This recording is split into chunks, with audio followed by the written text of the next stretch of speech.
The Honorable Judge Oscar Hill, Jr. presiding. Good morning. All right, we're ready for the jury. State ready. defense ready? The defense is ready. Let's bring the jurors in, please. Yes, sir.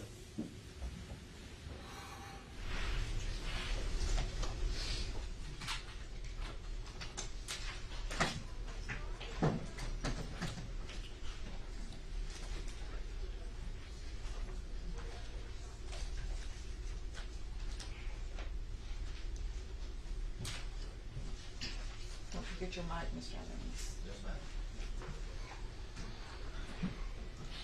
Good morning, Judge. Weekend, I hope. Yes, too short though. I missed my 3-day weekends.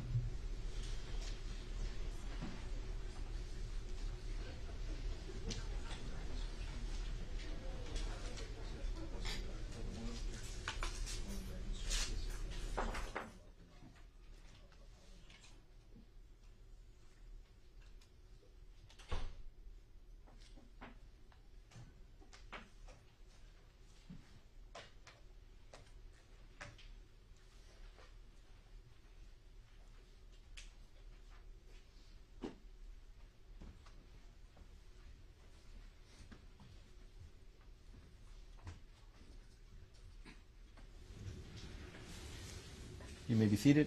Good morning. Hope everyone had a good weekend. State ready? State's ready, Your Honor. Defense ready? ready. Okay. Your Honor, this morning's examination will be conducted by ADA Rogelio Soto, and the state will call Brandon Stern as their first witness. Brandon Stern. Brandon Stern.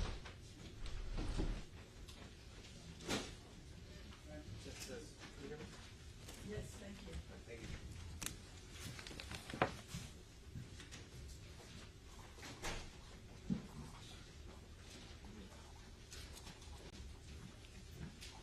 Good morning, sir. You're under the same oath you previously took, sir. You may take the witness stand, please.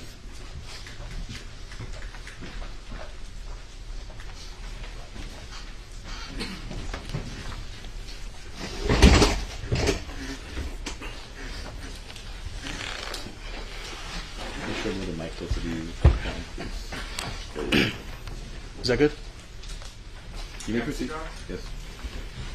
For the record, Rogelio Soto for the state. Deputy Stern, can you please state your complete name for the record? My name is Brandon Stern. And Deputy Stern, you've previously testified in this court, correct? Yes. Okay. You previously testified that you assisted in the investigations of this case, correct? Yes, sir. More so with the collection of evidence, correct? Yes. And you assisted the custodians of evidence, Investigator Ugarte and Investigator Nenke, correct? Yes. Okay. I want to ask you about the crime scene of Guiselda Hernandez. Yes. Did you assist in that crime scene? Yes, I did. That crime scene on September 15th of 2018? Yes. Okay. And where was that crime scene located at? That was on IH-35 at the 22 mile marker. Mile marker 22? Yes. Okay. And that day, when you were assisting, what roles were you performing? Just evidence collection and assisting Investigator Ninke in evidence collection. Okay. And did you all recover anything that day? Yes, we did. What did you all recover? I believe it was 3 .40 Smith & Wesson casings and bullet fragments. Okay. Permission to approach, Your Honor? Yes. Thank you.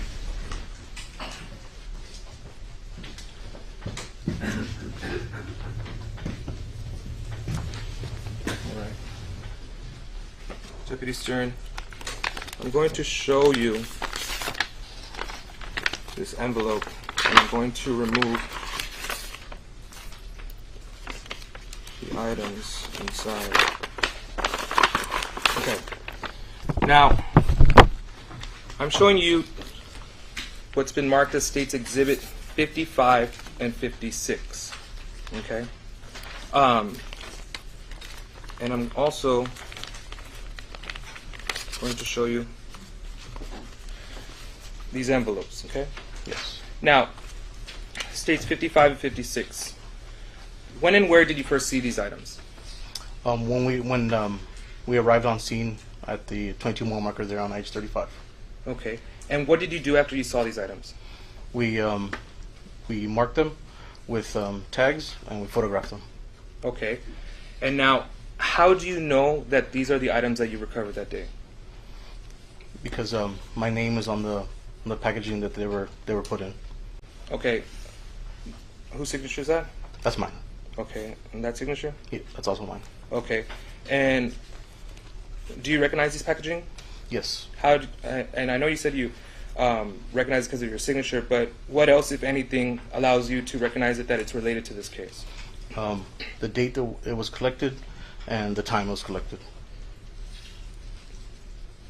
And the location at where it was collected also. And a brief description of what was in the package. Okay. And have these items been altered in any shape or form? No. Are they in the same or similar condition as to when they were collected? Yes. Thank you. Your Honor, let the record reflect that I'm going to tender to defense what has been marked as State's Exhibit 55 and 56, the bullet fragments from mile marker 22, and we'll be offering it into evidence. Are you offering the envelopes separately, or Yes, Your Honor. are you going to label those separately, or only because I think 55 and 56 were previously identified, but without the envelopes? Correct, Your Honor. They just needed to be admitted, and we'll be marking the envelopes as 55A and 56A, Your Honor, for identification purposes. Okay, wait.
Witness room and take him on board diary briefly.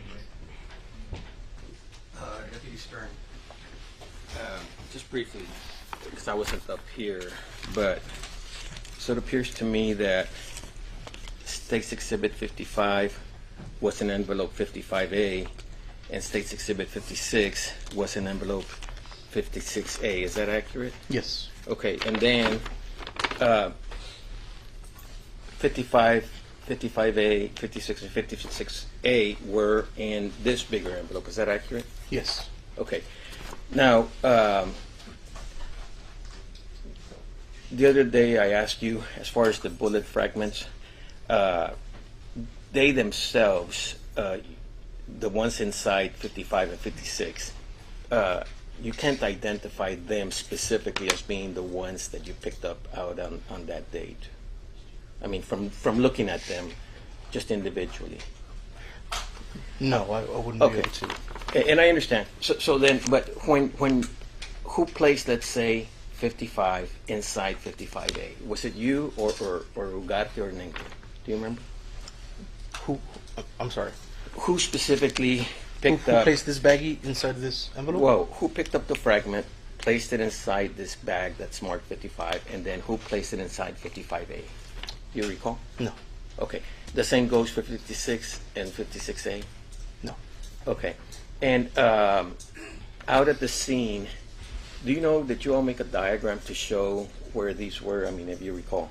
I don't believe so. Okay.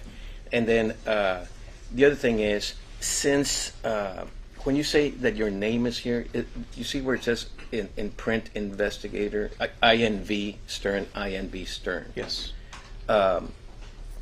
And What is that supposed to indicate to you? They indicate that I found these and I placed them in the bag. Okay. And then since then, there's all these markings. You see that, like here, there's a 103118 and like initials. These weren't there when you placed them in here, right? No, sir, they were not. So since the day that you collected them, these have been opened, I would imagine, and then placed back in here. Is that accurate? I would say yes. Okay. Now this red evidence tape on each one of them, is that Webb County or is that someone else's also? I believe that's Webb County. We do have evidence tape that's red like that. Okay, but these markings, were they there, the ones over the evidence tape when you placed 55 and 56 into 55A and 56A? No. No. Okay. Judge, we would submit that at this time they're not relevant. They're still subject to the chain, and so they're premature until we find out where they went, who opened them, who took them out, and the like. So our objection is that relevance and chain of custody. May I respond, Your Honor? Yes, sir. Your Honor, Investigator Stern, he's marked these bags. He's marked them that he was the one that placed them in there. These are for record-keeping purposes, Your Honor. It's marked where the location, where it was.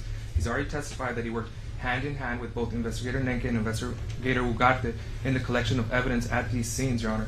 He's able to identify his signature. It's linked to both bullet fragments that were located there, Your Honor. We've established the chain. He's a sponsoring witness. He has personal knowledge. He has seen them. He identified them. He remembers that those were the bullet fragments that were recovered that day, Judge.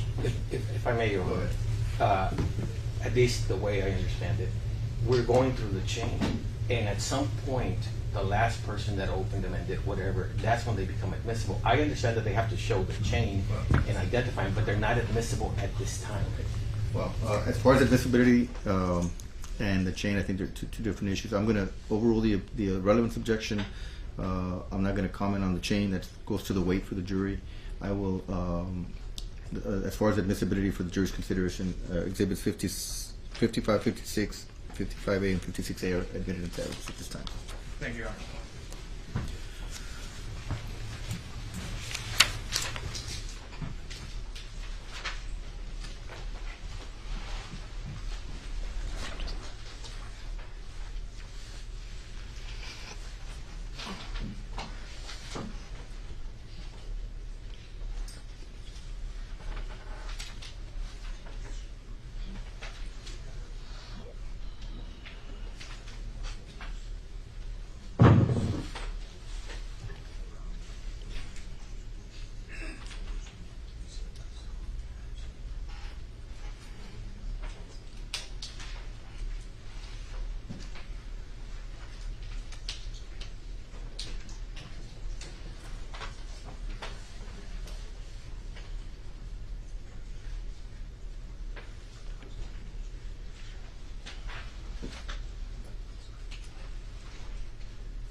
Your Honor, if we could have a brief moment, Judge.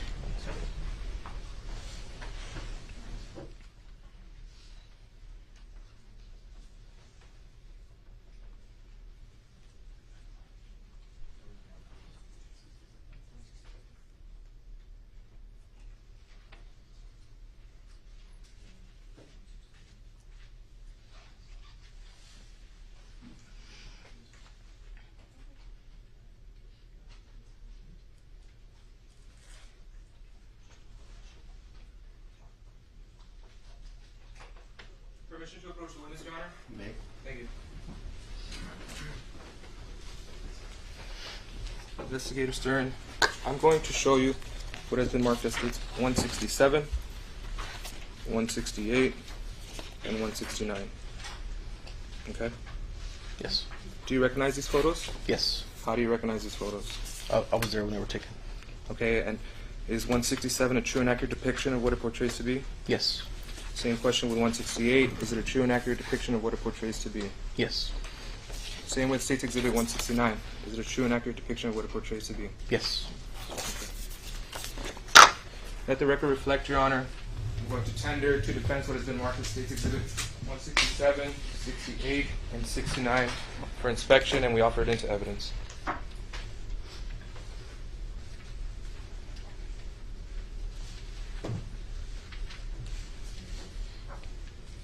clarification, 167, 168, 169.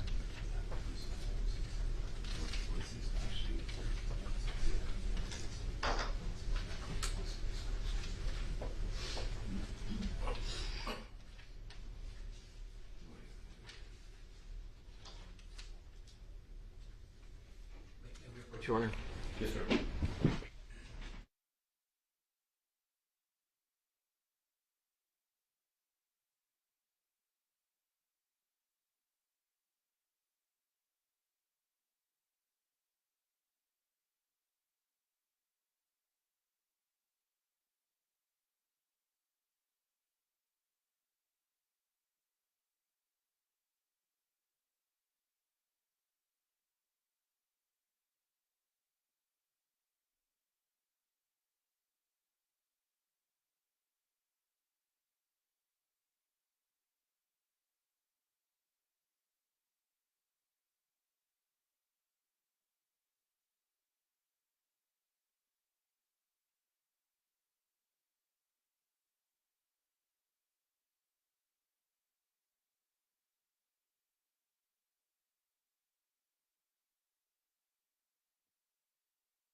So 167. State's Exhibits 167 and 168 at this time are admitted. Thank you, Your Honor.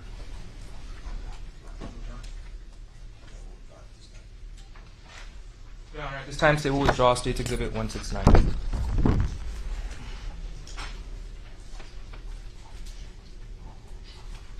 Permission to publish on the Elmo, Your Honor? You may.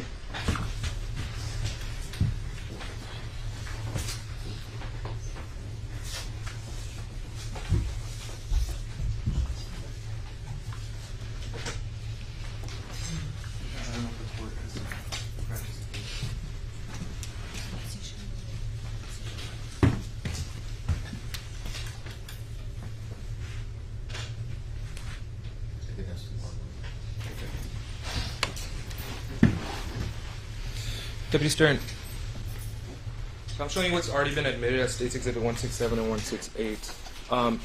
Can you please describe to the jury what these photos entail? These are three different, two different pictures with three different 40 Smith & Wesson caliber casings. Okay. And where were these photos taken at? On the crime scene at IH-35 with a 22 mile marker. Okay. And I'm just, for permission to publish to the jury, Your Honor? You may. Okay, I'm showing what's been marked as State's Exhibit 168. And what is that item there that's identified? That's a 40 Smith & Wesson casing. Okay. And I'll show you what's been marked as State's Exhibit 167. What does this photo appear to show? Two casings of 40 Smith & Wesson. Okay, and how are they identified there? They're identified with orange paint. And why do y'all do that? So when we take pictures, they stand out a little bit easier. Okay. Thank you.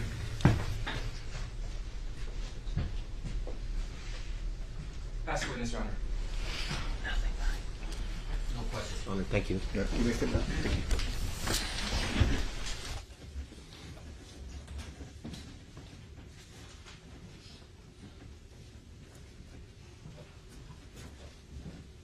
I believe up here, that's where she had it, right? Jose Ugarte, Your Honor. What's that? Ugarte.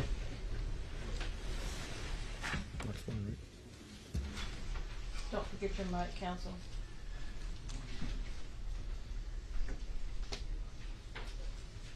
for the record, the state is calling Investigator Jose Ugarte.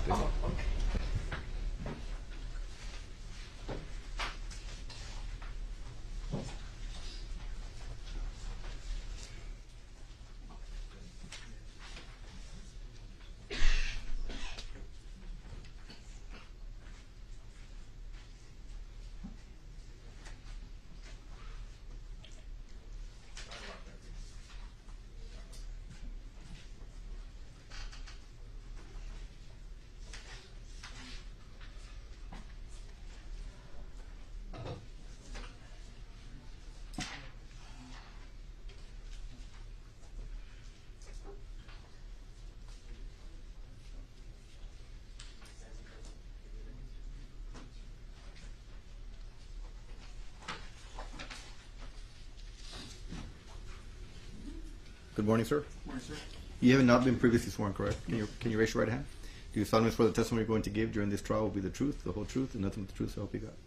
Yes. Okay, you may take the witness stand, please.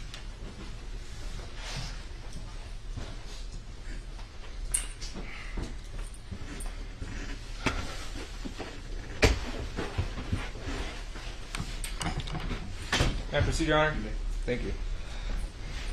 Investigator Ugarte, can you please state your name for the record? Jose Manuel Ugarte, Okay, and where are you currently employed? at Texas A&M International University Police Department. Okay, and how long have you been a police officer for? Since 1994, approximately 28 years. Okay. And have you always been employed by the Texas A&M International University Police Department? No, sir. Okay, where were you employed prior to that? At the Webb County Sheriff Department, Okay. And prior to that? Laredo Police Department. Okay. Were you involved in any service prior to that? Was a medical specialist in the U.S. Army. Okay. So, I want to take you back. I want to go back to the month of September 2018. At that time, whom were you employed by? At the Webb County Sheriff Department. Okay. And during that time at the Webb County Sheriff's Office, what position did you have? Was a crime scene investigator and as also assisted in the for the evidence In the evidence? room.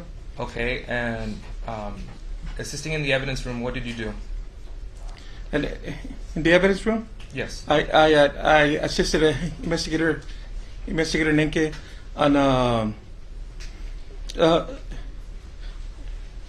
properly storing evidence. Okay.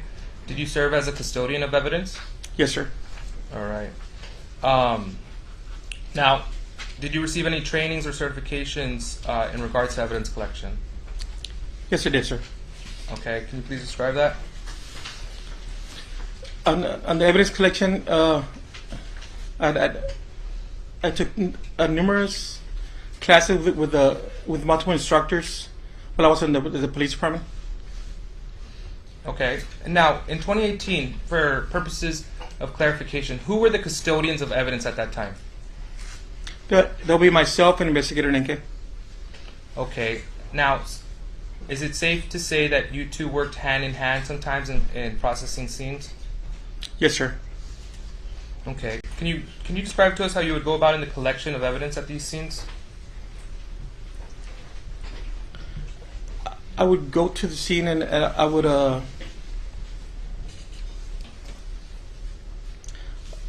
look for evidence, and once the evidence was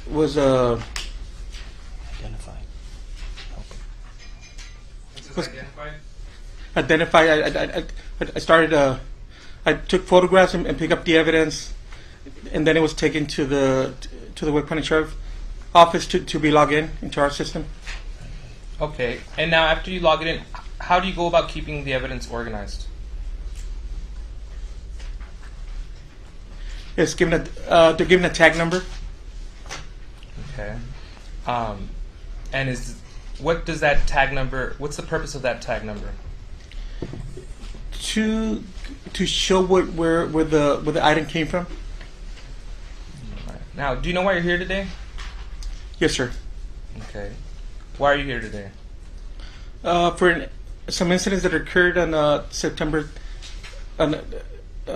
September of 2018. Okay. Did you assist in the investigation of this case in 2018? Yes, I did, sir. How did you assist in the investigation of this case? I was assigned to the Texas Ranger, and he directed me to process the scene. So, and Investigator Ugarte, if you could please explain to the jury, who went about assisting you in processing these scenes? On the several crime scenes, it was Investigator Nenke and Investigator Stern. Investigator Stern only assisted me on one crime scene. Okay. Now, I want to take you back to the date of September 3rd of 2018. Okay. Can you explain to the jury what you did that day in regards to this case? When I got to on that day when I got to the scene, I processed the scene by taking photographs, collecting evidence, and taking the evidence to our office so it could be logged in.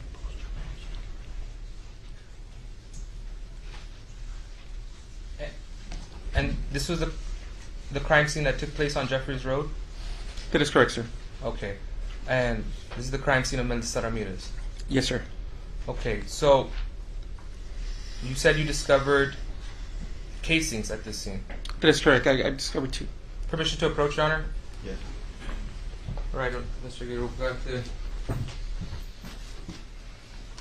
I'm going to show you what's been previously marked as States Exhibit 41 and 42. Okay. Now, I'm showing you 41 and 42. Do you recognize these items? Oh, yes, I do, sir. Okay. When and where did you first see these items? September the 3rd, 2018, by Jeffries Road. Okay, and what did you do once you discovered these items? They were properly collected and taken to the Webb County Sheriff's Office so it could be logged in into our system. All right, and now, how do you know that these are the items that you recovered that day? A case number, my initials, and my handwriting. Okay, and are those your initials right there on these two items? That is correct, sir. Have these items been altered in any shape or form? No, sir. Are they in the same or similar condition as to when they were recovered? Yes, sir. How did these items get to the courtroom here today? They were brought in by Sergeant Castillo, which happens to be the custodian of evidence at the Webb County Sheriff's Office. Your Honor, let the record reflect I'm tendering to defense what has been marked as States Exhibit 41 and 42 for inspection, and we offer them into evidence.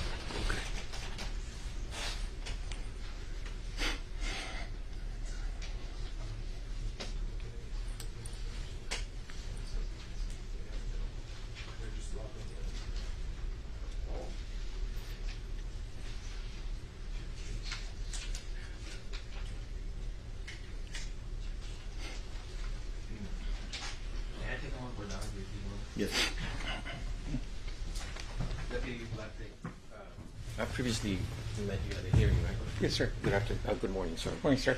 Okay, with regards again to States Exhibit 41 and 42, I see that, let's see, your initials are somewhere here. Over here, sir. Right there.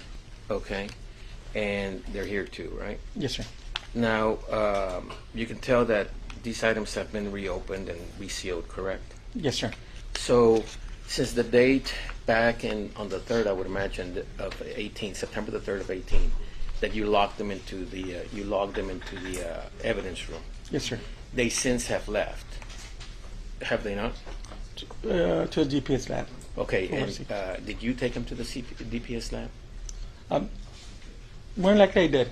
Okay, but you don't know that for a fact. No, I need to check the lab submittals. Okay, and then someone at the lab took them out, did whatever they do with them, right? Yes, sir.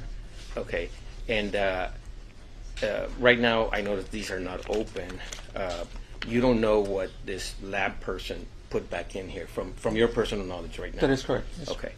Again, Your Honor, our objection is that right now they're not relevant, and the chain of custody, the complete chain of custody, has not been established. May I respond, Your Honor? Yes. Your Honor, this objection only serves to confuse the jury, Your Honor. Well, Your Honor, I'm going to object to sidebar remarks by the prosecutor Just address the court in response to the objection. attacking the defendant over shoulder of counsel. Okay. Any question, Mr. Tao, Your Honor? Overruled. Denied.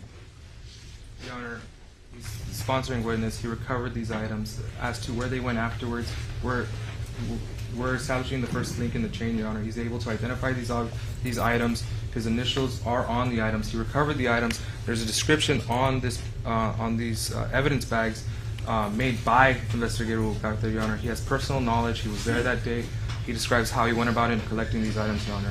May we approach this so I can make a point to the court outside the presence of the jury? Your Honor?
Forty-two are admitted into evidence at this time for the jury's consideration.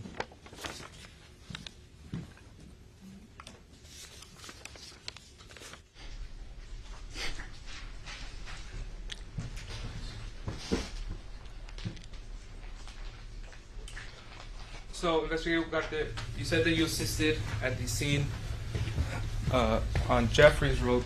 And what other functions did you serve at that scene?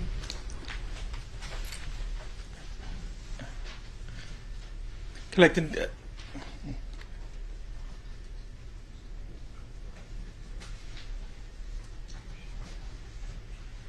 Permission to approach, Your Honor? Okay. Investigator Ugarte, I'm showing you what's been previously admitted. States 41 and 42. Now,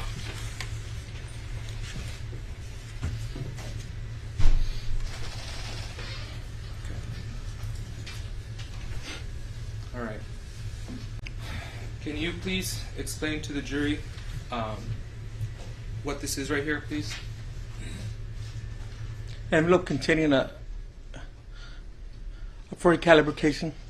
Okay, and where was this this casing located? It was located at 500 Jeffries Road. At 500 Jeffries Road? Yes, sir. Okay, and this caliber, what caliber of casing is it? 40 caliber. Okay.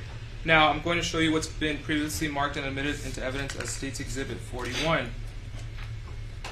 Okay, there's the State's Exhibit number 41. Now, same question. Can you please read to the jury what this says?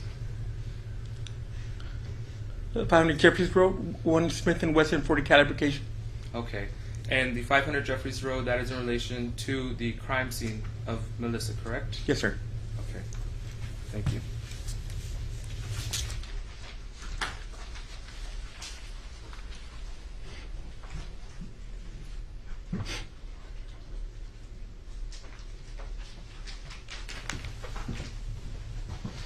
Okay. Now, let's move on, but I'd like to go in sequential order. Did you assist at the next crime scene involved in this case? On 255, yes, sir, I did. Okay, and that's the crime scene of Claudine Luera? Yes, sir. All right. And what tasks did you take on that day at the crime scene of Claudine Luera? I assisted the Texas Ranger by by collecting evidence, and in the process of collecting evidence, I collected a tire cast, some cell phones, 2 casings, a purse, a metal pipe, and after collecting that evidence, and some tennis shoes also, after collecting the evidence, they were taken to our office so it could be logged into our system and properly stored. Okay. Did you take photos as well? Yes, sir. All right. Permission to approach, Your Honor? Okay. So,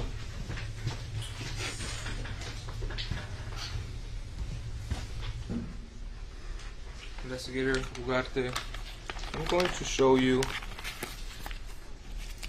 this envelope here. So, I'm going to remove the contents.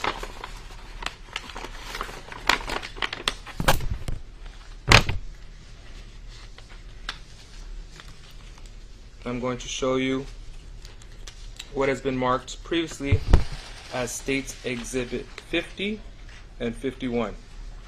Okay? I'm going to show them to you right now. All right? Okay. When and where did you first see these items? September 13, 2018. September 3rd, 2018? Yes, sir. Okay. What about State's Exhibit 50? Same date. September 13th, 2018? Yes, sir. Okay. What did you do once you recovered these items? Once I recovered them, I took them to our office so it could be logged into our system and given a tag number.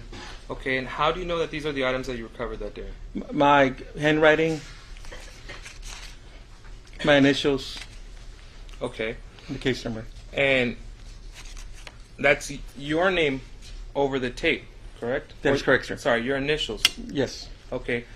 And these items haven't been altered in any shape or form? No, sir. Are they in the same or a similar condition as to when they were recovered? That is correct, sir. Okay. Your Honor, let the record reflect that I will be tendering to defense what has been marked as State's Exhibit 51 and 52. Sorry, 50 and 51. I apologize, Your Honor. 50 and 51 for inspection. Are you going to mark any of those envelopes also? Yes, Your Honor, I'll mark the envelope. We'll mark it as 58. 58.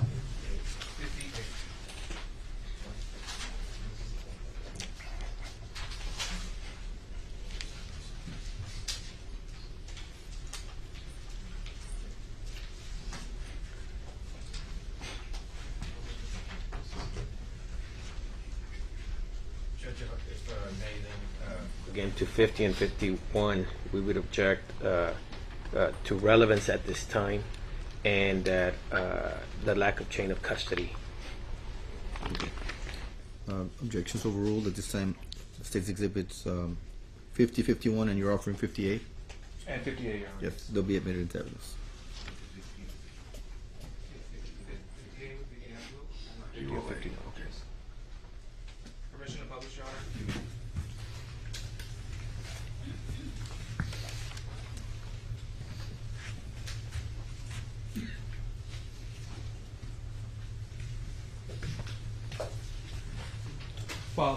While this is getting warmed up, you said you also performed another task at the crime scene? Yes, I did, sir. What task was that? Tire cast. A tire task? Yes, sir. Okay. I'm going to show you this box. Okay? Do you recognize? And we're going to be marking this box as 63A, State's Exhibit 63A for identification purposes, Your Honor. I'm showing you this box. Do you recognize this box? Yes, I do, sir. Okay, how do you recognize this box? My initials, case number, the tag. Okay. All right. Now, I'm going to show you the packaging. Do you recognize the packaging? Yes, sir. How do you recognize this packaging? It was packaged by at the DPS crime lab. Okay. And now, I'm showing you what's been marked as State's Exhibit 63. When and where did you recover this item? On the same date, September 13, 2018. September 13, 2018? Yes. Okay. what did you do in the recovery of this item? After recovering the item? What did you do at the scene how did you recover this item? Oh, I make some plaster and I pour into the tire mark that was there on the ground. Okay. And And now, why did you do a tire cast? it was my But does that mean that there must have been something to take an impression of? yes, sir. The Okay. tire mark.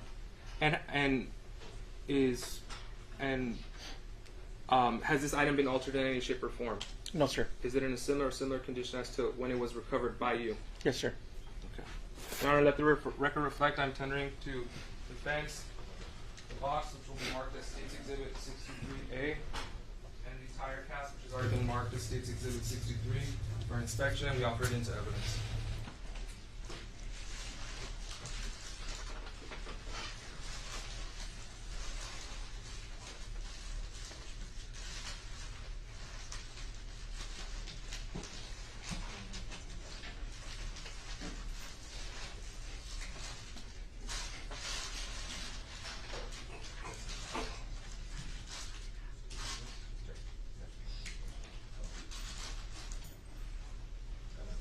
Objection, Your Honor, that 63 and 63A are not relevant at this time until they're tied in by some expert, technician, whatever the case might be, and also that it violates the chain of custody, that the chain of custody has not been established, Your Honor.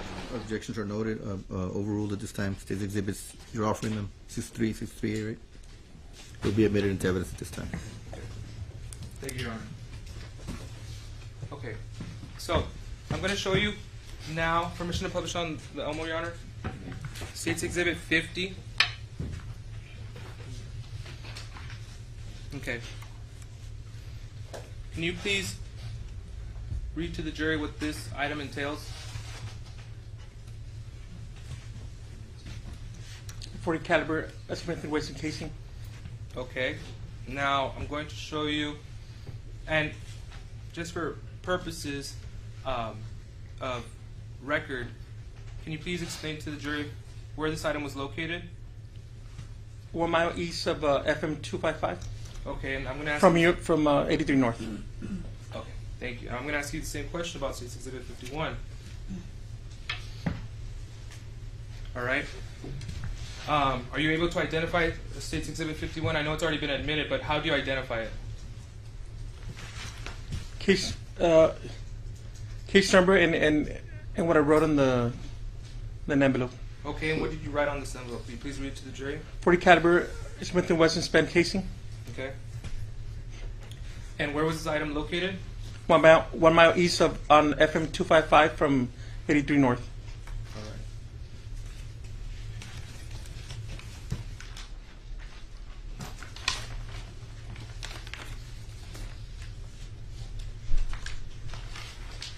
Okay, now I'm going to show you what's been already admitted to evidence, State's Exhibit 63.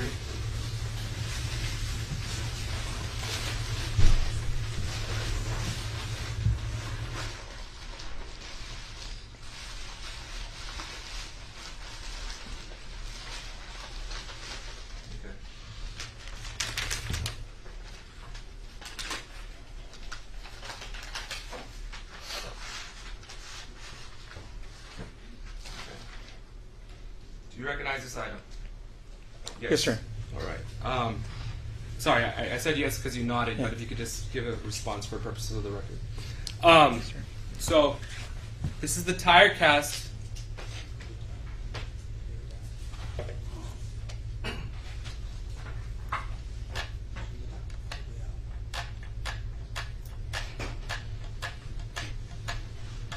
This is the tire cast that you performed that day, correct? Yes, sir. And what's the purpose of a tire cast? To compare to if we find a suspect's vehicle, we'll compare the tire mark that was left in the scene to his to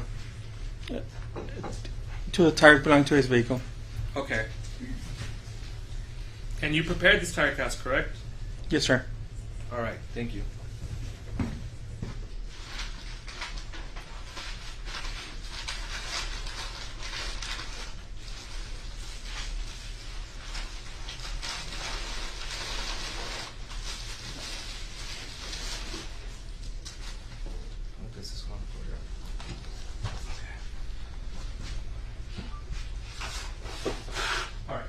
So,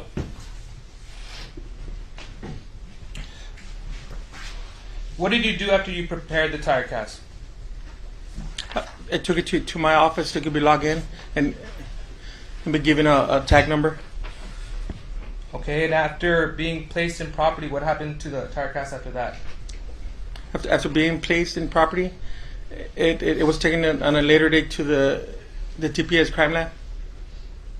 Okay.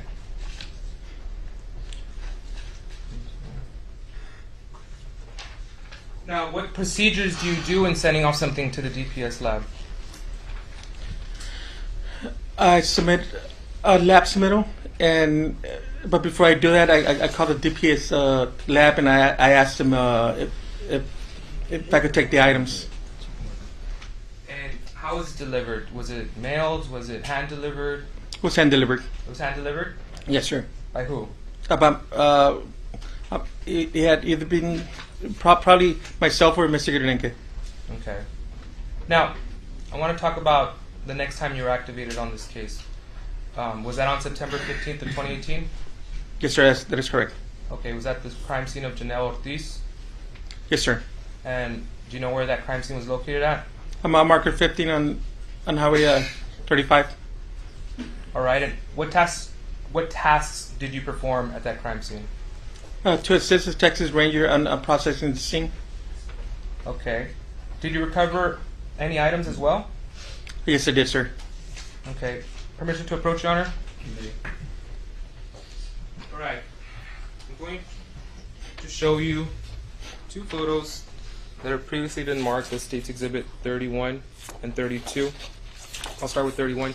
Do you recognize this photo? Yes, sir. How do you recognize it? I took the photo. Okay, and is it a true and accurate depiction of what it portrays to be? That is correct, sir. All right. Same thing with State's Exhibit 32. Do you recognize this photo? Yes, sir. How do you recognize it? Because I also took the photo. Okay, and is it a true and accurate depiction of what it portrays to be? Yes, sir.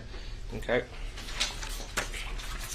Let the record reflect I am tendering to defendants what has been previously marked as State's Exhibit 31 and 32 for inspection will be offered into evidence, Your Honor. Can you approach on, is 31 already in? Do you have 31 admitted?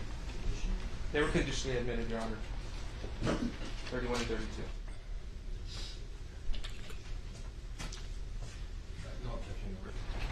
So they're admitted. I think the issue was about publishing. You're going to Yes, want sir. to publish, you may publish now. Yes.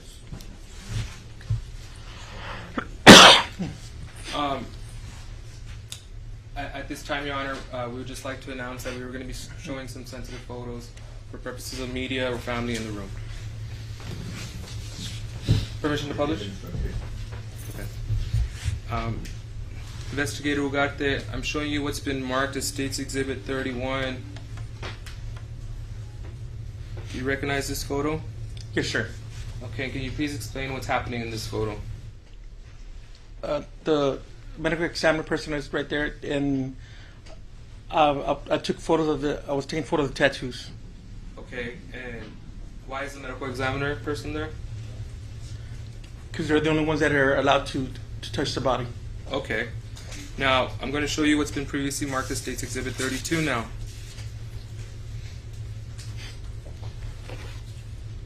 Can you please explain to the jury what we're seeing here? A picture of the tattoo. A picture of the tattoo? Yes, sir. And body. And this is the body of Janelle Ortiz? Yes, sir. And why are you taking a picture of the tattoo area? It's part of the investigation to take photo of the tattoos for any deceased persons that we encounter, so they could be identified later on. Perfect. All right.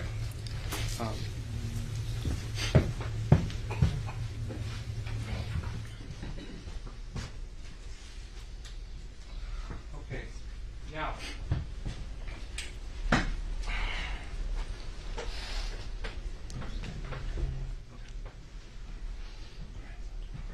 just to approach, Your Honor.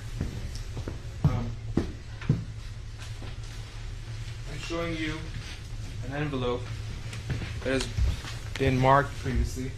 It's going to be State's Exhibit 39. Here. Okay. Here. And now. Okay. Now, you said aside from taking photos, you were also processing the scene, correct? Yes, sir. All right.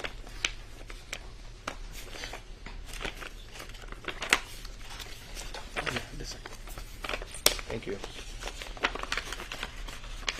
All right, I am removing what has been marked previously as State's Exhibit 58.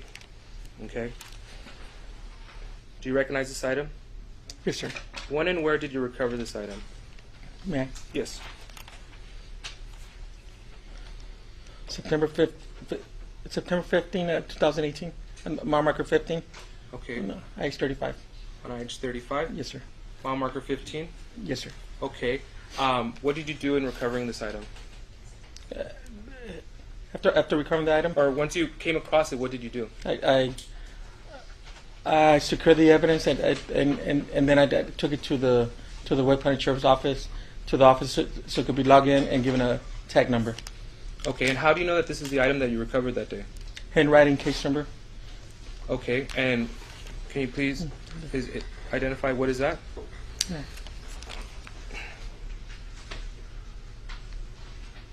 My name? That's your name? Yes, sir. So that's your signature. Yes. Okay, and has this item been altered in any shape or form? No, sir. Is it in the same or similar condition as to when it was recovered? That is correct, sir. Okay. And how did this item get to the courtroom here today? The custodian of evidence, Robert Castillo, Okay. Ottoman. Your Honor, let the record reflect I'm tendering what's the bag that's been marked as State's Exhibit 39, which included an envelope, and we are tendering to defense State's Exhibit 58 for inspection, and we offer it into evidence.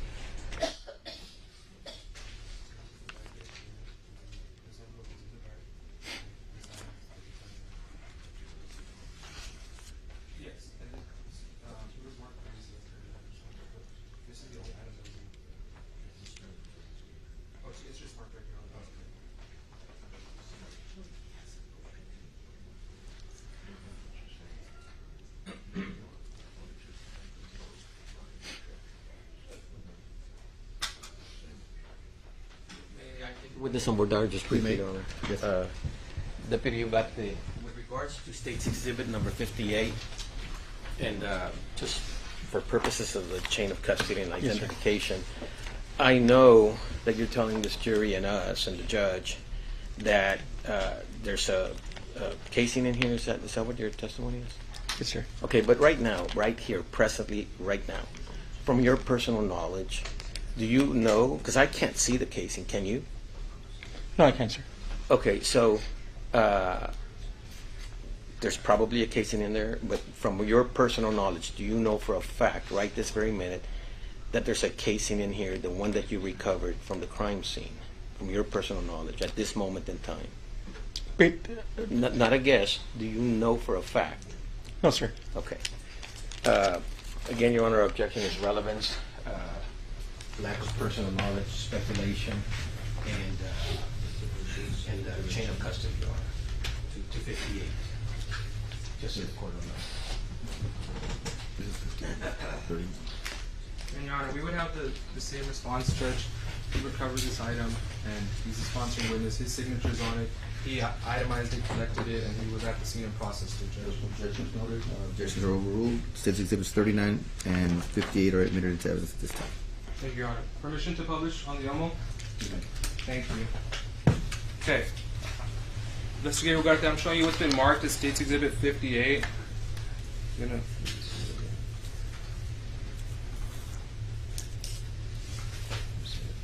Okay.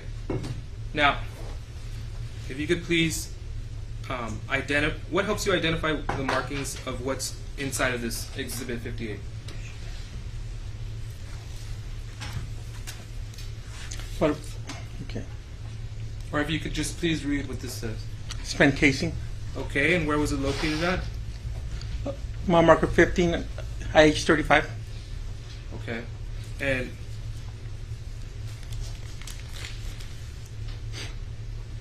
that's your signature right there? Yes, sir. And you do that when you process the scene? You put your signatures on items? Sometimes I do, yes, sir.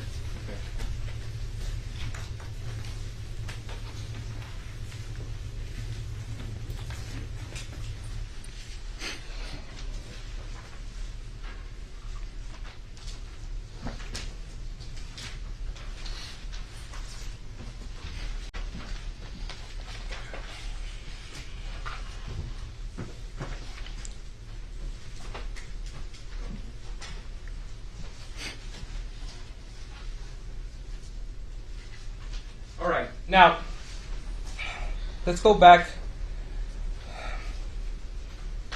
to, or I guess, what was there a vehicle that was located in this case? Yes, sir. Okay. On September 15th, did you process this vehicle? Yes, it is, sir. Where did you process this vehicle?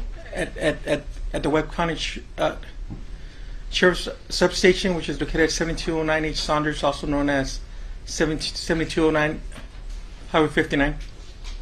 Okay. And how did the vehicle get to the substation that day? It was transported by a record company. Okay. And once the vehicle arrived, what did you do? Once it arrived, I was advised by I was instructed by the Texas Ranger to collect the handgun that was inside the vehicle.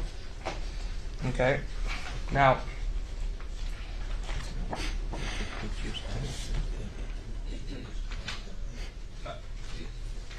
aside from collecting the evidence inside the truck, what else did you do with the truck? I took photos. You took I photos? took photos, yes, sir. Okay.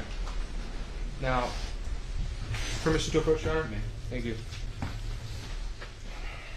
I'm going to show you what's been marked as State's Exhibit 154, 155, 156, 157, 158, State's Exhibit 159, State's Exhibit 160. Okay.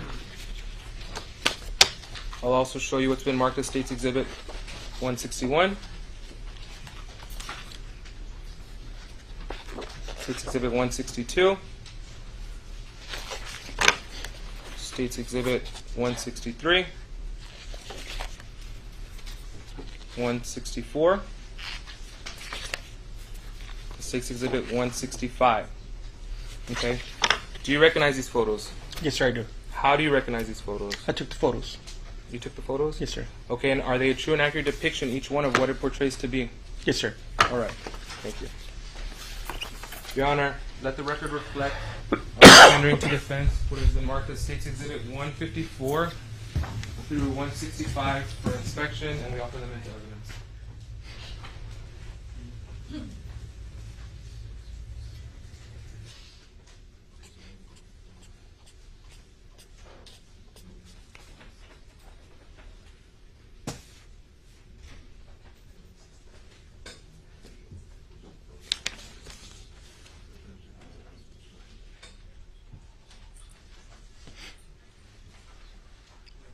A minute, Your Honor.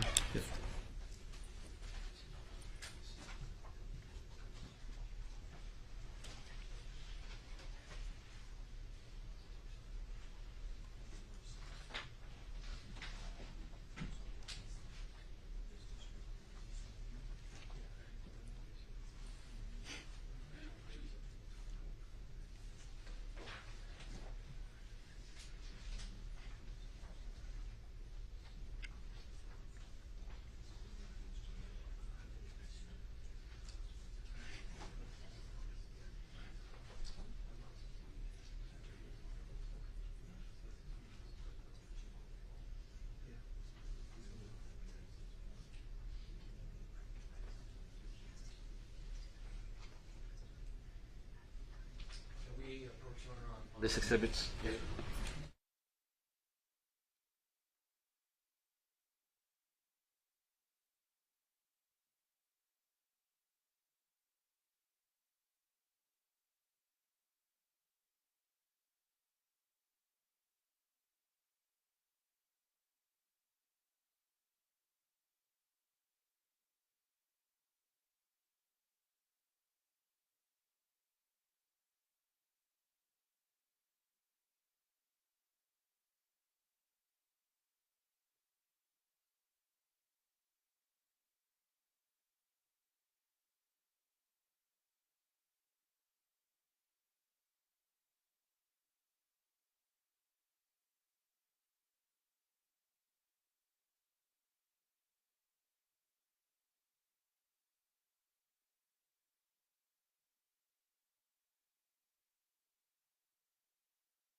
You're offering the exhibits at this time then?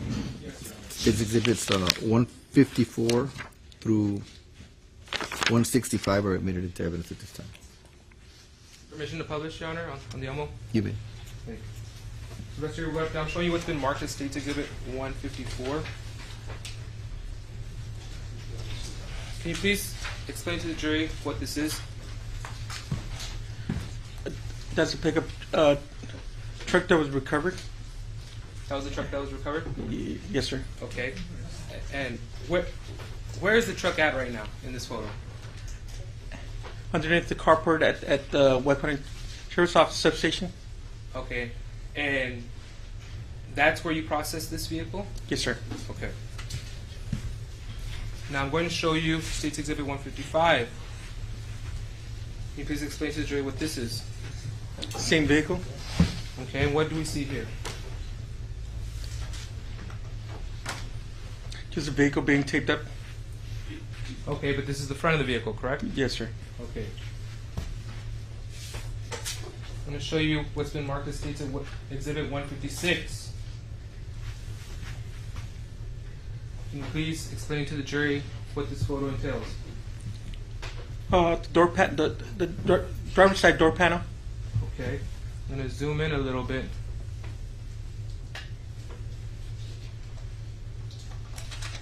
Can you please identify what comes out in this photo?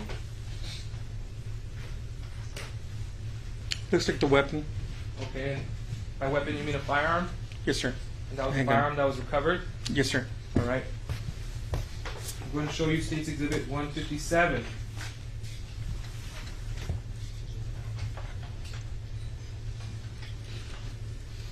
Can you please explain to the jury what this photo entails? Magazine. A magazine? What else do we see?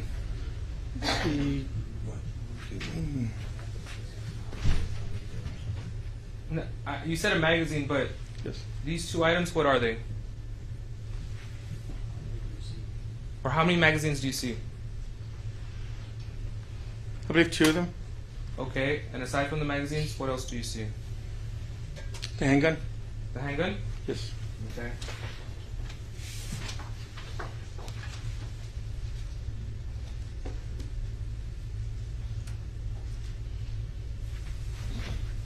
Now I'm showing you State's Exhibit 158.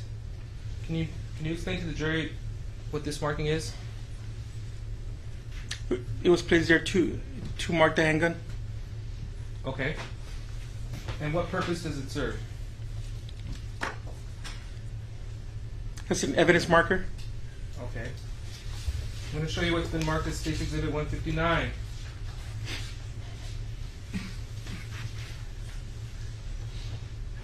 Okay. Can you please explain to the jury what we see here? A person on the floor mat. A purse on the floor mat? Yes, sir. Okay. And this is taken of the same vehicle? Yeah, that's correct, sir. Okay. And this is on the passenger side, correct? That's correct, sir. All right. I'm going to show you what's been marked as State's Exhibit 160. Okay. Can you explain to the jury what we see here? The rear seat of the vehicle, the same vehicle. Some beer cans and a makeup bag. All right. Now, how many beer cans do you see here? 3, sir. 3? Yes, sir. And these are not regular beer cans, correct? I believe they're like 16 ounces. Okay. Are they referred to as tall boys? big. I believe so. Yes, sir. Okay. And this item down here, what was that you recovered from there when you took the photo? I believe it was a makeup bag. Okay. And this item, and these were the other items that were covered, correct? Yes, sir. All right. I'm going to show you State's Exhibit 161. Okay. Can you please explain to the jury what these items are? 2 magazines. Magazines? Yes, sir. Is there any? Now, these dots on the back of the magazine, they range in the amount of ammunition that's located in the magazine, correct? That is correct, sir. Okay. And these two items here at the top of the magazine, what are those? The live rounds? Live rounds? Yes, sir. Okay. So these items were loaded. Yes, sir.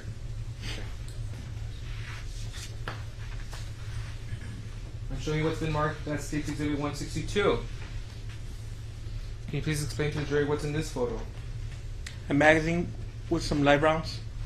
Okay, and how many live rounds do we see here? 8. Okay. And these were the magazines that were recovered from Mr. Ortiz's vehicle. That's correct, sir. Okay. I'm going to show you what's been marked as State's Exhibit 163.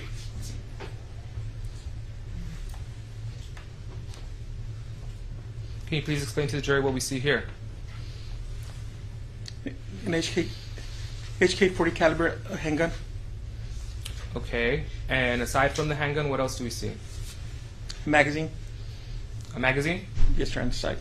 Okay. And this magazine was in relation to this firearm? Yes, sir. All right. I'm showing you State's Exhibit 164. What do you see here? With the handgun with one live round? Okay. That's one live round. Yes, sir. Where was that round located? In the chamber?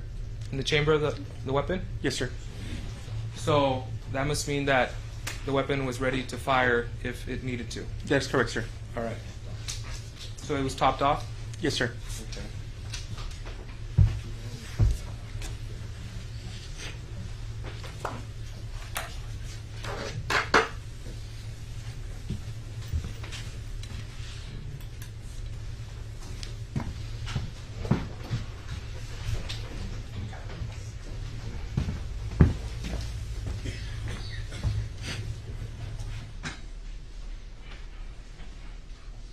Okay, Investigator Ugarte.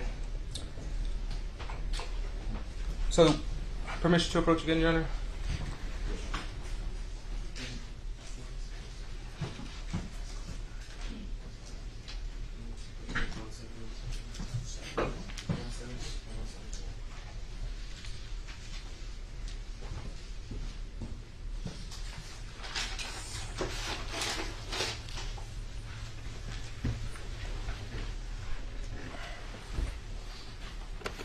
Just give me a second.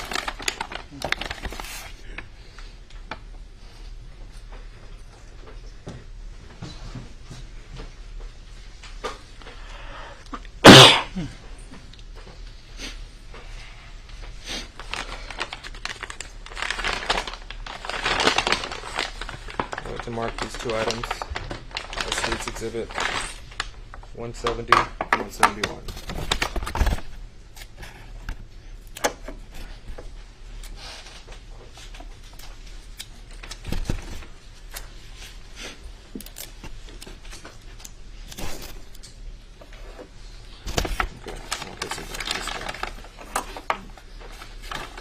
All right.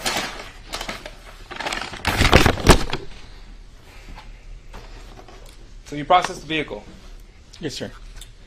I just showed you photos of the weapon from the vehicle. Did you process the weapon in this case? Yes, I did, sir. Okay. Now, I'm showing you what we will identify as State's Exhibit 35A.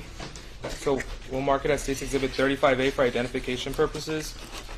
Do you recognize this? Yes, I do, sir. How do you recognize this? My handwriting, tag number, case number. Okay. And when and where was this item recovered? September 15, 2018 at the Webb County Sheriff's Office substation. Okay. And what did you do once you recovered it? I took it to my office so it could be plugged into our system and be given a tag number. Okay. And now I'm going to show you what's inside of the box. I'm showing you what has been marked as State's Exhibit 36. Okay? State's Exhibit 36. All right? Do you recognize this item? Yes, I do, sir. How do you recognize this item? Your Honor, we ask that it not be published until it's submitted to evidence. Objection. No, I'll publish it in the box then. But Okay, I'm just doing it for separation purposes because there's multiple items in this box, Your Honor. That's fine. Just you can put the box a certain way. Okay. So, do you recognize State's Exhibit 36? Yes, sir. When and where did you recover this item? September 15, 2018, at the Webb County Sheriff's Office substation. Okay. Is there anything unique that identifies this item? Serial number. Serial number? Yes, sir. Where's the serial number located? It's underneath the gun. Okay. Gun. And if you want to review it, is that the same serial number that is located at the top of this box? Yes, sir. Okay. And this item, aside from being made safe for purposes of court, has not been altered in any shape or form. That is correct. And it is in the same or similar condition as to when it was recovered. Yes, sir. All right, I'll show you what's been marked as State's Exhibit 37. Do you recognize this item? Yes, sir. When and where did you recover this item? Same date. Also, he was inside the This was inside of the handgun. firearm? Yes, yes, sir. Okay. What did you do once you recovered this item? I made it safe Okay. How do you know that this is the item that you recovered? because it was placed inside the box when I recovered. Okay. And has this item been altered in any shape or form? No, sir. Is there any similar or similar-like condition as to when you recovered it? That is correct. Okay. Now I'm going to ask you same question for State's Exhibit 38. Do you recognize State's Exhibit 38? Yes, sir. How do you recognize this item? My initials, handwriting, Okay. And when and where was that item recovered? on the 15th of September, or at the chair's office, At the sheriff's office? substation. Okay. And what did you do once you recovered it? I took it to my office. It was given a tag number also and placed in the property room afterwards. Okay. And did you alter? Has this item been altered, or have these items been altered in any shape or form? No, sir. Okay. And are they in the same or similar condition as to when they were recovered? Yes, sir. All right. I'm also going to show you this bag that we will be marking for identification purposes as 170A. So this item will be marked as 170A for identification purposes. Do you recognize this bag? Yes, sir. How do you recognize this bag? My handwriting. Okay. Is that your name right there? That is correct, sir. Yeah. That Okay. is my name. When and where did you recover these items? September the 15th, 2018, at Webb County Sheriff's Office substation. Okay. And have these items been altered in any shape or form? No, sir. Are they in the same or similar condition as when you recovered them? That is correct, sir. All right. I'm going to tender to you State's Exhibit 170 and 171A.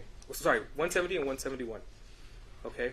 These are the items that were entailed in this bag? Yes, sir. Okay. And these are the items that you recovered that day? That is correct, sir. You recovered these items from the vehicle? Yes, sir. Okay, and they haven't been altered in any shape or form? No, sir. And they're in the same or similar condition as to when you recovered them? Yes, sir. Okay, thank you.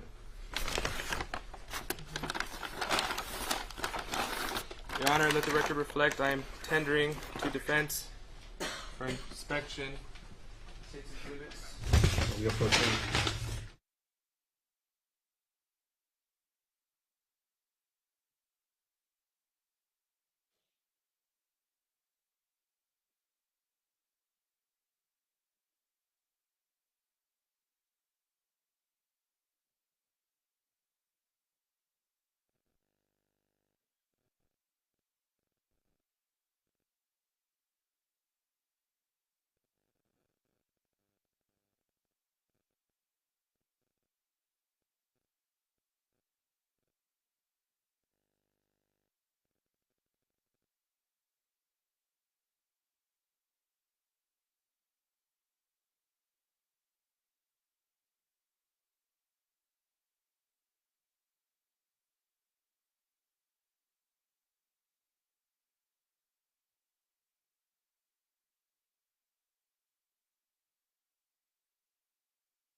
Counselor, you're offering those exhibits at this time, sir? Yes, Your Honor. It was 36, 37, 38, 170, 171. Are those ones you're offering? There was other exhibits, right? Yes, Your Honor. I'll read it into the record, Your Honor.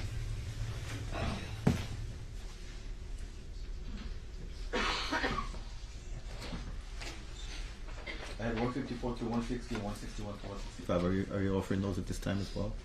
Yes, Your Honor. We offered those photos for evidence, Your Honor. Yeah.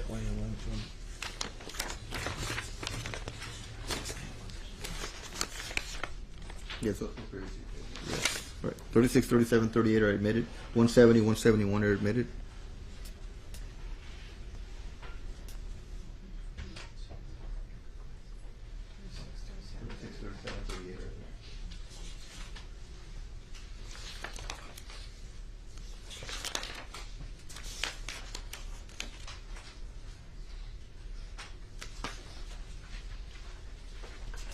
Permission to publish, Your Honor, what's been marked as State's Exhibit 36. 170A also will be admitted. Yes, sir, you may. Thank you, Judge. Okay. Investigator Ugarte, I am showing you what has been marked as State's Exhibit 130. Sorry, State's Exhibit 36. Okay. It's already been admitted to evidence, but if you could please read the serial number of this item? 12308 061778. Okay. And what does that serial number serve as? It identifies the weapon. Okay. Identifier.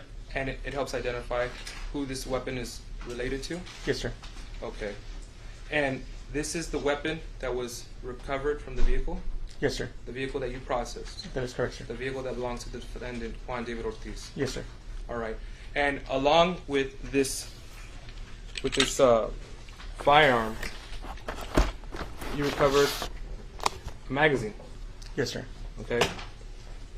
Aside from the magazine, you also recovered live rounds, correct? Yes, sir. Yes, sir. So these live rounds were located in this magazine? Yes, sir. All right. Now,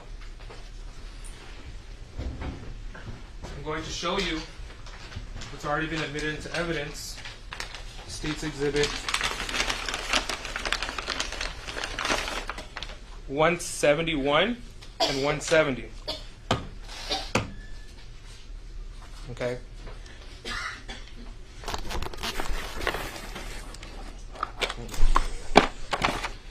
So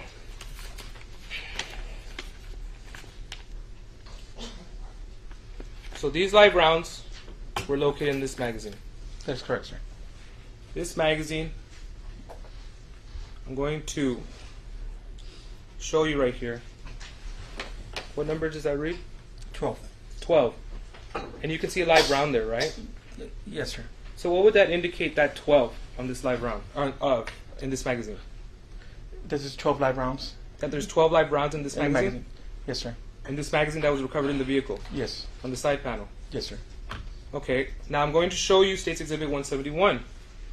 Okay, now I'm going to show you that same circle. What number is that? 12. 12. All right, and what do you see in the circle?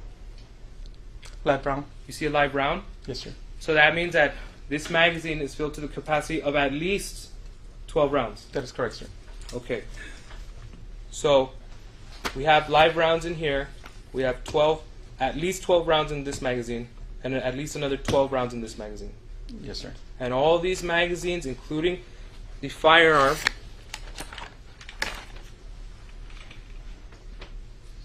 were found on the in the defendant's vehicle. Yes, sir. Okay. And what caliber are these rounds? 40 caliber. 40 caliber. Yes, sir. And is there anything interesting about the fact that these are all 40 caliber casings? They're the same type of casings that were located on the different crime scenes. Okay, so they're the same caliber as the bullet fragments and the other casings that were located at the other crime scenes you investigated, correct? Yes, sir. All right, thank you.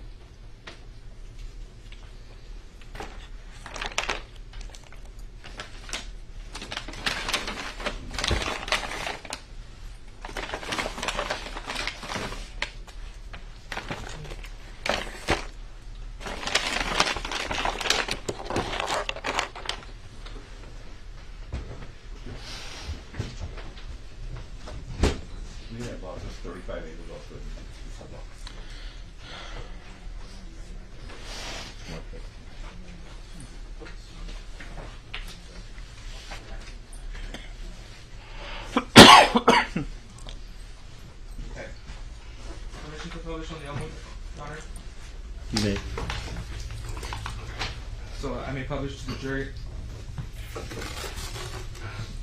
Mr. Ugarte, I'm showing you again what's been marked as State's Exhibit 36 for purposes of the jury.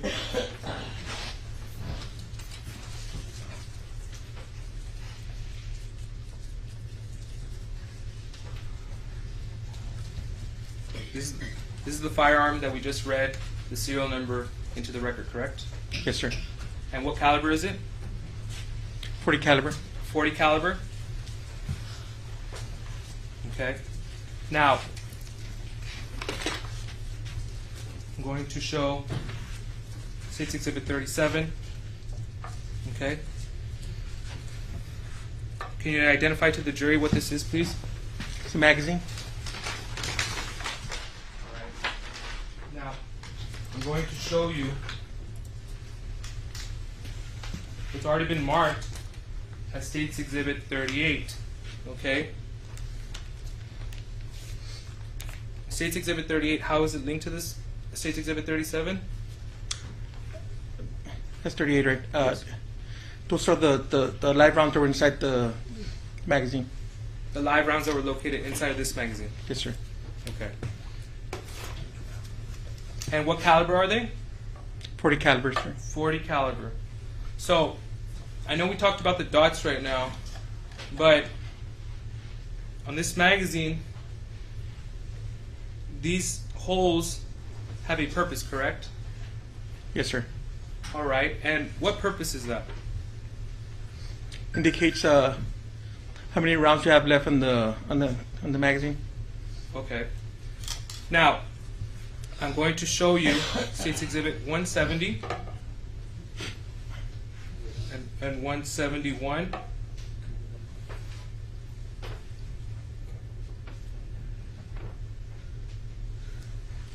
All right.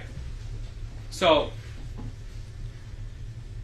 what are States 170 and 171? The magazine with live rounds. The magazines with live rounds? Yes, sir. Okay, and I know I asked you about the dots, but what is significant about these other two magazines?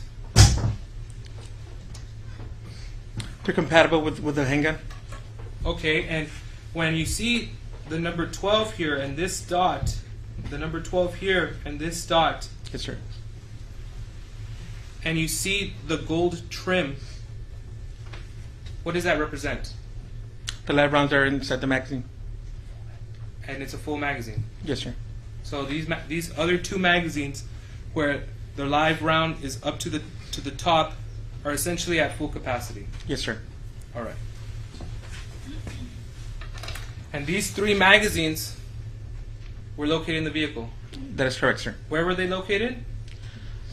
On the front driver's side door panel. Okay.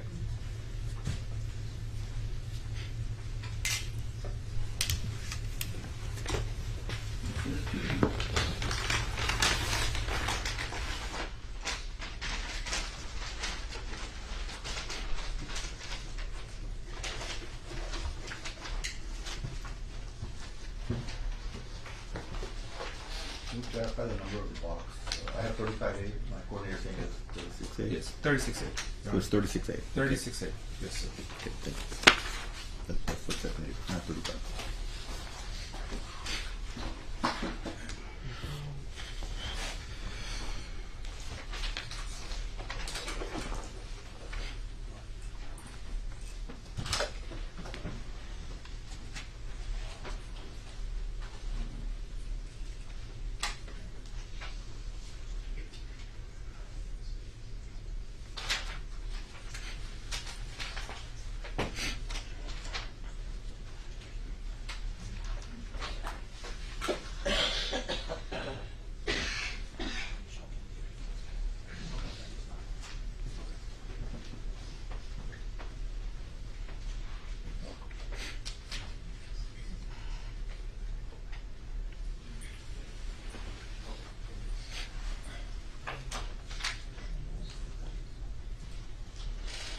Sorry, Honor.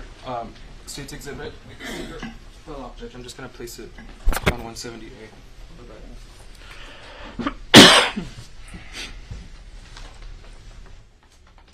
It's 170A. Yes, that was previously, that's been admitted already, yes. Okay. Now,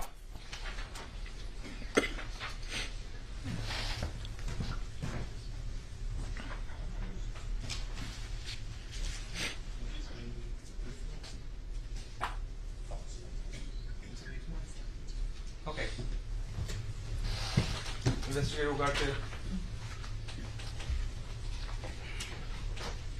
I'm going to show you what's been previously marked as State's Exhibit 156. Okay.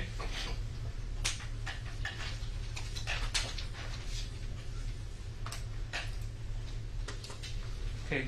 You previously testified that that's the firearm on the side door panel Yes, sir. of the weapon that you recovered, Yes, sir. the weapon that we've displayed here today. Yes. Okay.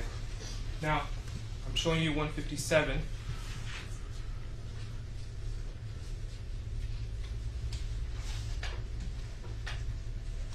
Just give it a second.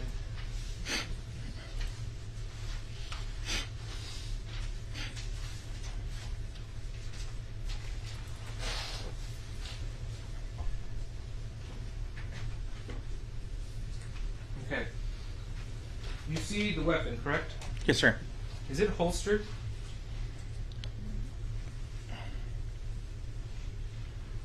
It's just placed freely, It, correct? it looks like it. Yes, sir. All right. Now, I'm going to permission to approach the witness, Your Honor. You may. Okay, I'm going to approach with what's been marked as State's Exhibit 172. Okay. Do you recognize this photo? Yes, sir. And how do you recognize this photo? I took the photo. You took the photo? Yes. Okay. And is it a true and accurate depiction of what it portrays to be? Yes, sir. Thank you.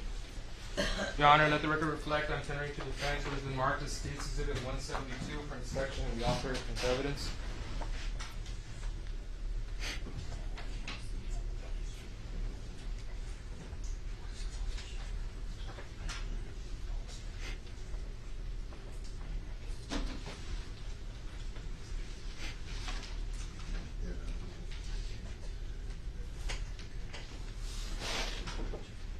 No objection.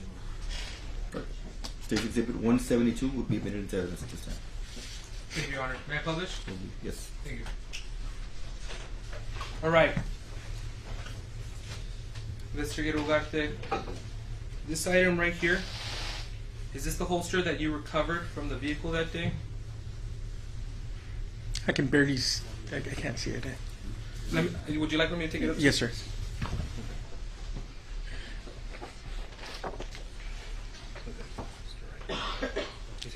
Yes, sir. Okay. So, Investigator Ugarte, right here, located next to the seat, next to the seatbelt, what do you see there? A holster. A holster? Yes, sir. And is there anything in it? No, sir. It's empty. Yes, sir. And where was the firearm located? And on the side door panel. So it's safe to say that the weapon wasn't holstered. That is correct, sir. Thank you. All right. So, aside from processing the vehicle, what else did you do with the vehicle?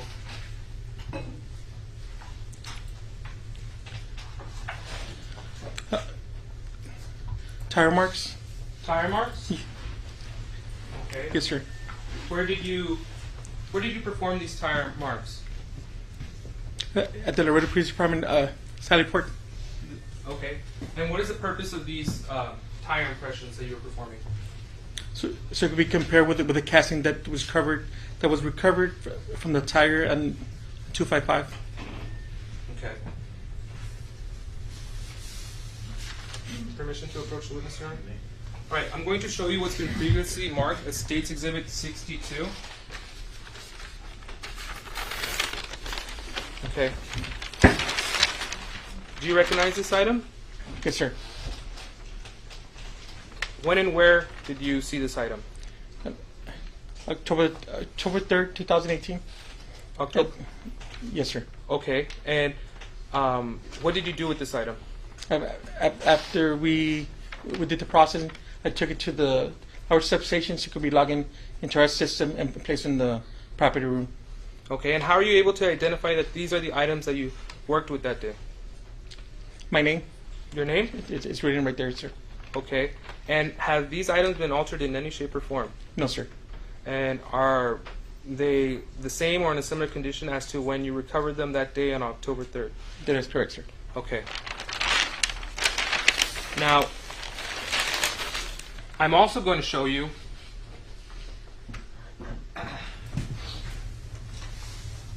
four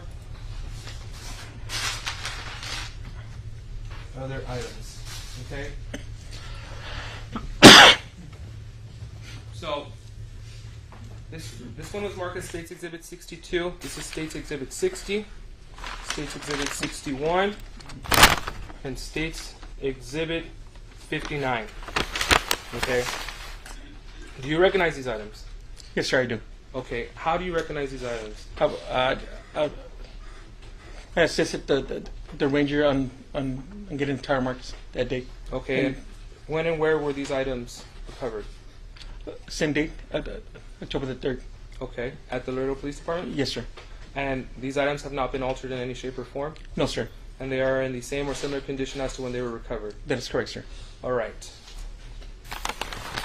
Now,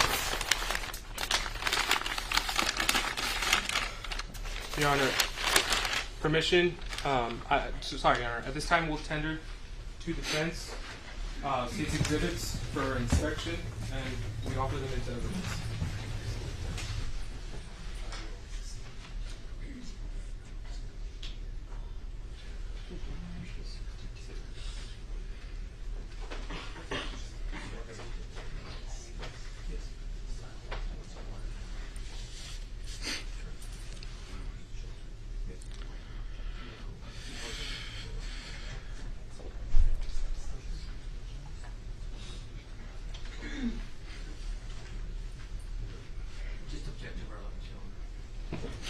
Objection overruled at this time. It's 59 through 62, is it? Yes, Your Honor. State's exhibits 59, 60, 61, and 62 are admitted into evidence at this time for the jury's consideration. Thank you, Your Honor. Okay. Permission to publish to the jury, Your Honor? Permission to have assistance from counsel? Your Honor, we'll be publishing what's been marked as State's Exhibit 62 at this time.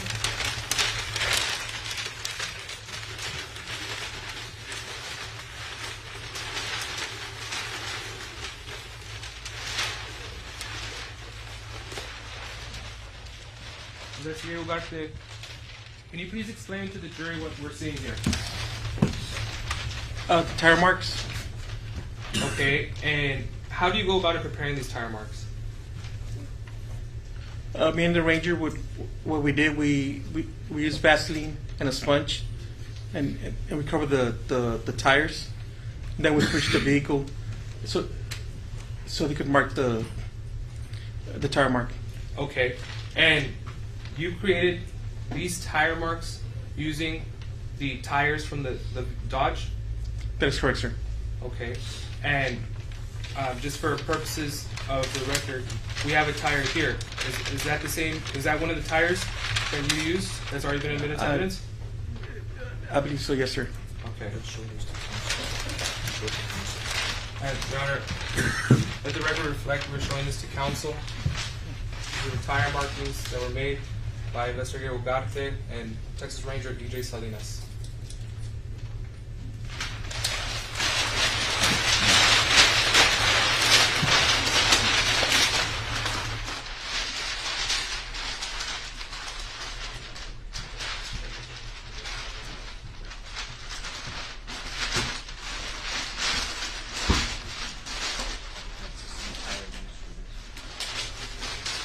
You may have to stand up in case you can't see it, but these are the tires. This is one of the tires that you used?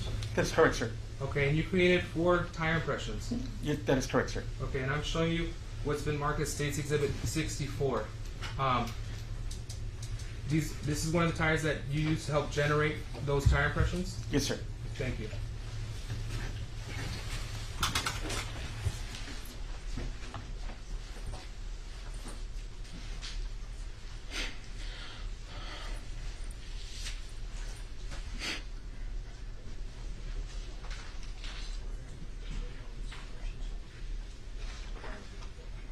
What did you do after you generated the tire impressions? I took him to my substation so he could be logged into our system, and they were given a tag number. And after giving a tag number, they were placed in the proper room. Okay, and after they were placed in the proper room, what did you do after that? I made arrangement with the DPS crime lab so I could take the tire cast and the tire impressions so they could be compared at their lab.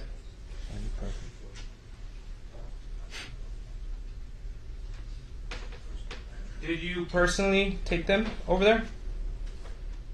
I believe I did, sir.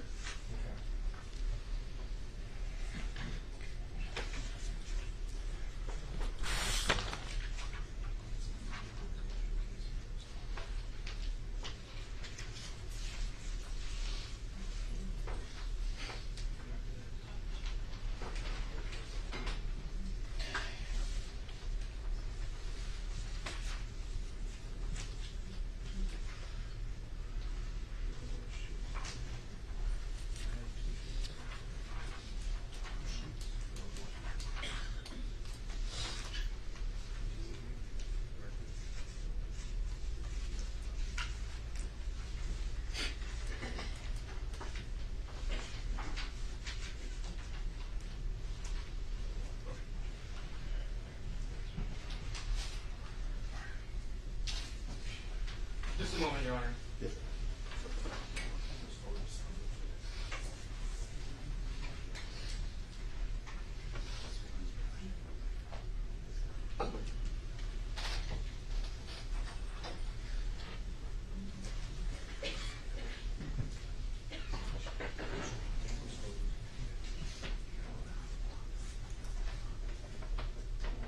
May I have permission to approach, Your Honor?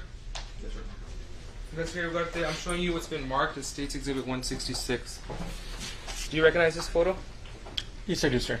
How do you recognize this photo? I took the photo, sir. Okay. And is it a true and accurate depiction of what it portrays to be? Yes, sir. All right. Your Honor, let the record reflect I'm tendering to defense what's been marked as State's Exhibit 166 for inspection. We offer it into evidence.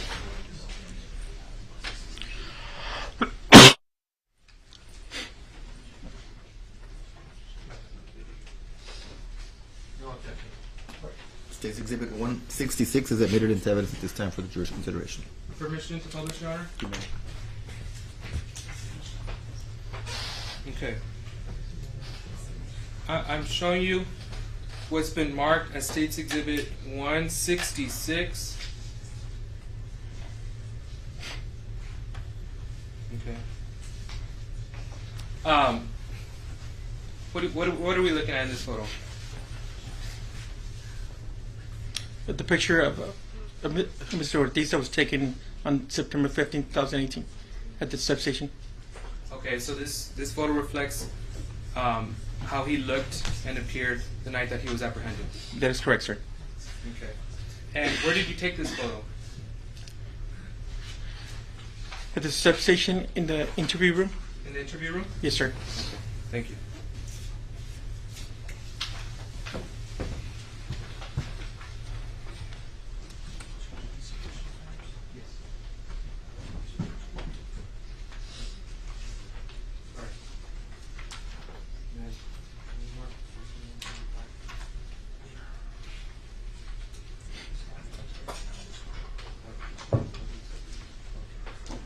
Permission to approach, Your Honor?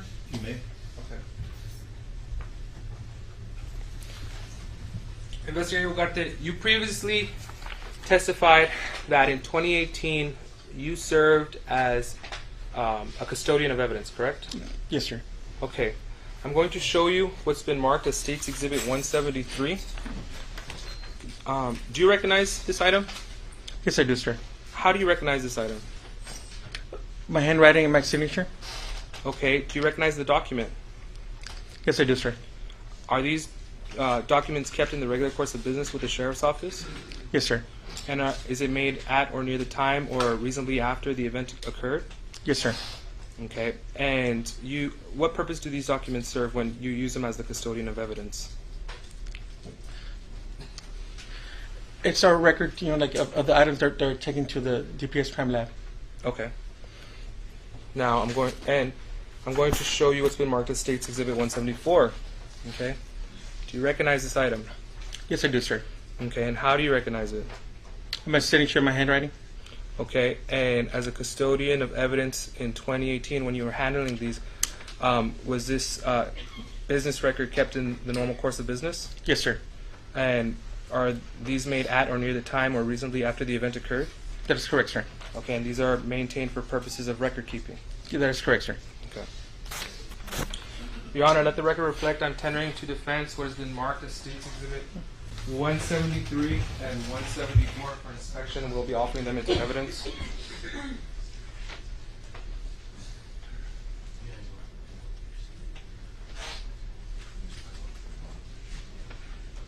If we object, this is our law enforcement reports, they're hearsay. Your Honor, we are entering them as a business record. They are submission forms, Your Honor, that are tendered to DPS judge. As a custodian of evidence, he maintained these records. They were kept in the normal course of business. Yes, sir. So what often, Your Honor? I didn't hear you, Mr. Fuchs. So our offense reports. Okay.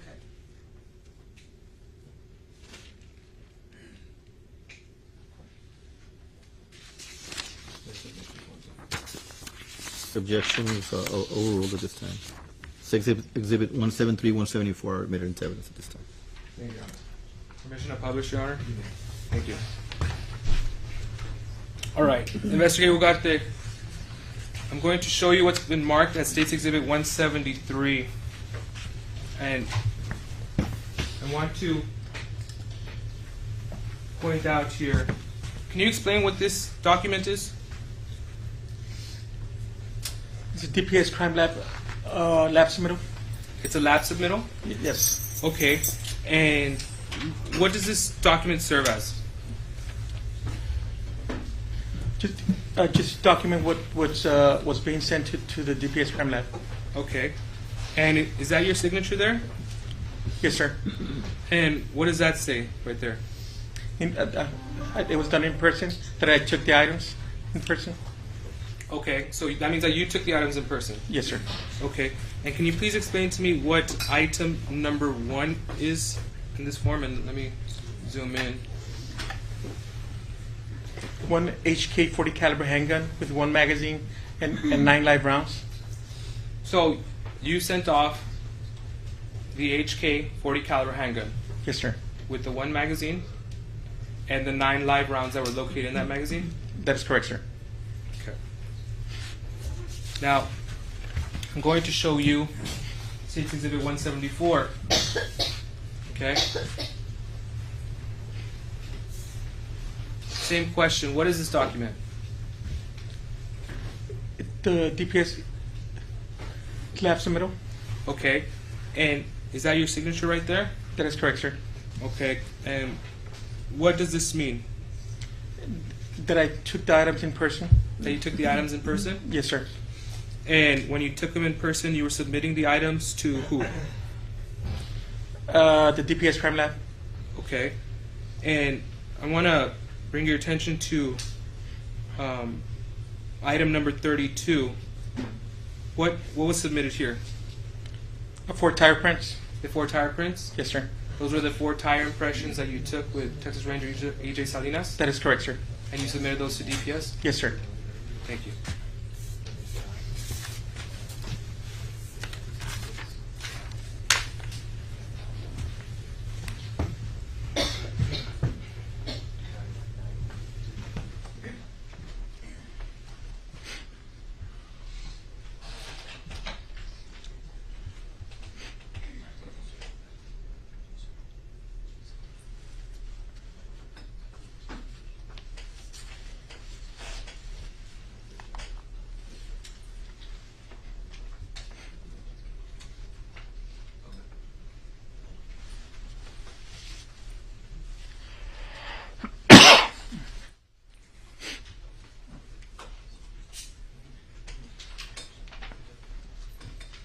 Now, Investigator back there. I'm going to show you again has been marked as State's Exhibit 173.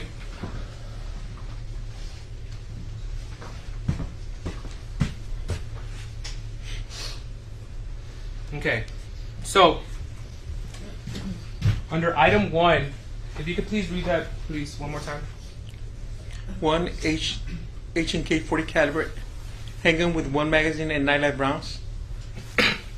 Serial number 123061778. Okay, so this form was submitted with 9 live rounds, Yes, sir. and this was the magazine that was located inside the firearm. Yes, sir. Okay, when you recovered that firearm, there was 1 casing in the chamber, correct? Yes, sir. All right, and we've established already by prior testimony that these magazines can at least hold 12 rounds in them, correct? Yes, sir. Because State's exhibits of the other 2 magazines, both are filled to 12 live rounds, correct? Yes, sir. With 1 live round reaching out of the brim. Yes. So then we can assume that this firearm that was submitted was capable of holding 13 rounds in it in total, That is correct, sir. due to 1 being in the chamber. Yes, sir. Okay.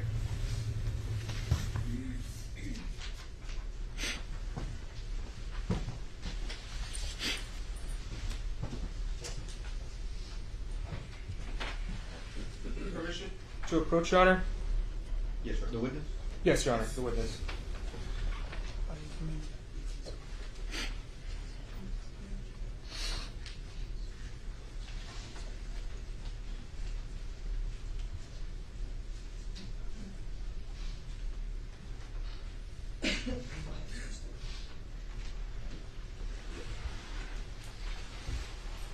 Okay, I'm showing you what's been marked as State's Exhibit 175. Okay. Now, you've previously testified you were custodian of evidence in 2018. Okay. Do you recognize this form? Yes, I do, sir. How do you recognize this form? It's the property release form that's used by the Webb County Sheriff's Office. Okay. And is this form kept in the regular course of business? Yes, sir. All right. And these forms are maintained by the Sheriff's Office? Yes, sir. And what purpose do they serve? To keep track of the items that are being released. Okay. And was this document prepared at or near the time or reasonably after the event? Yes, sir. Okay. Thank you. Your Honor, let the record reflect I'm tendering to defense what will be marked as State's Exhibit 175 for inspection and the offered as evidence.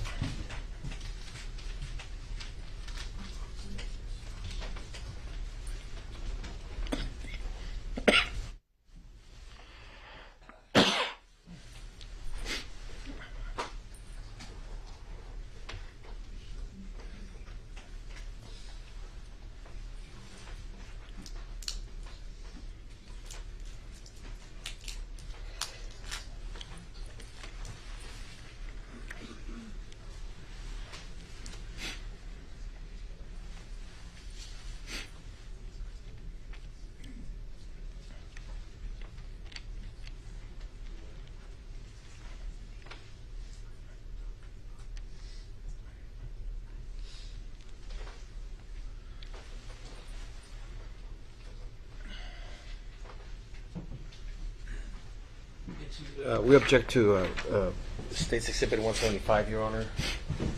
As you were saying, not admissible in the rule of evidence 803-8A2.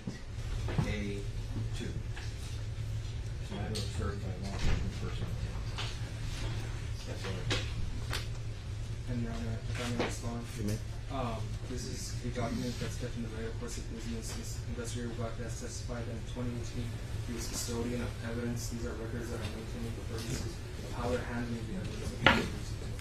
Here's the objections overruled. State's Exhibit 175 will be admitted into evidence. Thank you, Your Honor.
Your Honor, at this time we pass the witness.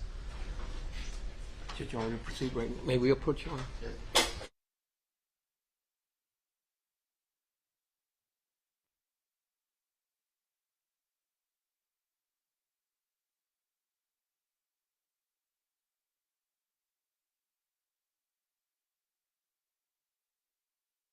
Ladies and gentlemen of the jury, it's about 10:37. We're going to have take a morning break, about 10 to 15 minutes. Again, I'll just remind you not to discuss the facts of the case, and we'll call you in a few minutes. Thank you. All right, for the jury.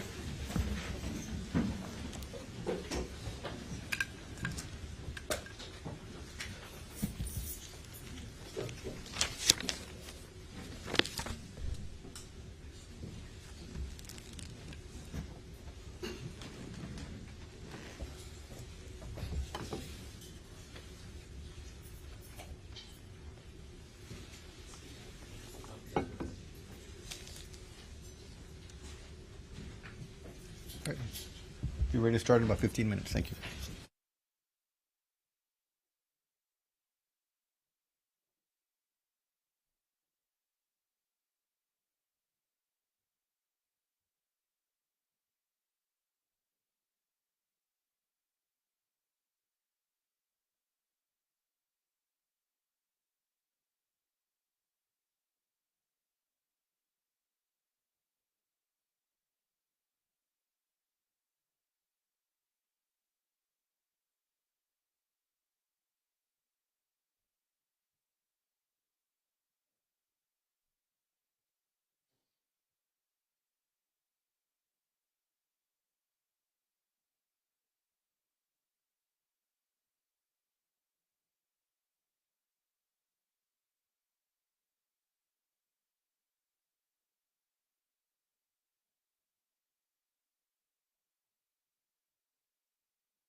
Court is back in session.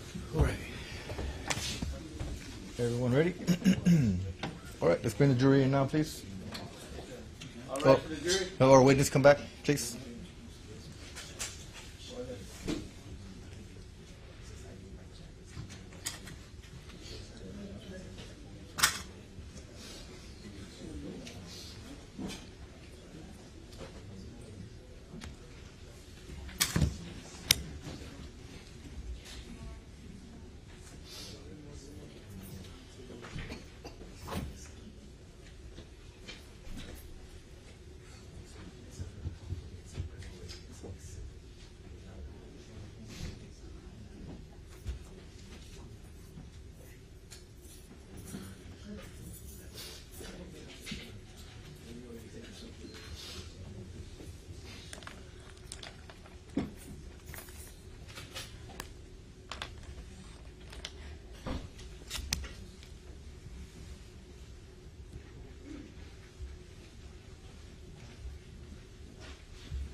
You may be seated.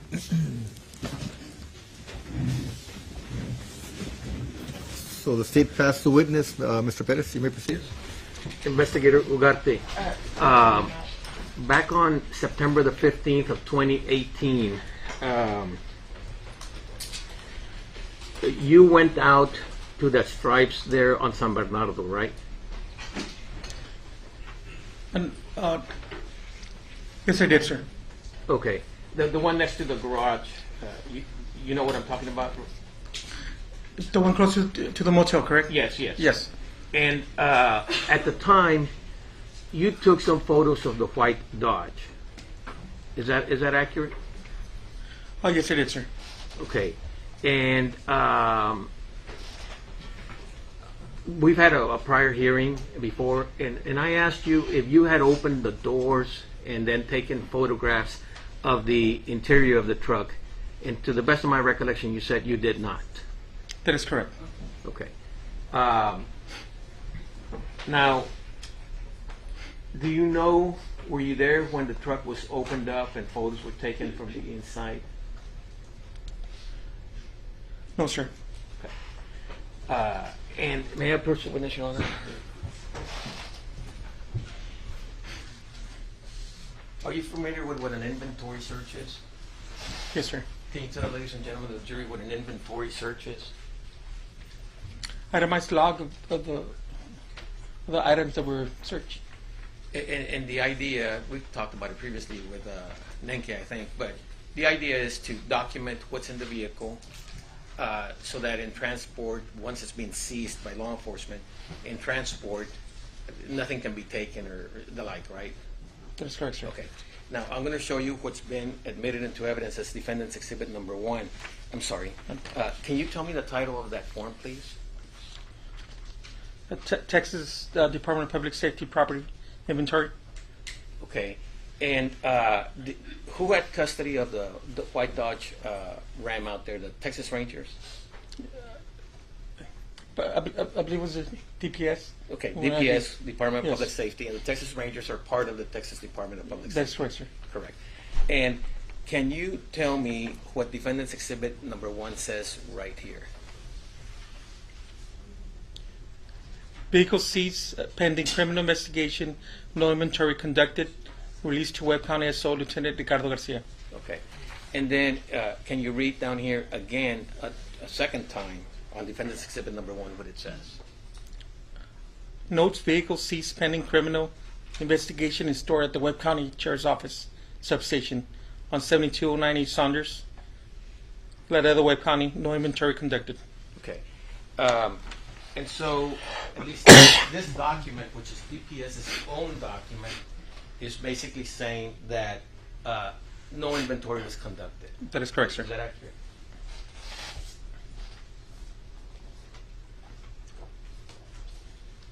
Now I'm going to show you what's been admitted as Defendant's Exhibit Number 6 and Number 7. Can you tell me what those are just generally?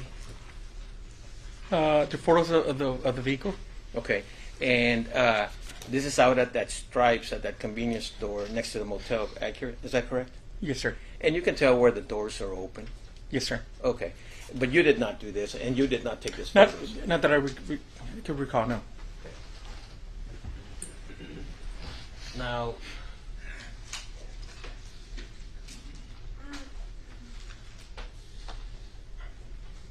subsequent to that, we have, I mean, just by way of example, State's Exhibit number 1, State's Exhibit number 154, 155, and 156, which the prosecution has already talked about. But if I, these are photos of the same white Dodge, but already over at 7209. Is it East Saunders? Yes, sir. It's the Webb County substation, correct? That is correct, sir. Okay. And this is where you conducted a search or collected evidence from the truck. Is that correct? That is correct, sir. And I'm going to show you what's been marked as Defendant's Exhibit number 8 for identification purposes only. Can you tell me what that is? Number 8. Yeah, this is Defendant's Oh, Exhibit okay. number 8, but just generally, what is that form? What it says here that it's evidence collection log. And are you familiar with that form? Yes, sir. And the date on that form? Yes, sir.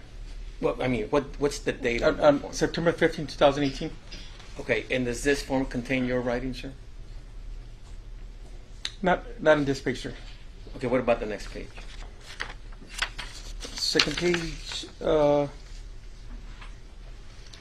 Yes, sir. Okay, so suffice to say, this form is the form that the Webb County Sheriff's Office, that you and Nenke utilized back in 18 to log items that you collect. That is correct. We offer it to evidence Defendant's Exhibit number 8. Let me see here.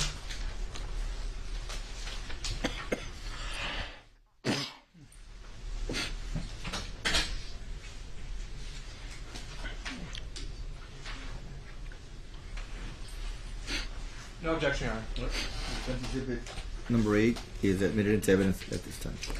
Now that it's in evidence, this form says evidence collection log. It's dated 9/15/18 of 18, and the location is 7209 East Saunders, which is your substation, right? That is correct, sir. And it reflects here that this is the search of the white Dodge Ram 2500 with the driver. With the license plate number. Correct. Is that accurate? Okay. Now, you're the one that conducted a search of this vehicle on that date. On the vehicle, yes, sir. Okay. At the substation. And in here, an item number 1, I guess at 3:54 a.m. is when you collected the HK-40 caliber handgun, right? That is correct, sir. And there are other entries, along the line. But as you go along, you're logging in the times: 3:54, 3:55, 3:58, 4:14, the like, right? Correct, sir. And first of all, is this your handwriting? No, sir. So as you're collecting the items, are you contemporaneously logging in on some form what you're collecting? On either the box or the paper bag where I place them, I always put the time and the date of the item that's collected. Okay, so if you grab, let's say, a woman's purse, you're going to put it into some sort of container, a plastic bag, a box, or a manila envelope, and there's where you're going to log the time. That is correct, sir. Okay, and then this form, I'm assuming, is later formulated. Yes, to put everything that's been collected, we put it based on the time that we collected them. Okay, and as you're collecting the items, is the evidence room there at 7209 East Saunders? Yes, sir. Okay, so then you grab, let's say, the box with the handgun, and you go and put it into a secure area. Is that accurate? Yes, sir. And is that proper police procedure, chain of custody? Yes, sir.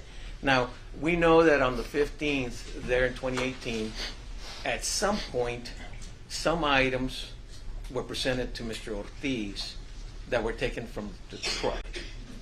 Are you aware of that even? No, sir. Okay, so let's say that Ortiz was shown a purse with some syringes and the like. You collected the purses. You collected all the items in the truck, right? That's correct, sir. Okay, who Do you recall giving it to anybody? I'm gonna object, Your Honor. He already testified that he didn't do that, and he doesn't know about that, about the items in the purse. Do you recall giving, as you're collecting and putting in a bag, items to Agent Salinas or Captain Calderon? No. The only one that assists me in reference to the items is Investigator Nenke, which is also the custodian of evidence. Okay. Now, but you also testified that Nenke was, correct me if I'm wrong, but Nenke was not the one at this hour, at 3:54 or early in the morning. He was not there. No, he was not out there with the vehicle, but he was inside the building. Okay. And so if you're collecting the items, Yes. and I'm assuming you put them in a box or a card or something, and you at some point walk to the evidence room, correct? Which is where Nenke. I walked into my office with a system to log in the evidence. And that's where Investigator Nenke's desk is, and he was he was the one that day doing the tags of the Okay. evidence. And so if I were to tell you, and you can tell me if I'm wrong, that some of those items that you collected from this truck ended up in the interrogation room with Mr. Ortiz, would you know how they got there? No, sir. Okay. Now, at this time, at 3:54, when you began this search, I know you're a custodian of records and a crime scene investigator, but who instructed you to begin the search of the pickup? The Texas Ranger. And E.J. would that Salinas. be E.J. Salinas? That is correct, sir. Okay. Do you know if he had a search warrant for the truck? Objection, No. Your Honor. It's improper question and speculation. Investigator Ugarte just testified that he was advised to, but he doesn't know about the search Your warrant. Honor, I asked him if he knows. He can either say yes or no. Objection sustained. Okay. Did you have a search warrant for the truck? Objection, Your Honor. Same objection. It's a Improper different question, Your Honor. Overruled. Did you have a search warrant for the truck? No, sir. Okay.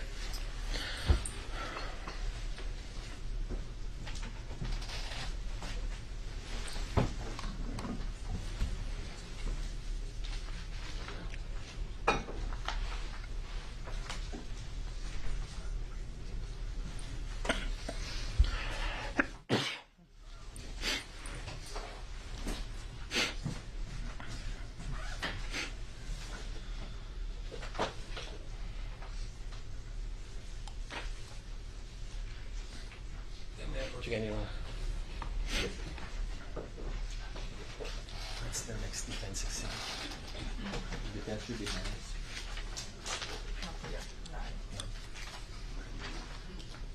Investigator Ugarte, I'm going to show you what's been marked as defense exhibit number 9. Can you just generally tell me what that form is?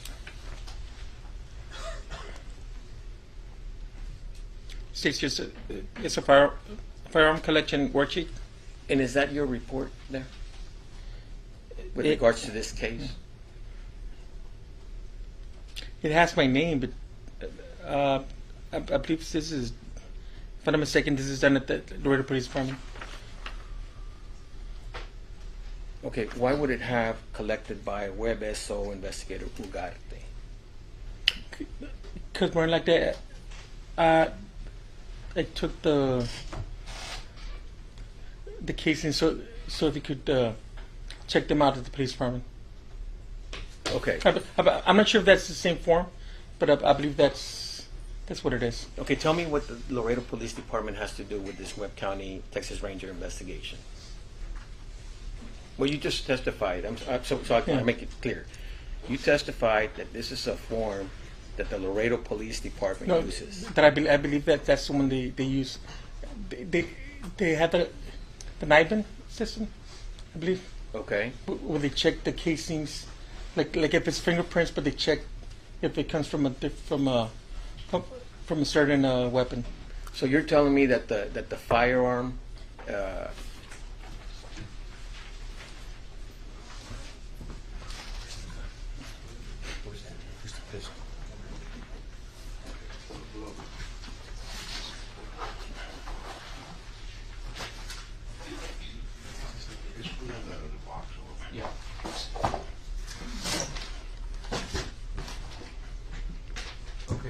So you're telling me that what's been marked and admitted as State's Exhibit number 36A, and then 36, State's 36, State's 38, and 37, these went to the Laredo Police Department? I don't believe so. No, that if anything that's sent over there, just casing. What do you know is what I'm asking you, or are you guessing? Well, I don't know, sir. Okay. But at some point, you're saying that some of these items that have been introduced in this trial went to the Laredo Police No, Department? sir. Okay. And Not those items. in this form that is talking about this firearm, and let's verify the serial number.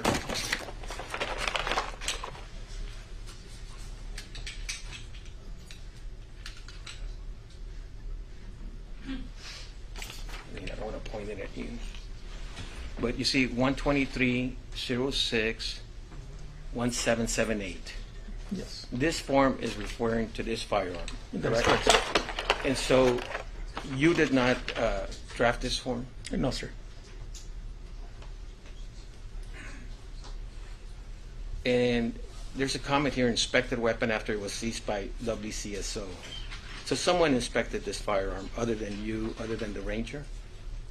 I believe so, sir. And it talks about it has 2 spare magazines, Yes, sir. and it says number of cartridges. So are you offering it? 'Cause you're Yes, Your Honor, I'm going to offer it. The State's Defense Exhibit number 9.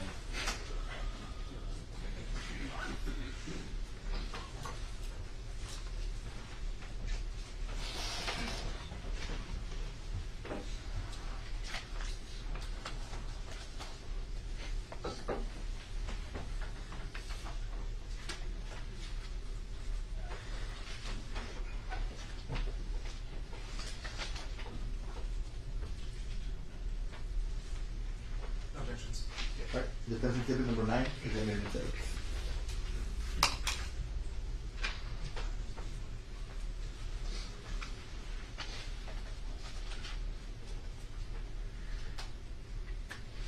And the state earlier introduced also 2 extra magazines, correct? Yes, sir. And in there, the DA told you that each magazine had 12 cartridges within them, correct? 12 rounds. Yes, sir. Okay. But yet this form says that the number of cartridges in the magazines was only 2 at this time, whoever inspected this. You see that? Yes, sir. Okay. Not 12, right? Well, it just says the magazines. So. Well, no, it has says 2. number of magazines, 2. Number of cartridges in magazines, 2. You see that, right? Okay. Yes. It's referring to the number of shots in there, right? Yes, sir. Okay. And then here where it says photographed at scene, it says unknown. You see that? Yes, sir. Condition at the scene, unknown. You see that? Yes, sir. Okay.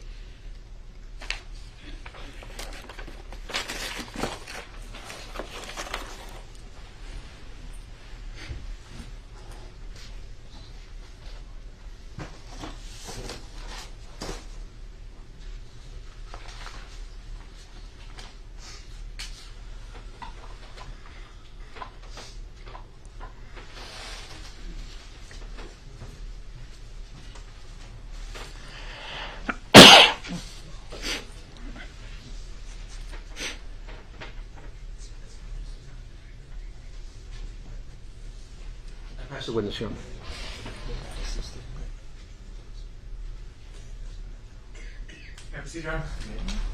Thank you. Investigator Ugarte, could you please explain to the jury what is a NIBIN? The NIBIN data system. To my best of my knowledge, it serves like the APHIS system, which is like basically what the APHIS system does to fingerprints. The NIBIN does to casings. It checks the markings on the casings that are recovered to certain guns, and they can actually identify the gun that was used to use that casing that was recovered. So essentially, it's a law enforcement database system to link to firearms. Yes, sir. Okay. And for purposes of seeing the firearms been used before, it's linked to other incidents. Yes, sir. Okay, and why would you go to the Laredo Police Department for the NIVEN system? Because the Laredo Department I believe they're the only ones in Laredo that has a system, and they have it to serve all of the surrounding agencies. So you were just doing your due diligence. Yes, sir. Permission to approach the witness, Your Honor? Yes, sir. Let's see your left there. I'm going to be showing you what's been marked as State's Exhibit 177. Do you recognize this item? Yes, sir. Okay. I'm also showing you what's been marked as State's Exhibit 178. Do you recognize this item? Yes, sir. State's Exhibit 179. Do you recognize this item? Yes, sir. And State's Exhibit 180. Do you recognize this item? Yes, sir. Okay. Now, how do you recognize these items? They're the forms that were submitted to the DPS crime lab, the lab submittals. Okay. And as a custodian, you and Investigator Nenke both served as custodians of evidence, correct? Correct, sir. Okay, as custodians of evidence, would you keep these records in the normal course of business? Yes, sir. Were these documents generated at or near the time of the event or reasonably after? Yes, sir. Okay, and they were maintained for purposes of the Webb County Sheriff's Office? That is correct, sir. Okay, and when you generated these reports, they were generated off of a computer that was operating properly? Yes, sir. Okay. Your Honor, at this time, let the record reflect, I will be tendering to defense what has been marked as State's Exhibit 177, 178, 179, and 180 for purposes of inspection and offered into evidence.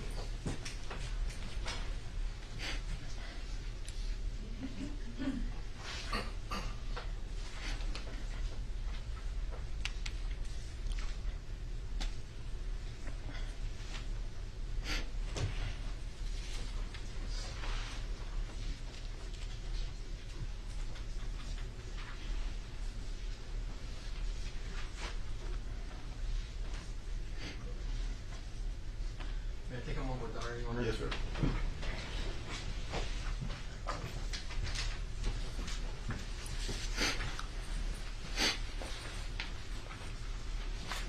Investigator Ugarte, Yes, with sir. regards to State's Exhibit number 177, and we know it's a laboratory submission form, right? Yes, sir. But it contains two parts. Like, let's say just page 1, it says Jose Ugarte. Page 2, Jose Ugarte. But page 3 and page 4 say Nenke. Is that accurate, sir? Yes, sir.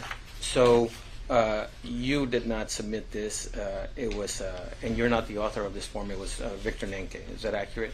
The author of the form, yes, but I did submit the evidence. I actually took it.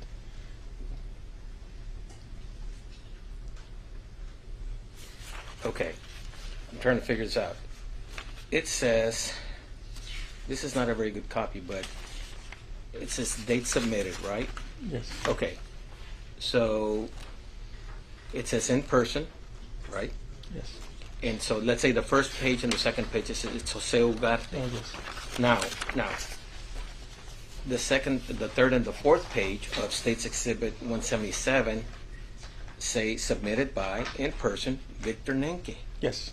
And it actually has his signature. So We both we used to go, both of us used to go at the same time and check the evidence. every single time. The majority of the time, yes. Now, when you submit it to the DPS crime lab, where is it located in Laredo? Or where is it located? Intersection of Clark and Loop 20. Okay, so let's look at State's Exhibit number 178 again.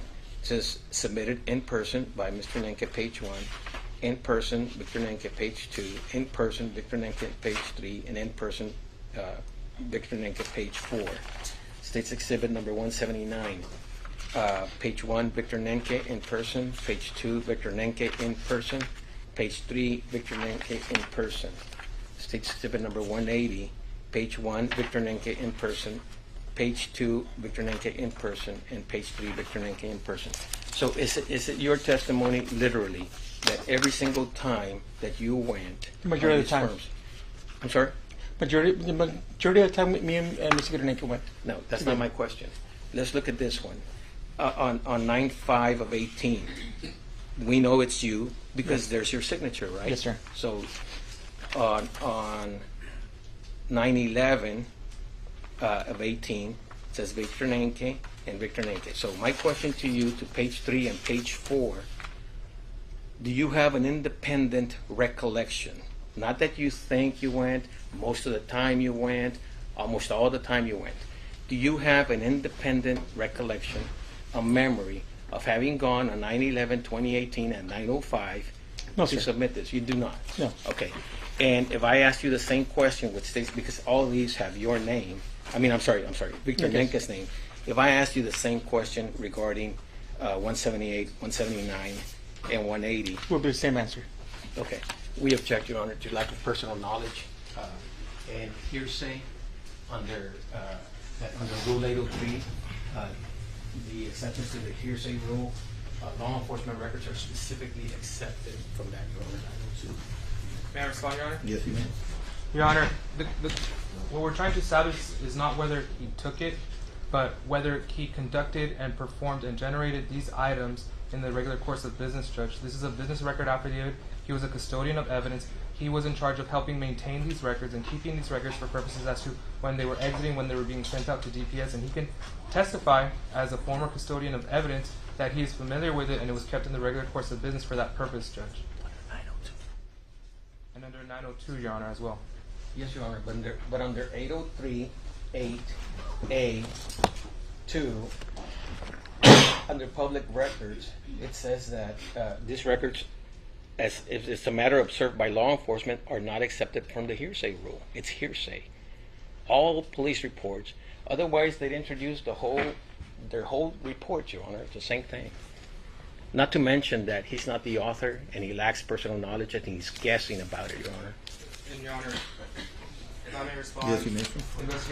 Investigator Ugarte, Investigator Nenke, they both previously testified that they were both in charge of the property room. They would both help each other in processing scenes as to when the collection of evidence, entering it into the data form, and as to generating the tags, and when they would send these items over to DPS, Judge. It's a unit. It's the evidence collection unit. They're custodians of evidence. Your Honor, we're going to object to a non-legal objection in a speech. Okay, just give me 1 second. Give me a second.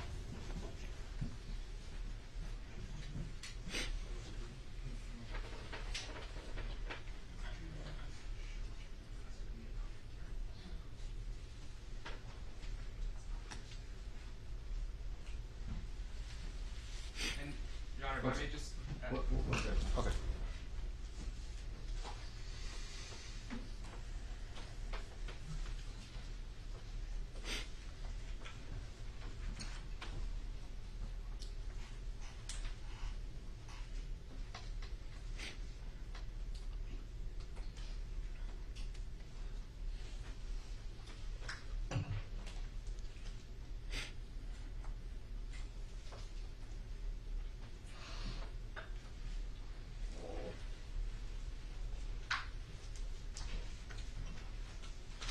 You wanted to add something? Yes, Your Honor. Go ahead. Just that we're also introducing this as a business record, but we're not introducing this for the truth of the matter asserted. We're more of introducing it as a business record with the custodian of evidence, Judge. So we just want to add that to our response. If they're not And for offering purposes it of chain of custody, Your Honor. If they're not offering it for the truth of the matter asserted, then we also object to relevance. They need to make it relevant first. Your Honor, DPS forms. he's already testified as a custodian of evidence. He's familiar with the document, so... Objecting to the speech. Well, why don't you approach then? Both approach.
So the exhibits are admitted into evidence at this time was 178, 179. What was the number again, Mr.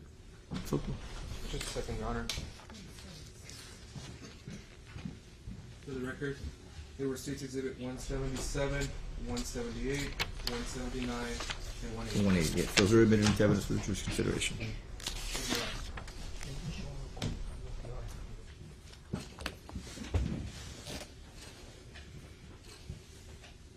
Permission to publish, Your Honor? You may.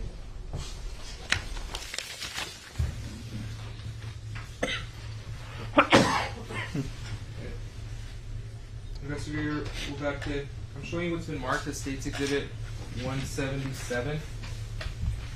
Can you please tell the jury what that is? The DPS lab submittal. The DPS lab submission? Yes, sir.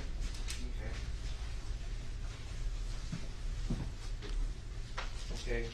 And right here, what is this information related to?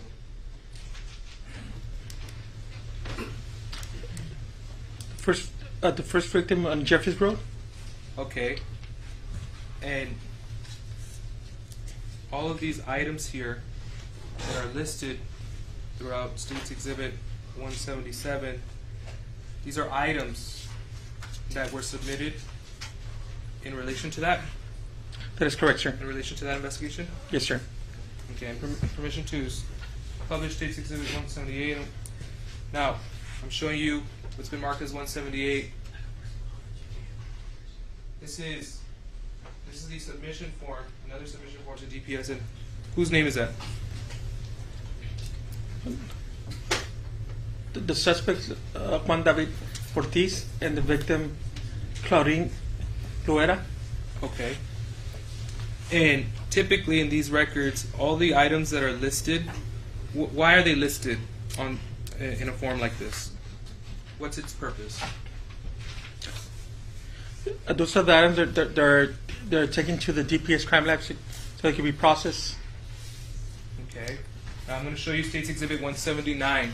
Okay. Another submission form. Can you please read the names here? Juan David Ortiz and Giselda Hernandez. Okay. And again, these are items that were sent to DPS. That is correct, sir. Okay. And finally, I'm showing what's been marked as State's Exhibit 180.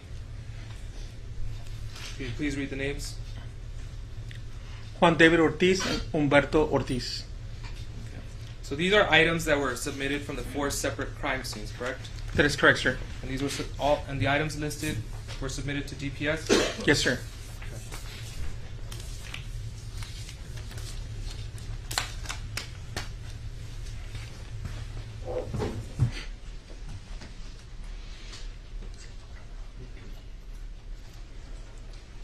Pass the witness, Your Honor.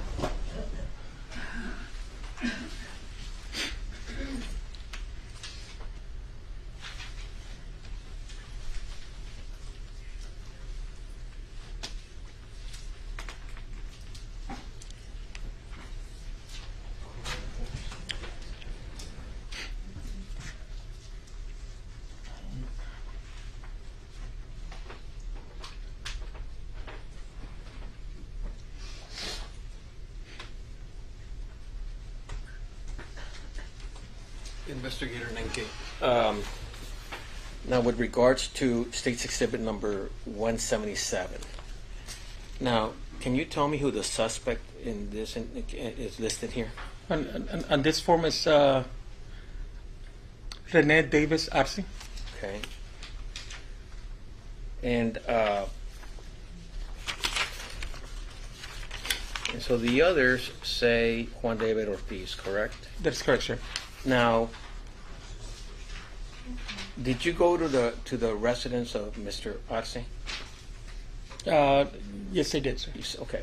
And so here, when it talks about 1 black and tan 6-hour 9mm, that has nothing to do with Mr. Ortiz, correct? These were items collected from Mr. Arce. That is correct, sir. The Colt AR-15, nothing to do with Mr. Ortiz, correct? Correct, sir. Okay. So at least at least with regards to 177, where someone else is listed, these do not relate to Mr. Ortiz. Would that be accurate? Some items they don't. Okay.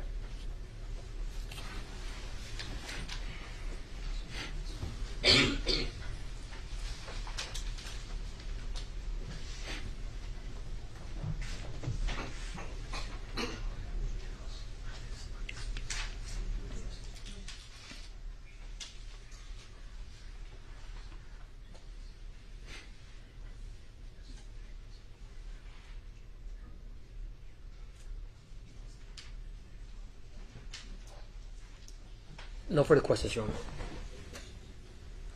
No further questions from the state, Your Honor. You may sit down, sir. You're excused.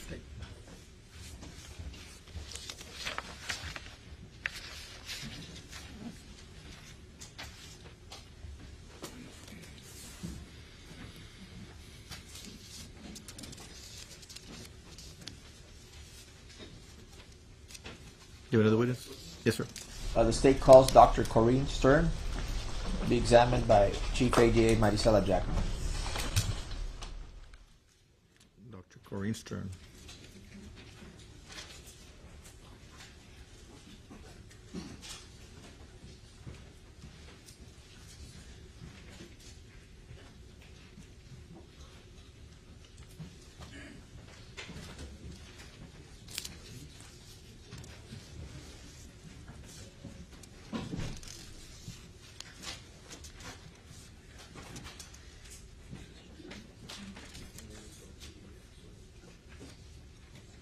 So, good morning. Can you raise your right hand? Do you solemnly swear testimony you're going to give during this trial will be the truth, the whole truth, and nothing but the truth, so help you God? Yes, I do. Thank you. You may take the witness stand. Your Honor, may I please exit the stand?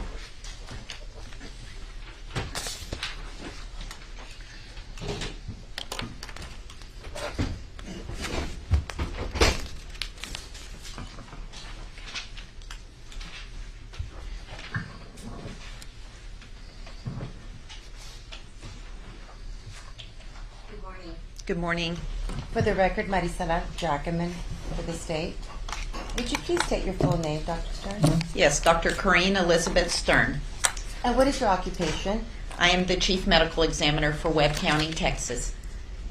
Would you tell us your educational background and professional training that qualifies you as a medical examiner? Sure. I received my undergraduate degree in medical technology from the University of Mary Hardin-Baylor in Belton, Texas.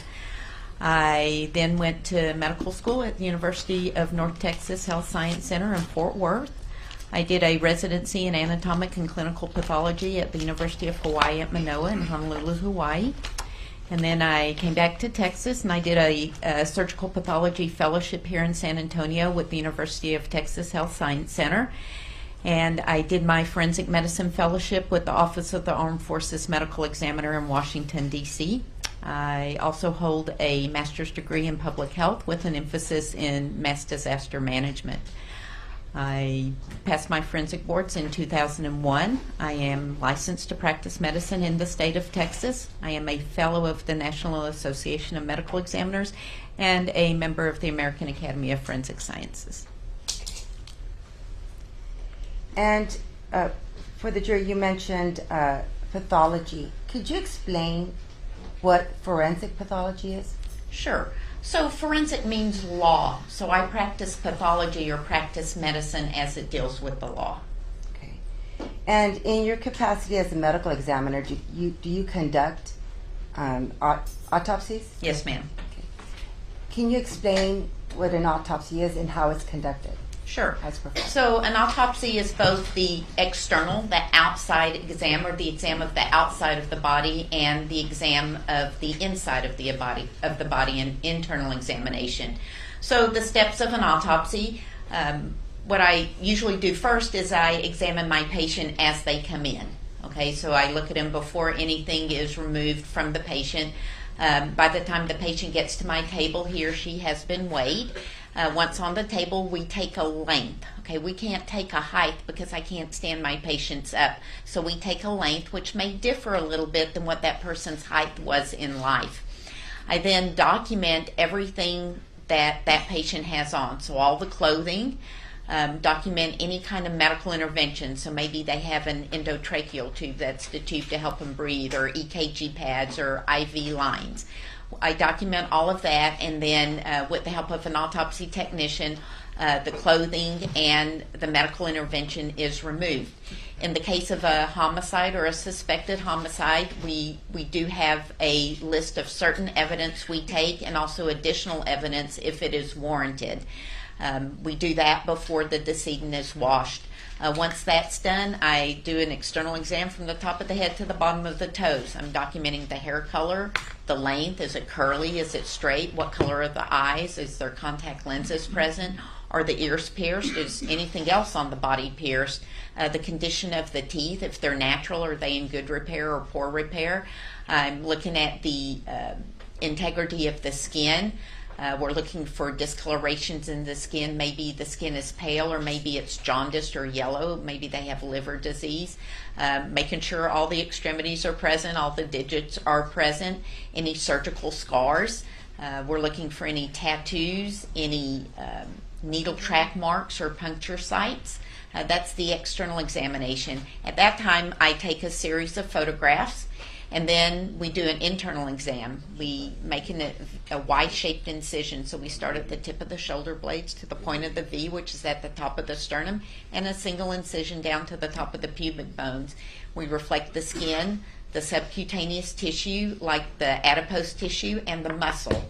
And then the rib cage is exposed. We use a special kind of saw to take the rib cage off. It's a saw that vibrates, so it will cut through the hard bone, but it won't damage the soft organs underneath.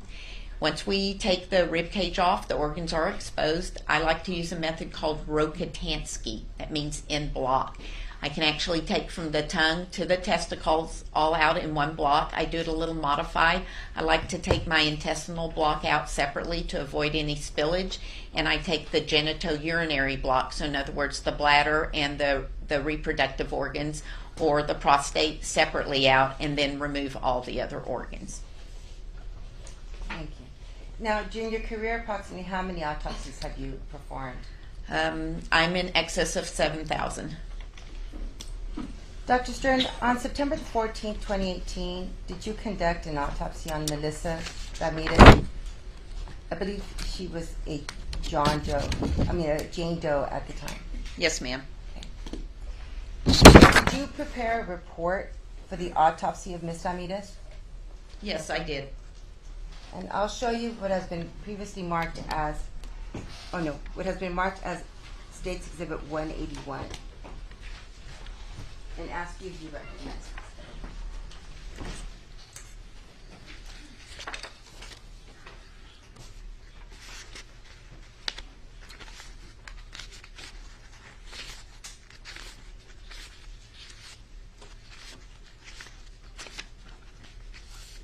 Yes.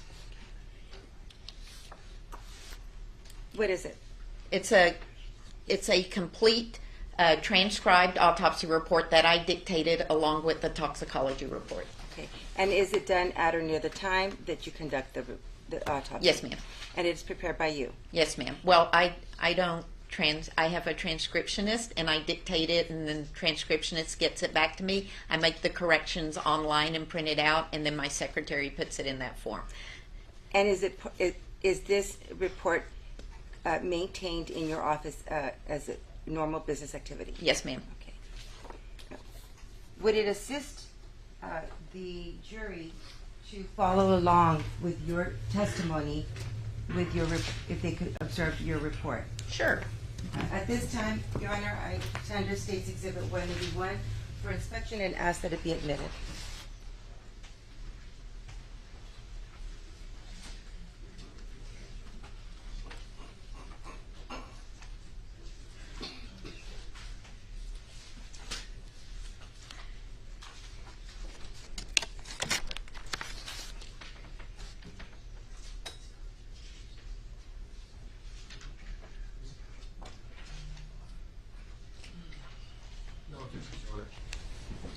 Thank you, Your Honor. Permission to publish? Yes. State's Exhibit, well, first of all, State's Exhibit 181 is admitted into evidence at this time.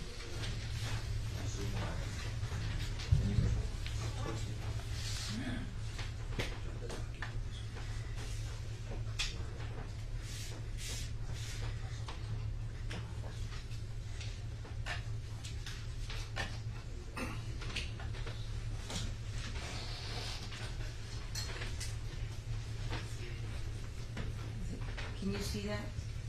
Is it Yes, is it ma'am. easy to read? Let me see if I can get it a little bit bigger. That's good. Okay.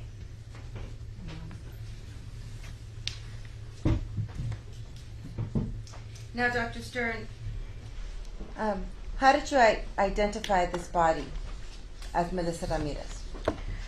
So Melissa Ramirez was positively identified through fingerprints in the database. Okay. And your report indicates her name on top of the report, is that That's correct?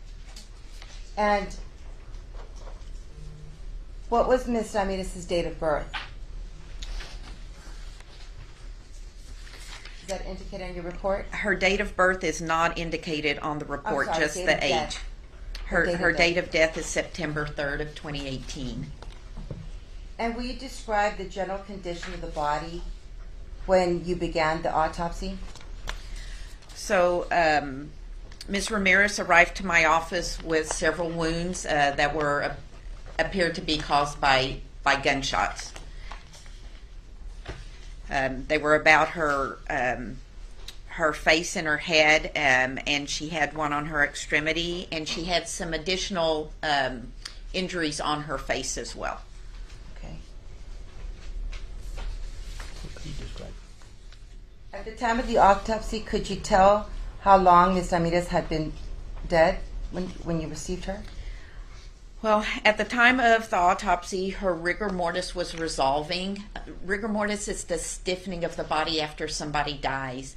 And there are a lot of environmental influences on it, and so we can't use it to determine an exact time of death, and sometimes we can't even get close. But since hers was resolving, it appeared that she'd been dead by the time she got to me, around 24 hours or more.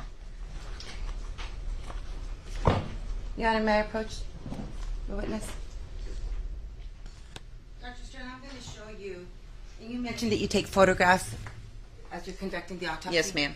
I'm going to show you, there's 16 photographs. It's State's Exhibit 182, 183, 184, 185, 186, 187, 88, 89, 90, 91, 92, 93, 94, 95, 96, and 97.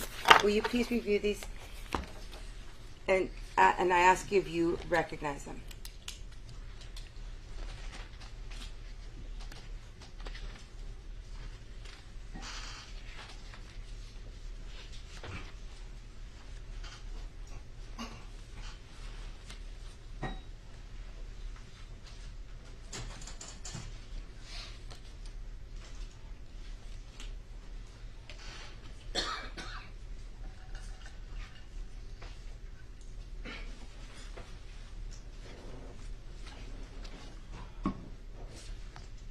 Yes, these are photographs that I took during her autopsy. And do these photographs fairly and accurately represent Melissa Ramirez's body as you observed them the day during the autopsy? Yes, ma'am. Please step in, State's Exhibit 150, 182 to 197 for inspection, and we'll offer into evidence.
May we approach, Your Honor?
All right.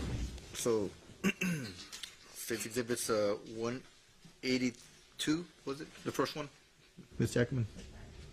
182? 182 through 197 will be admitted into evidence at this time.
Dr. Stern, I'm going to go ahead and direct our attention to the pathological diagnosis that we have here. Okay. And we'll go ahead. I'd like to start, and I'm going to be moving this just for a second. This is State's Exhibit 182.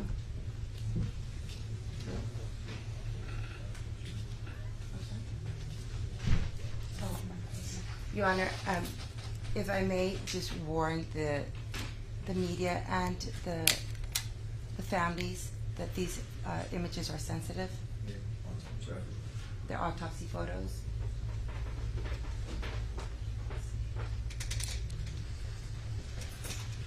Okay.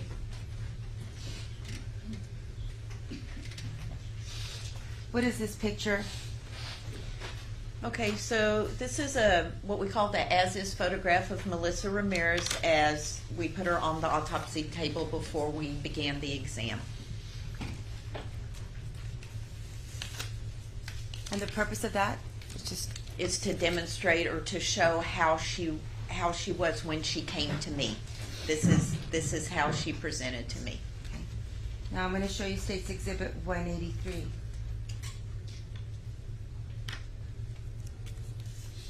This is what we call an identifying photo. This is after we've cleaned her up, and it's an ID photo of her face. Okay. Now, I'm going to go back to your pathological diagnosis and start with gunshot wound of the jaw. Okay. We explained what you observed in with that injury. Okay, so she had a gunshot entrance wound. It was on the right side of the jaw in the mandible. That's the lower part of the jaw. So the upper part's your maxilla. This is the mandible, the lower jaw. So it was on the right side in the lower jaw. It was a round defect, and surrounding the entrance wound where the bullet actually pierced through was gunpowder stippling. That just means there are unburnt grains of gunpowder. And that surrounded the entrance wound. Now, I'm going to stop you right there. I'm going to show you State's Exhibit 184. Is this the stippling that you were referring to? Yes. Okay. And we're still on this injury. Did you have any more information in your diagnosis or in your findings? Okay. Yes, so the bullet perforated the skin, the subcutaneous tissue just behind the skin, the muscle. It went through the bone of the mandible, and it terminated its path in the right side of the C6 vertebrae, the 6th cervical vertebrae, and that's where I recovered it. The wound path was from right to left and down. Okay. And you recovered this bullet. What was it, a deformed bullet? It was a large caliber, copper-jacketed, deformed bullet. Okay. Now I'm going to show you what's been marked as State's Exhibit 188. Is this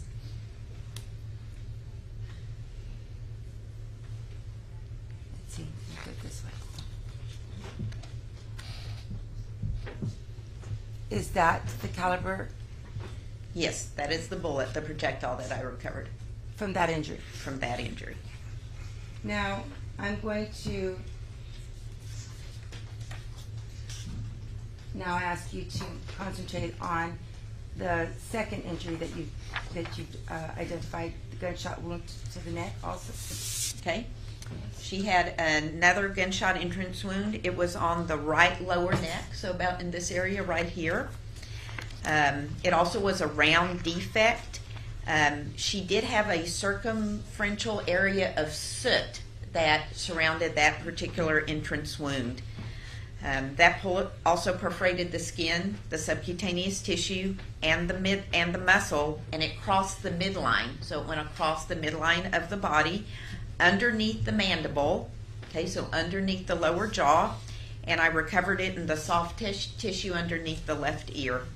I also recovered a large caliber, copper-jacketed, deformed bullet. The wound path was from right to left, slightly back to front and up. Okay, now I'm going to show you what has been marked as State's Exhibit 189.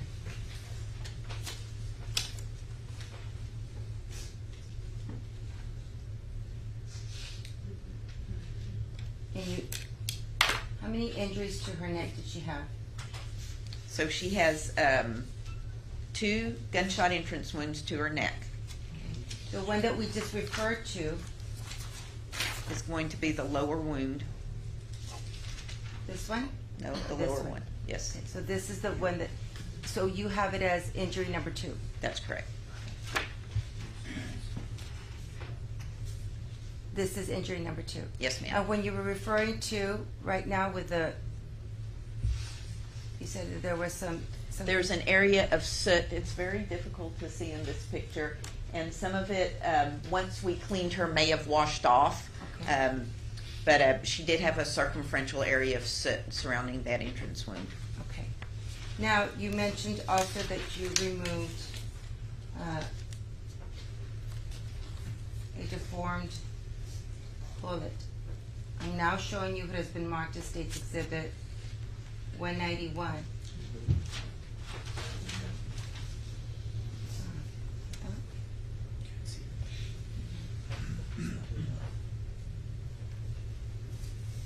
Yes, that's the bullet I recovered under the left ear and the upper part of the neck. Now, I'm going to refer you to your gunshot wound of the neck, injury number 3. Okay, so she had another gunshot entrance wound on the right side of the neck above the one we just described. It was also a round defect, and she also had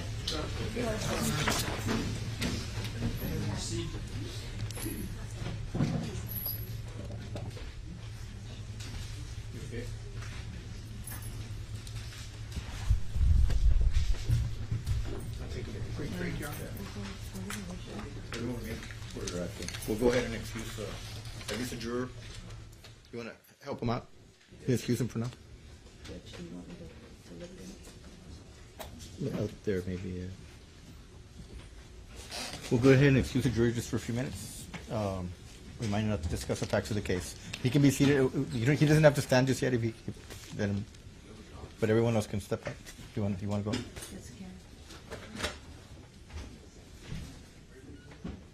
Let the jurors walk out first.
Medina.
District Court is back in session. The Honorable Judge Oscar Hill Jr. presiding.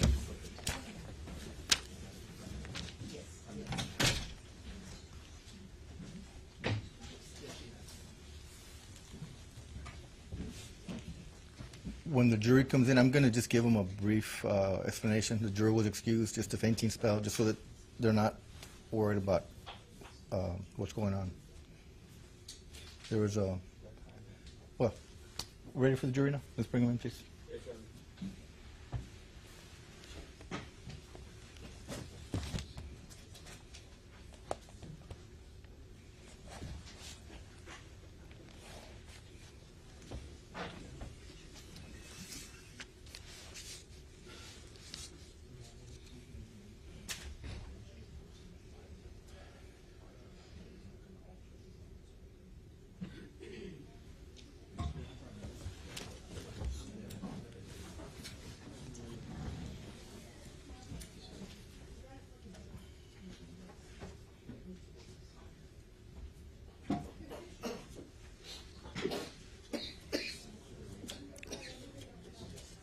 Some water. We need some water later. I reminded me we need to get some water. Tell them. You already told them? Tomorrow. Tomorrow.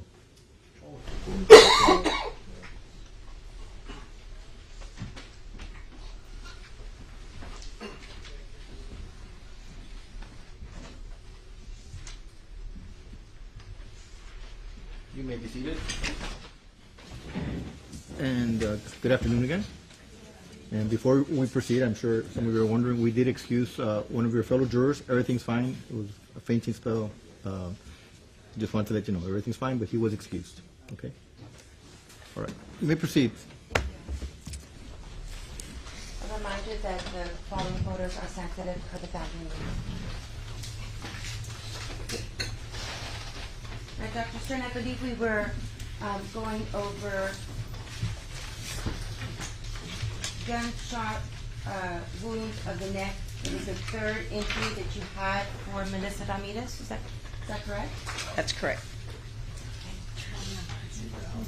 It's not on? No, it's just on top. See, is it on green? Can you hear me now? Yes. Okay, thank you.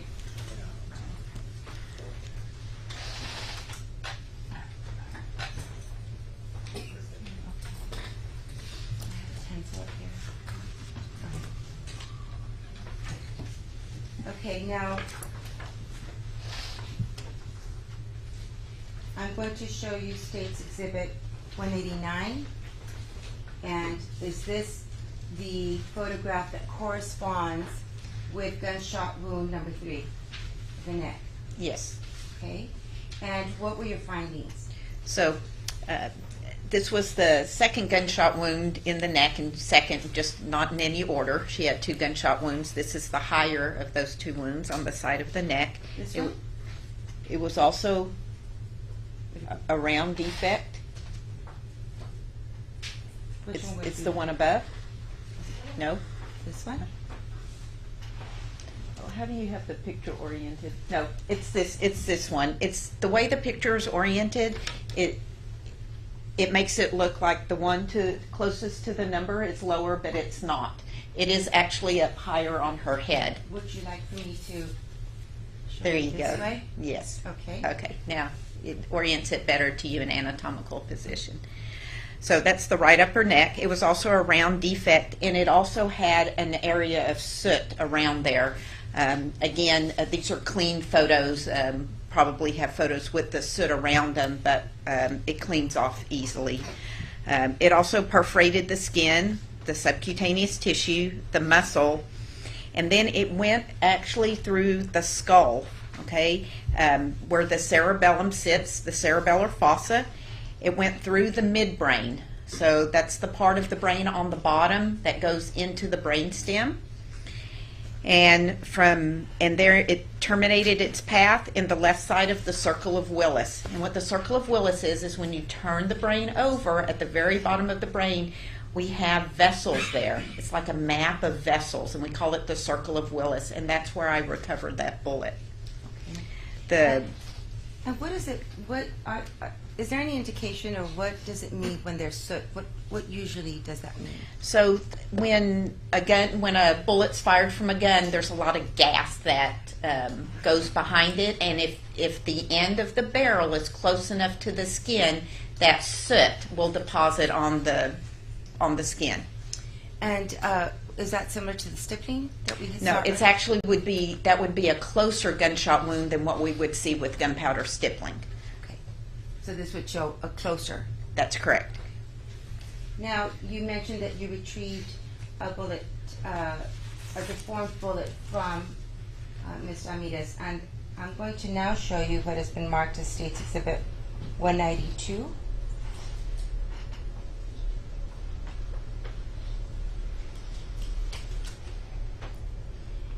And is this the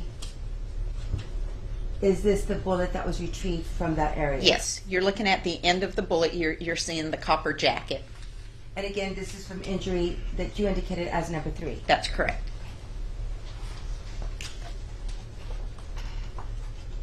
Now, I'd like to refer back to your report on the fourth finding, which was a gunshot wound of the right wrist. Is that correct? Yes. Okay. And will you explain? I'm now going to show you a photograph or State's Exhibit 194, and if you can explain that injury. Okay. So that's also a gunshot entrance wound. It's on the right volar wrist, and what we mean by the volar wrist, it's this side as opposed to dorsal. It's volar. Okay. So it's right there. It was also it was a slightly irregular defect, and there was an area of gunpowder stippling present on the skin. You can see the little red dots, okay, those unburned grains of gunpowder. That's gunpowder stippling. The bullet perforated skin, subcutaneous tissue, muscle, and actually the bone, one of the bones of the wrist, the radius, and that's the bone on the lateral, so that's going to be the bone that lines up with on the thumb side. And which is the entry wound? So the entry wound is on this surface, on the volar. This one? That's correct. Okay. And this would be the exit? That's correct.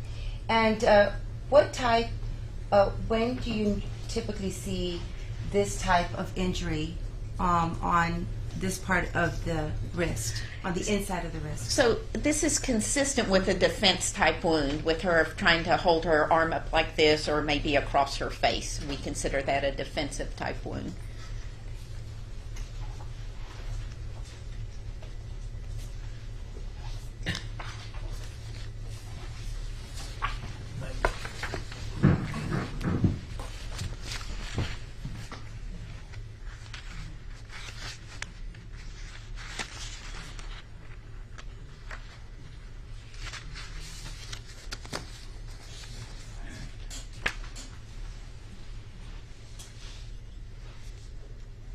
I'm going to show you State's Exhibit 196.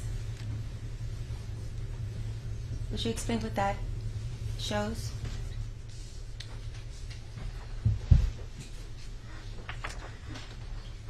So this is associated with the gunshot wound of the wrist.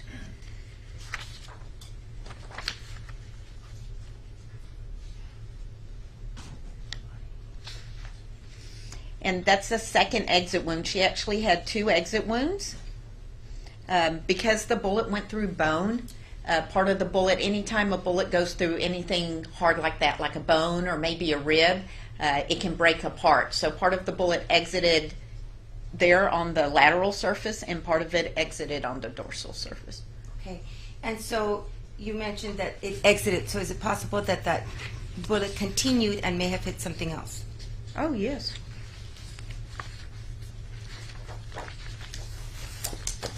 And the last photo is State's Exhibit 197. What is this a photograph of? So that is some writing on her skin, and it was located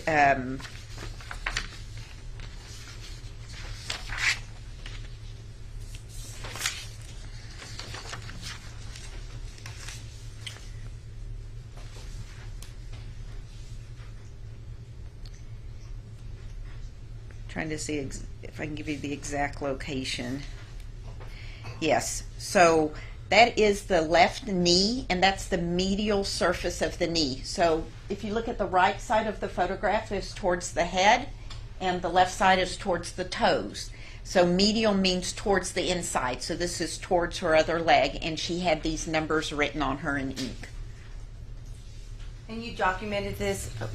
What was the purpose of documenting that? Because at the time I didn't know if any significance or if there was any significance to those numbers. So we have to preserve evidence, and that was the reason to document it. And during this time, when you first conducted the autopsy, did you have her identification at this time? No, she had not been identified yet.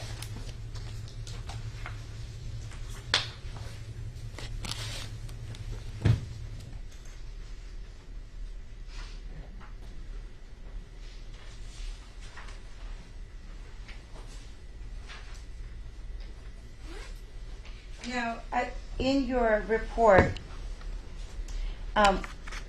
were you able to determine her cause of death? Yes. And what was that? Multiple gunshot wounds. And I also noted that in your report you did not, you specified that there was no medical intervention. What is the purpose of that? That means she didn't live long enough for paramedics or EMTs to come and try to save her life. Or she wasn't found in time. There was no life-saving measures taken. And as part of your autopsy, do you conduct or do you have a toxicology performed? Yes, I do. Did you do so in this case? I did. Is it also included in your report? Yes, ma'am.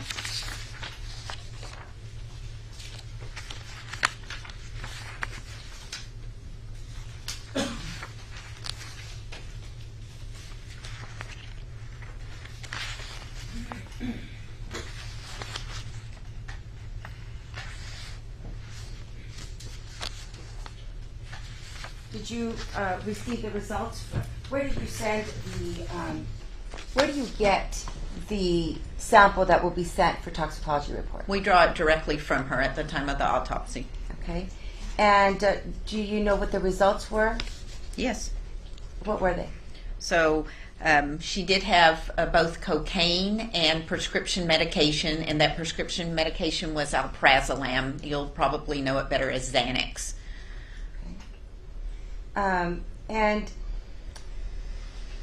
you mentioned that you do have the 3 deformed bullets, and you placed them in an envelope? That's correct. We place them in a paper envelope and seal them. Dr.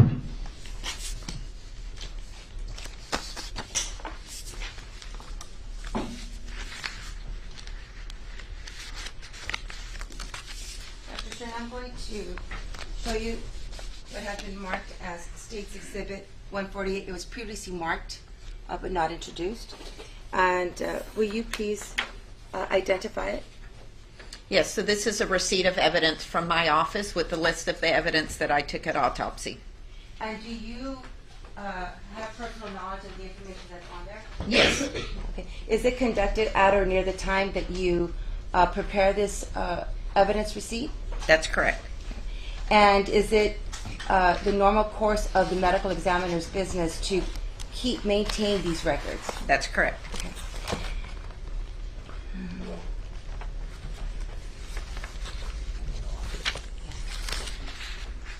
May I have that? Your Honor, I'm tendering State's Exhibit 148 to the defense for inspection and offering to evidence.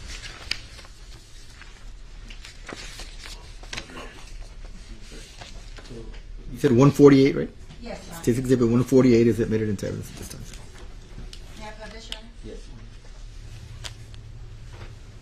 Now, Dr. Stern, when you provide, what do you do with these bullets that you retrieved or removed from Ms. Ramirez? So first I photograph them. I try to clean them as best I can without making any marks on the projectile. And then I photograph them, and then I place them in a paper envelope, what we call a coin envelope. Put a piece of evidence tape with my initials across the seam. Now, and on this report, or on this receipt, do you document that you submitted 3 large caliber bullets? Yes, they are on that receipt.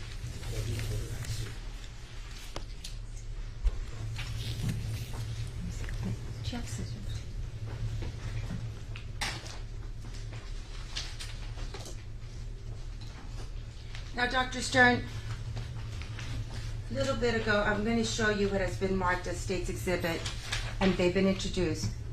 State's Exhibit 44, 45, 46. What are they? So these are the 3 large caliber copper jacketed bullets that I retrieved from Melissa Ramirez. Okay. Now, do you have the envelopes? Do you see the envelopes that you're familiar with? No, these are envelopes that the ballistics placed them into. Now, I'm going to show you what...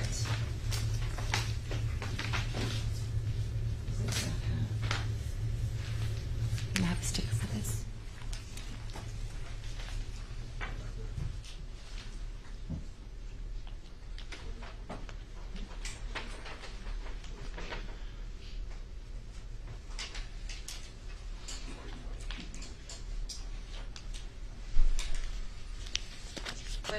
What I have marked as States 44A. You may not be familiar with it, but it is. What is it? So this is a larger envelope that's marked biohazard, and it feels like it has maybe some additional envelopes inside of it. Now, if you could, for the record, we want would you open that and see if your envelopes are contained in that document, in that envelope.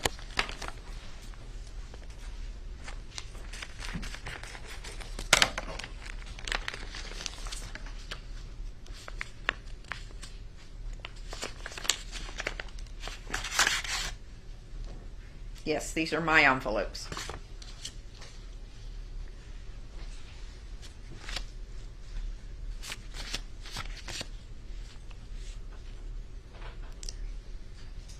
Are you able to determine that those 3 bullets that were taken from Ms. Ramirez were submitted in those 3 envelopes? Yes, and they have stickers that match up exactly, so I know from which envelope each one was taken. And so therefore you're able to determine the bullet where it was retrieved from Ms. Ramirez? That's correct. If you would be so kind to just insert them in their corresponding envelopes. Okay.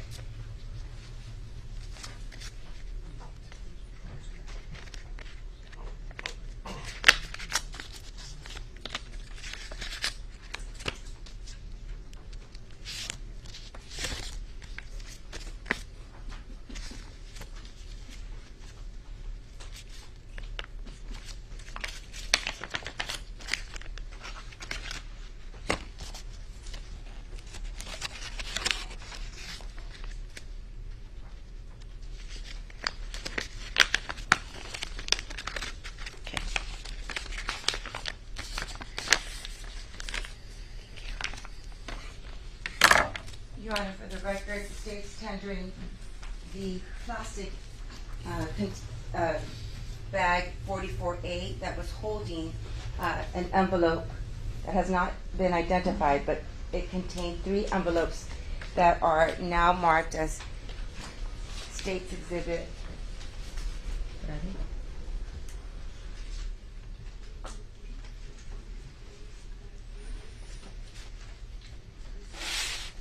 44B.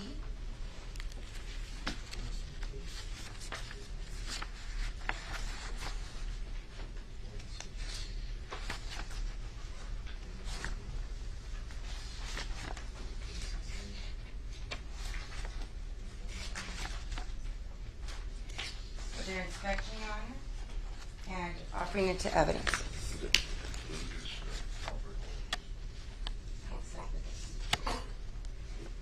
Judge, if I could just briefly ask a question of the witness.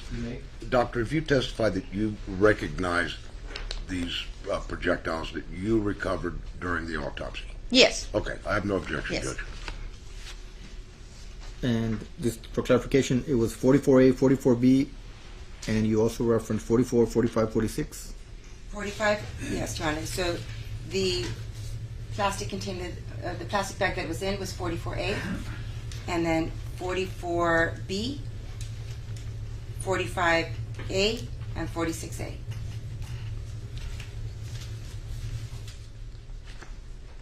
But did that also include 44, 45, and 46 is what my question was. I'm sorry? Were you also including 44, 45, and 46 or not? Yes, Your Honor.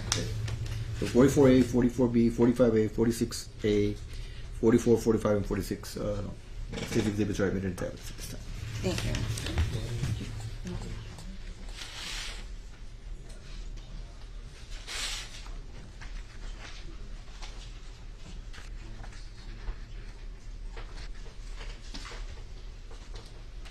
Now this is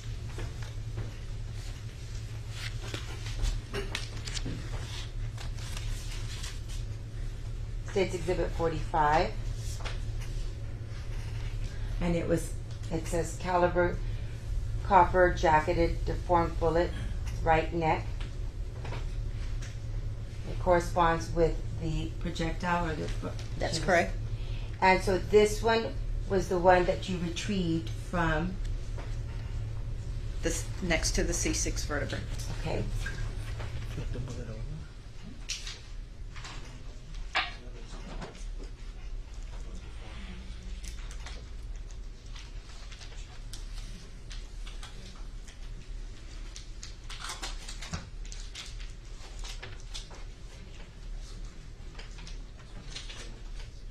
Can you explain when you say deformed, what are these deformities? What are these?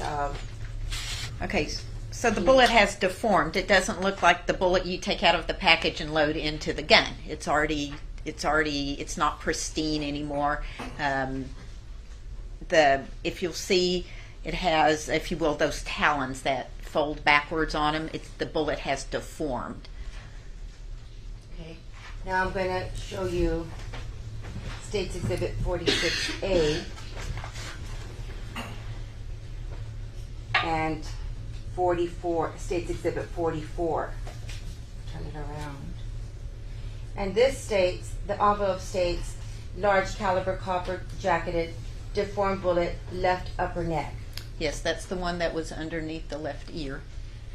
And this was the bullet that was retrieved or Yes. recovered from. That's correct. Okay. And again, it's deformed. And this one is probably, you can see the deformity a little bit clearer because there's nothing on the packaging. And Okay. Same thing applies? Yes, same thing applies.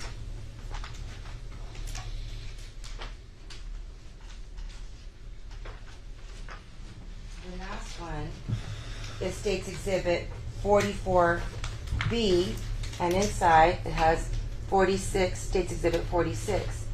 And here, this is the large caliber copper jacketed deformed bullet from the left brain. Yes, that was the one at the bottom of the brain in the circle of Willis. Is this which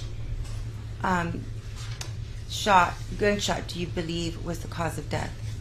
They could have all killed her.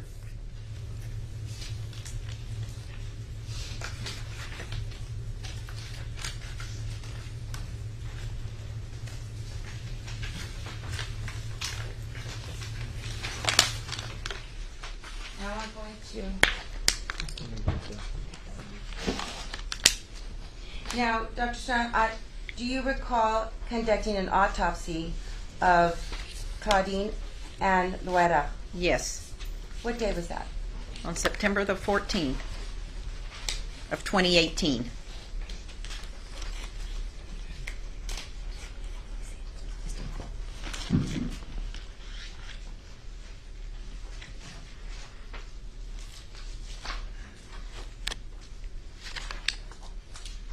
Did you prepare a report for this autopsy? Yes. I'm going to show you what has been marked as State's Exhibit 198 and ask you if you recognize it.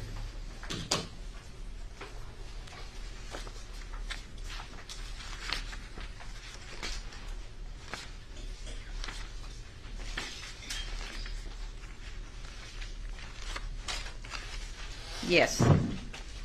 was it conducted by you? Yes, that is a transcribed copy of my dictated autopsy report along with the toxicology report on Claudine and Luera. Is this report done in the normal course of business Yes, ma'am. and done at or near the time of the autopsy? Yes, And they're maintained in your office? that's correct. Okay. Would it assist the jury to follow your testimony if they are able to observe your report? Yes. Okay. Right here. State's tendering State's Exhibit 198 and for inspection and offering to evidence.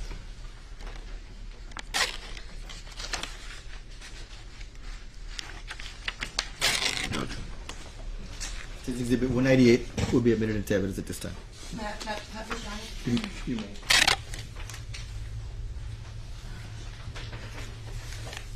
And you're able to identify this report as Ms. Ruedas because it's got her name up on, you identify it by name? And her autopsy case number. Okay. And your pathological diagnosis, how many injuries did she have? She had a single gunshot wound of the head. I will be publishing, I'm going to show you, did you take photographs of this autopsy as well? Yes, ma'am. I'm going to show you what has been marked as State's Exhibit 199 through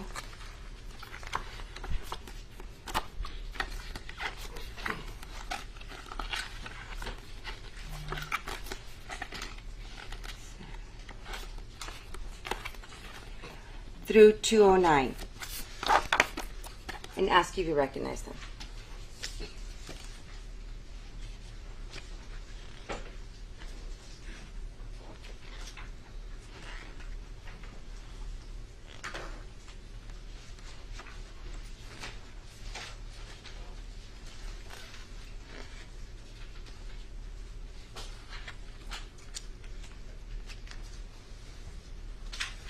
Yes, they are photographs I took at the time of the autopsy. And do these photographs accurately depict the injuries or the autopsy when you performed it?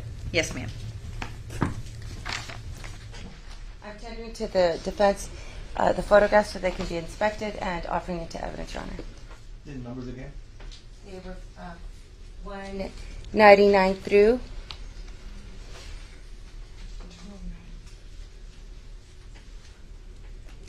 209. Thank you.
Right, so it was exhibits 199 to 204 have been admitted.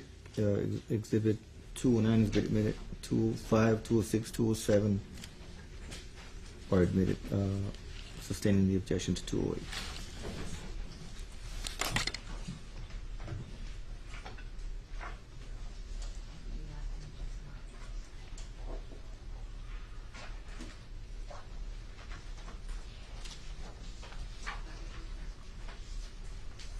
Could you describe the general condition of Ms. Guerra when, I would say it would be in this section of your report? Okay, so she was developed. She appeared well nourished. She was 5 foot 3.5 inches in length, and she appeared consistent with her reported age to us of 42 years. Other than the wound to the head, which was quite visible, she had full rigor mortis. She had red curly hair. Her earlobes were pierced 2 times each. She had natural teeth, but they were in poor repair. She had multiple stria on her abdomen. I didn't notice any surgical scars externally. Sometimes it's difficult when there is a lot of stria, or like stretch marks, like when you get when you're pregnant. She had some scars on her knees and shins, which is very common, with falling even, from childhood on. Her fingernails were intact. She did have several tattoos. And she did have evidence of therapy. There had been some life-saving measures taken. Now, have there been any medical intervention on Ms. Guerra? Yes, so she had an orlandotracheal tube in the trachea. That's the tube they put down the throat to help somebody breathe. She had an oral gastric tube. That's a tube they put through the mouth down into the stomach so they can evacuate the stomach contents. She had defibrillator pads on her anterior and lateral chest walls. That's what when we shock somebody, we put those pads on. She had a blood pressure cuff around her right arm. She had 40 kg pads on her chest. She had interosseous catheters in both tibias, and what those are, they're thick needles, and they're actually screwed into the bone of the shin, and we can put fluids. You can rapidly rehydrate somebody when you use interosseous catheters. And she had a Foley catheter in her urethra. That was a tube to collect her urine. Now, I'm going to now refer you to your pathological diagnosis. And what was that? She had a gunshot wound of her head. Now, I'm going to show you what has been marked as State's Exhibit 200. And again, Your Honor, I am about to publish sensitive photographs. This is page 200. Exhibit 200. What is this? So that's an identifying photograph after we've cleaned her up. That's Claudine Ann Luera's ID photo, close-up of her face. And you said that there was one gunshot wound. That's correct. I'm now going to show you State's Exhibit 207.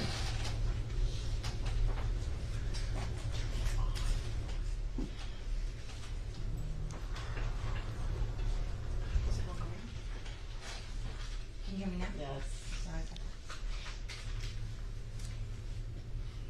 Can you please explain to the jury the injury from this one gunshot wound? So this is the back of the skull, in the middle of the back of the head, what we call the occipital area. I have shaved her hair. It was not like that. I shaved it. And you're seeing a very irregular looking gunshot entrance wound. Okay. And why is that? This is a tangential shot. It's a very uncommon wound that we see. We call it a keyhole defect. I don't know if we're going to be able to see the bone, but what happens is the bullet comes in tangentially. Think of like at a sharp, acute angle, and it takes the outer table of the skull off. Like it peels the bone away on the outside without going all the way through. So when the bullet struck her skull, she got this keyhole defect, and as it took off the outer table of the skull on the first part of the wound, the copper jacket separated from the rest of the bullet, and it fell off, and the lead core of the bullet went inside into her cranial vault. Now I'm going to show you State's Exhibit 202. What is that a photograph of? So now we're looking with her full head of hair before I shaved that spot, and you can see that copper jacket. It had separated and it got tangled up in her hair, and we removed that. And I'm going to show you State's Exhibit 203. Is this once you removed that copper jacket? That's the copper jacket we removed from her hair. Now, you mentioned that you removed the projectile from her brain. Right? That's correct. I'm going to show you what has been marked as State's Exhibit 209. Is this that deformed lead bullet from her brain? That's correct. That's the inside of that bullet, and I recovered it in the left temporal lobe of the brain. Okay. Now there's... Could you describe to the jury where that the left temporal brain is? Where? Okay, so the temporal lobes, if you turn the brain over, they're on, and you look at the middle of the brain, we talked about the circle of Willis, so on either side of that there are two, you can think of kind of like horns, and those are your temporal lobes. It's where our memory centers are. Okay. And that's where this was recovered. That's correct. Now, there's a section, State's Exhibit 201. It says copper jacket fragment under the decedent. Where was this taken from? So when we were, when she was initially on the table and we were removing her clothing for evidence, that fragment of the copper jacket was underneath her, and it's part of the copper jacket that broke off.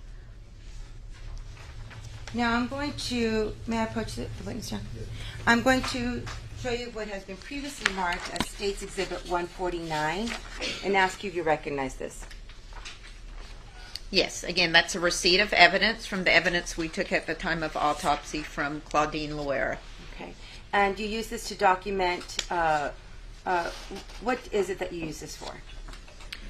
So we use that to document the evidence that we take and subsequently turn over to law enforcement. It is a chain of evidence. Okay.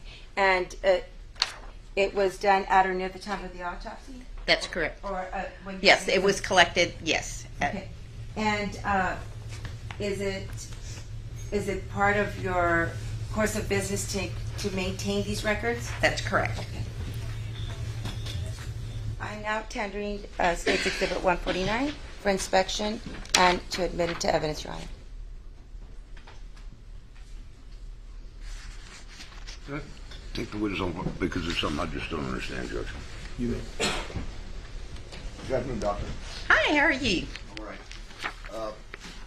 I'm just trying to get it straight. Sure. If I'll give you it's State's Exhibit, what is it, 149? Yes, sir. Okay, go ahead and take all of it.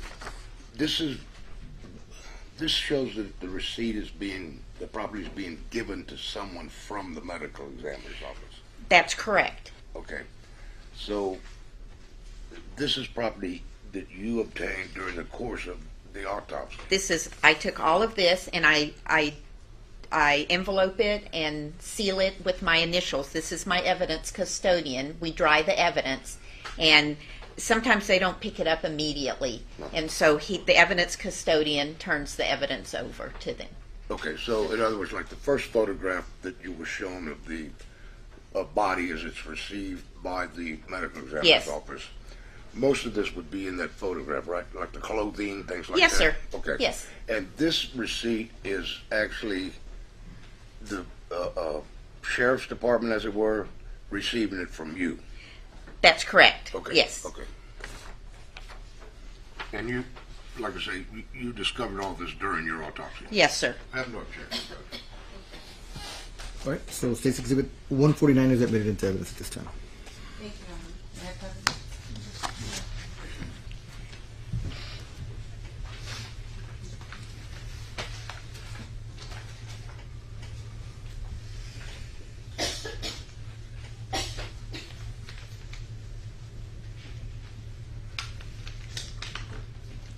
May I approach the witness, Your Honor?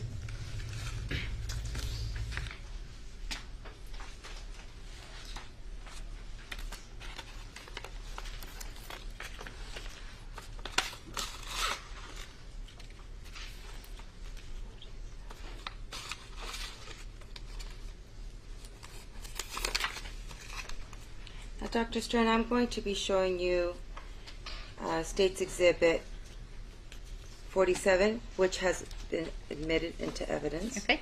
State's Exhibit 49. Okay. And State's Exhibit 48. Yes. Now, are these the, let me refer to your receipt of evidence. 48, I'm not sure if 48 you did. No, Your Honor, I'm going to lay the predicate for that. Are these, your document, and you've testified that you removed the copper jacket fragment off of your... Yes, ma'am. Okay. Mhm. And you also removed the deformed lead bullet and a copper jacket from her hair. That's correct. Okay. Could you identify which exhibit is the one that was removed from her hair? The State's Exhibit. It's going to be State's Exhibit 49. And what about the deformed lead bullet? That will be State's Exhibit 48. Okay. And the copper jacket fragment that was found below, underneath the decedent? State's Exhibit 47. And these are the ones that you submitted to the Webb County Sheriff's Department? That's correct. Okay. I'm now tendering State's Exhibit 47. Actually, which is the one that was State's Exhibit 48 to be inspected and offering that into evidence. Objection, Judge. Okay, thank you. All right, so State's Exhibit 48, Yes. 47 will be admitted into evidence. It was already, 47 was already. Now, this is State's Exhibit 47.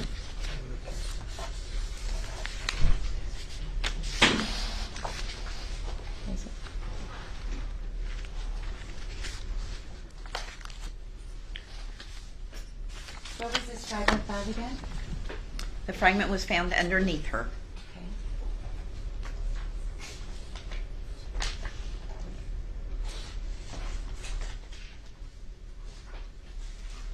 State's Exhibit 48. This was, Recovered from the left temporal lobe of the brain. and this is what part of the bullet? This is the lead core inside.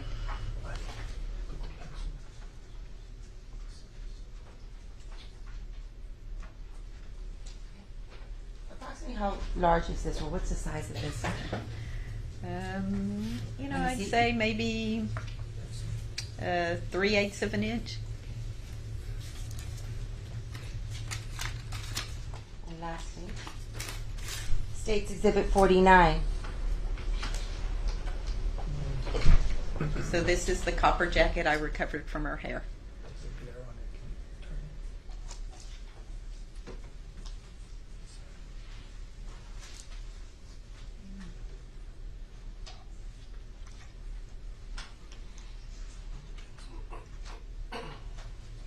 And what is this? This is what part of the That's the outside. That's the outside of the bullet. and this is what was found in her hair. Yes, ma'am. And because of the way it entered or it hit her head, it separated. That's correct.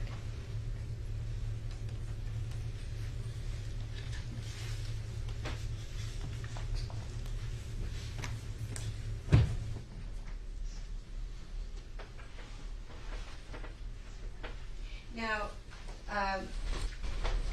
Did she have any other injuries other than this one that you identified? No. As part of your autopsy, do you also conduct the toxicology? Yes. Okay. And did you send those to...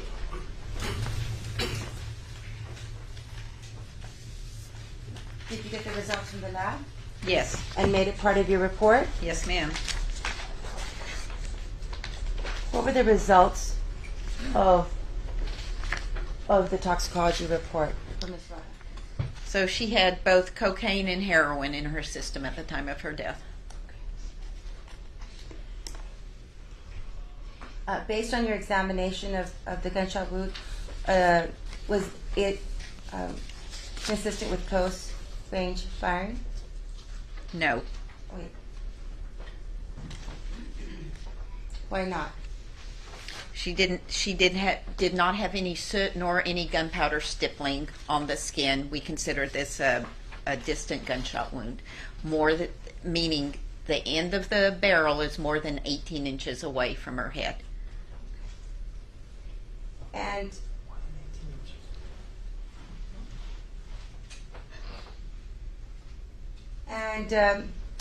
were you able to determine the cause of death for Ms. Rada? Yes. What was that? She died from a gunshot wound of her head.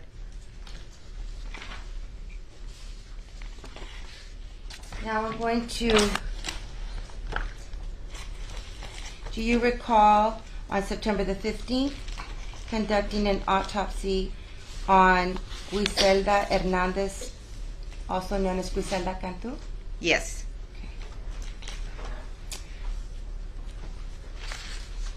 Now, at the time that you received the body, had you already identified Griselda? No. How is it that you identified her? She was identified through fingerprints in the database.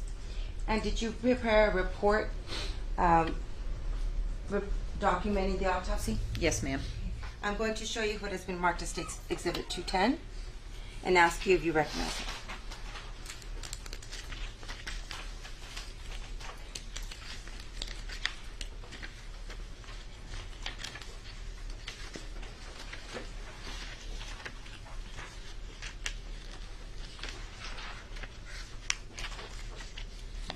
Yes, this is a transcribed copy of my dictated autopsy report along with a copy of the toxicology report.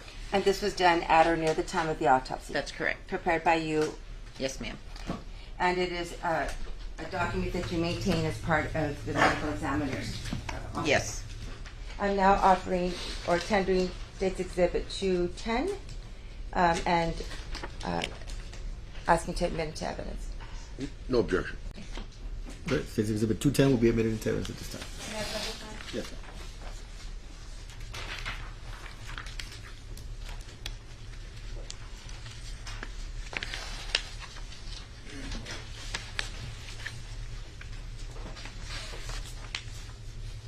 Now,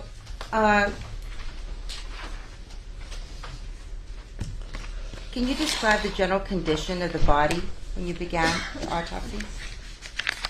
Yes, so also she was a well-developed, appeared well-nourished Hispanic female, and she appeared older than her reported age of 34 years. Again, she had brown eyes, she had black straight hair, only her left earlobe was pierced one time, because on her right earlobe it was torn multiple times, like, you know, when you tear an earring through a pierce, maybe it got pulled at one time. She had natural teeth. They were in good repair. She had multiple skin popping sites on her abdomen. Those are sites where you take a needle right underneath the skin to inject a substance. She did have a couple of surgical scars. She had one in the midline below her umbilicus, it's the belly button, and she also had a 12-inch very irregular scar. It was horizontal but irregular in her pelvic area. Her lower legs, she had numerous stage 4 ulcerations, like decubitus ulcers, like what we see in bedbound people. Typically we'll see them on the buttocks and overlying the coccyx. She had them all on her lower anterior legs, on her shins. They were stage 4 down to the bone. In addition, she did have 2 gunshot wounds, both of her neck, and she had many injuries of her head consistent with blunt force. So I'm going to ask you if I'm handing you State's Exhibit, there's some photographs, State's Exhibit 211, 212, 213, 14, 15, 216, 217, 218, 219, 220, and 221. Do you recognize these?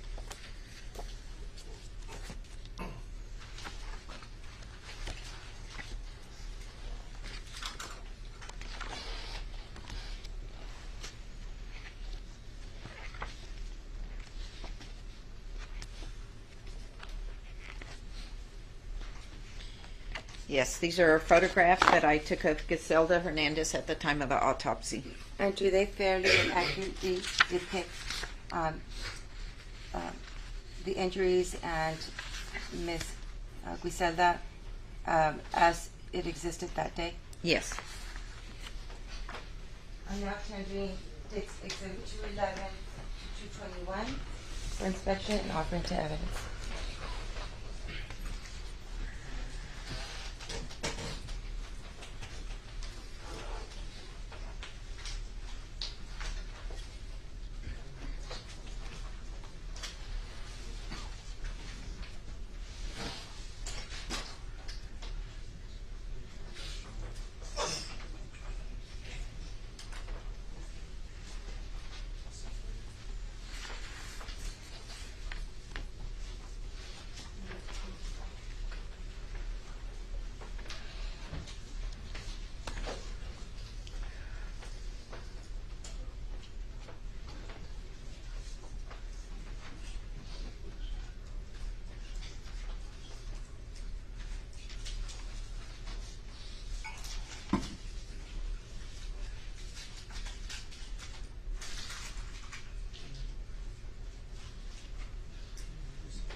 Yes, they're going to be, yes, yes.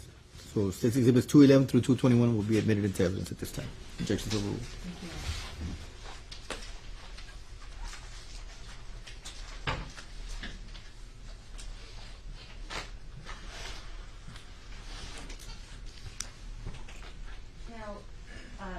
You mentioned that you had how many injuries or how many pathological diagnoses did you find for Miss Griselda Hernandez? Well, there's 4 entities in my pathologic diagnosis. And you mentioned one of them was I guess from natural causes. Yes, one of those are the stage 4 decubitus ulcers of the legs.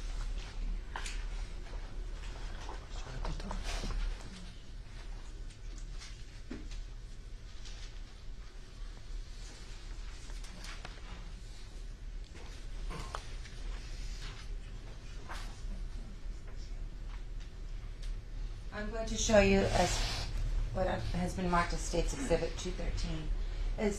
Are these the ulcers that you were referring to? Well, you can't see them in the photo because she has them wrapped in blue plastic, but they are underlying this wrapping. And what did you find or what did you believe caused these ulcers? From her injecting intravenous drugs. Now I'm going to go now to injury as you identified as injury 1, blunt force injuries of the head. Okay.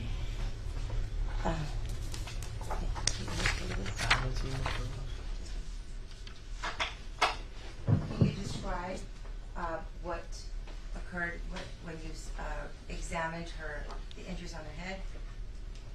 Yes. Sure.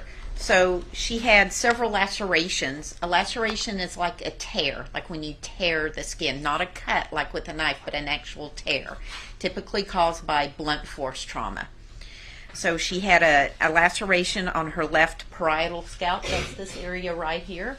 Okay, it measured 3.5 inches. And she had another laceration of the mid-upper forehead. It measured 2.25 inches. She had an additional laceration of the right side of the forehead. It measured 4.5 inches. And then she had a purple contusion just lateral to the right eye, so right in this area. A contusion is just a fancy word for a bruise. She had an abrasion overlying the left lateral mandible. You know, we talked about the mandible, the bottom jawbone. An abrasion is like a scrape, like when you skin your knee. Okay, so she had an abrasion on her mandible on the left side. She also had an additional abrasion on her temporal scalp. Your temporal scalp are these areas right here.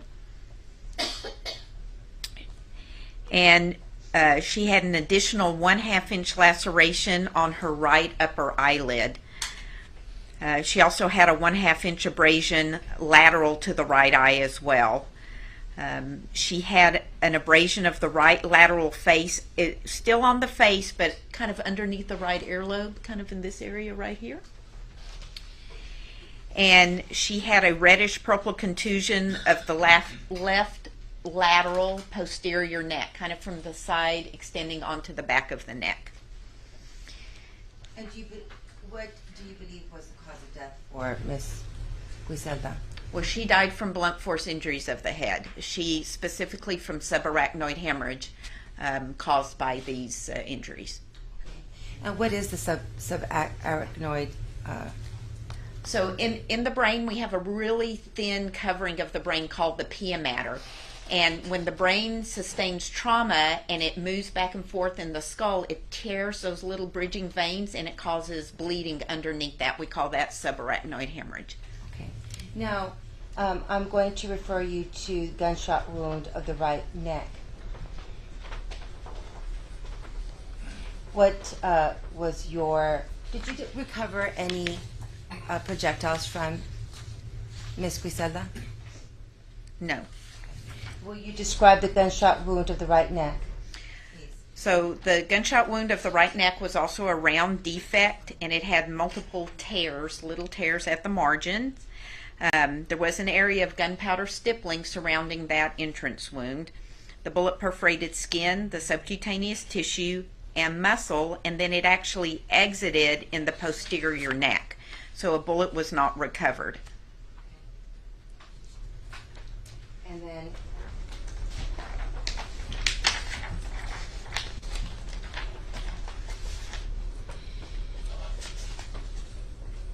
gunshot wound of the left neck. So she had an additional gunshot entrance wound of the left lower neck. It was an irregular defect. It measured a 1/2 inch, but it was irregular. There was no soot or gunpowder stippling surrounding the skin on this entrance wound. It also perforated skin, subcutaneous tissue, and muscle, and it exited via the right lower neck. A bullet was not recovered. And the absence of any soot or gunpowder stippling, what does that indicate? A distant gunshot wound. Now, Your Honor, I'm going to be publishing some sensitive photographs, if we can advise the family and the media. I'm going to show you State's Exhibit 214.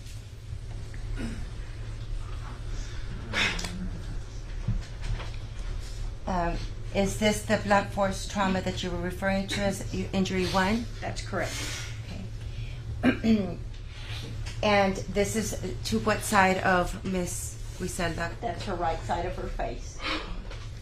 And when you said it was a laceration, is this what you mean by it's not a cut, It's a tear. You see the irregular margins up there on her forehead, and then of her right lateral eyelid, you can see the lacerations there.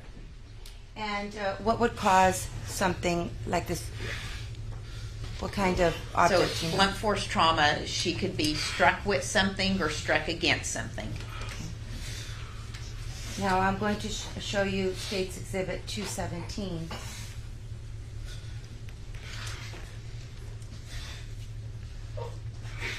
So again, we're looking at a laceration. This is on the left side of the head. Again, It's like a tear in the skin. also caused by Blunt force trauma. an object or hitting against something. That's correct. Now I'm going to show you State's Exhibit 219. Is this, which gunshot wound is this? So this is a gunshot wound of the right side of the neck. So it's gunshot wound. You have this as injury number 2 in your report? That's correct. Okay. And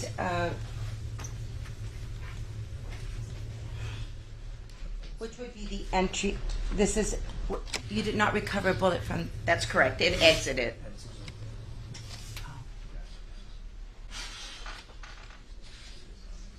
And so this is an entry wound? That's it. That's the entry wound. You can see the little areas of gunpowder stippling and those little stellate tears that I described earlier.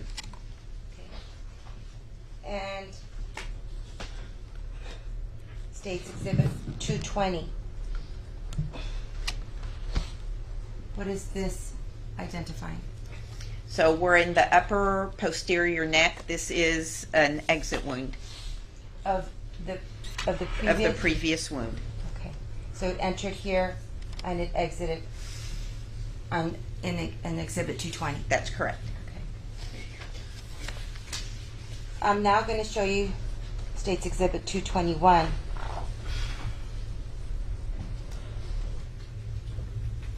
That's the irregular entrance wound of the left lateral neck.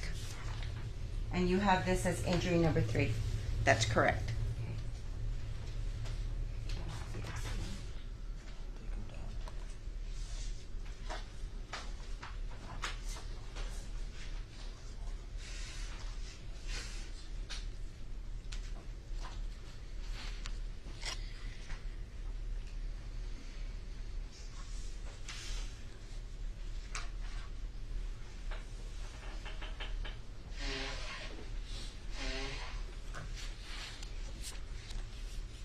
Now, did you...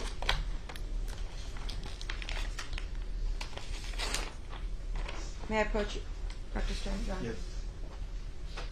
I'm showing you what has been marked as State's Exhibit 146 and ask if you recognize that. Yes, it's a receipt of evidence form of the evidence that was taken at the time of her autopsy. Okay. And there was no recovery of any bullets, so there were no bullets that were identified. That's in correct. Here. But what is identified in here that you provided to the? Her top, a pair of jeans, one pair of shoes, her bra, a pair of socks, her right and left handbags. She came in with her hands bagged to preserve evidence. A set of fingerprints, combed and pulled head hairs, combed and pulled pubic hairs, her right and left fingernail clippings, an FTA card. That's a DNA blood standard card where we drip her known blood onto a filter paper so they can use it as her known DNA. Vaginal and oral swabs from the rape kit, and the sheet we wrapped her with at the scene. And these are done, and again, this document is done at or near the time of the autopsy? That's correct. Prepared by you? Prepared for your office? Yes, that's correct. And it's regularly maintained at the medical examiner's That's office? correct. State offers State's Exhibit 146 and is tendering to the defense for inspection. Can I have a pause right here, Judge? Yes, ma'am. I somehow disconnected. I need to reconnect myself. Go ahead. Okay.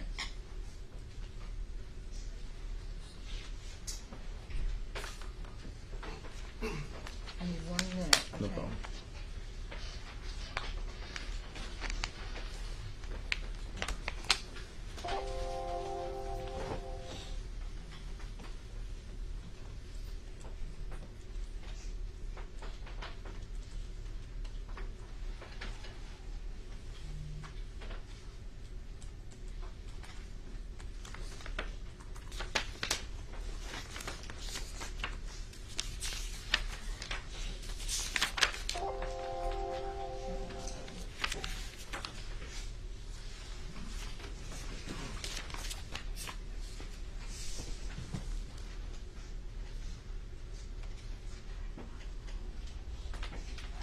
Okay. Thank you. Objections or not? No objection, Your Honor. All right, that was 146, right? States 146 is admitted into evidence this time. Thank you.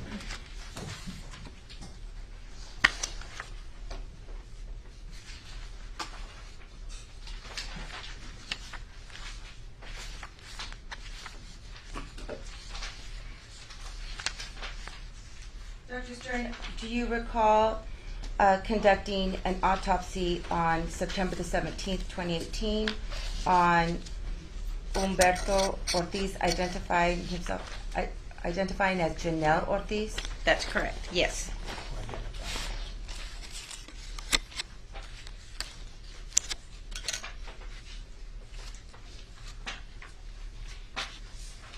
When the body arrived, had it already been identified?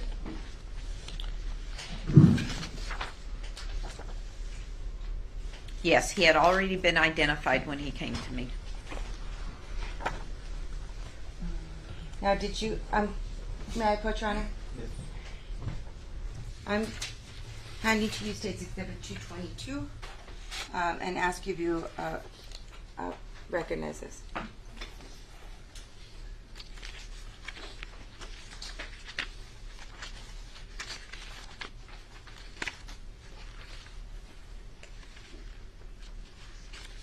Yes, this is a transcribed copy of my dictated autopsy report on Humberto Germán Ortiz. And it was conducted at or near the time of the autopsy? That's correct. Prepared by you? Yes. And it is maintained as a regular course of the medical examiners? Yes, ma'am. Your Honor, I now tender State's Exhibit 222 for inspection and ask that it be admitted.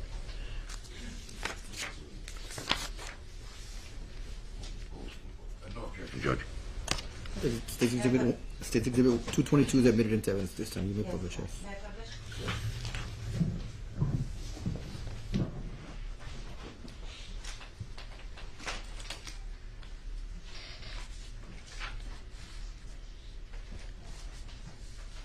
Now,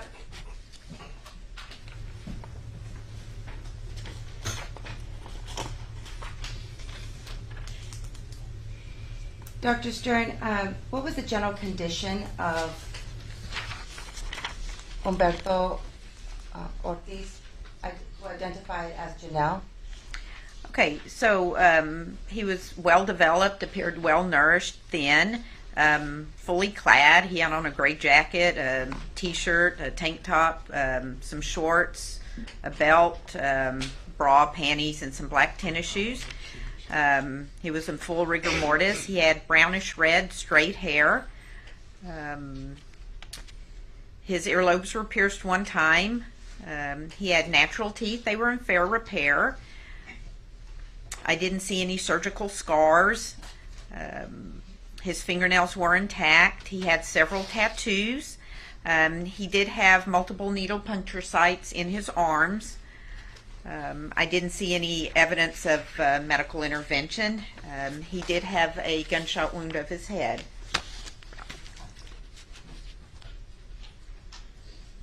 May I approach you? I'm going to be showing you what it has photographs which have been marked as State's Exhibit 223,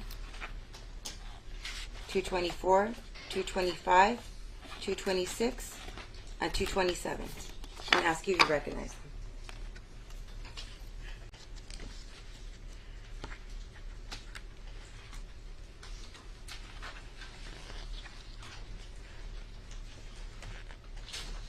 Yes, these are photographs I took at the time of his autopsy. And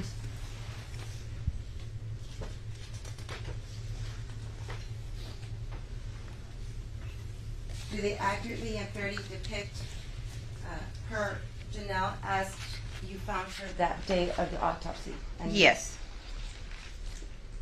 I'm now tendering State's Exhibit 223 to 227 for inspection and offering it to evidence room.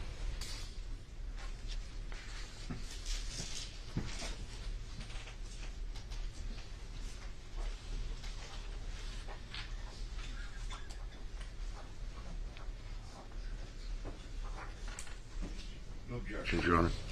State's Exhibits 223 through 227 are admitted into evidence at this time.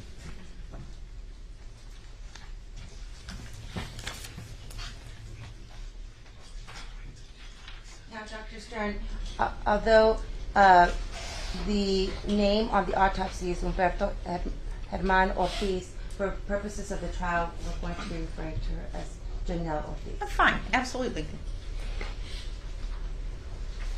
Again, Your Honor, I'm going to be showing some sensitive photos for the media, for the family to be forewarned. This is State's Exhibit 223. Okay, so that is an as-is photograph as she came to our table.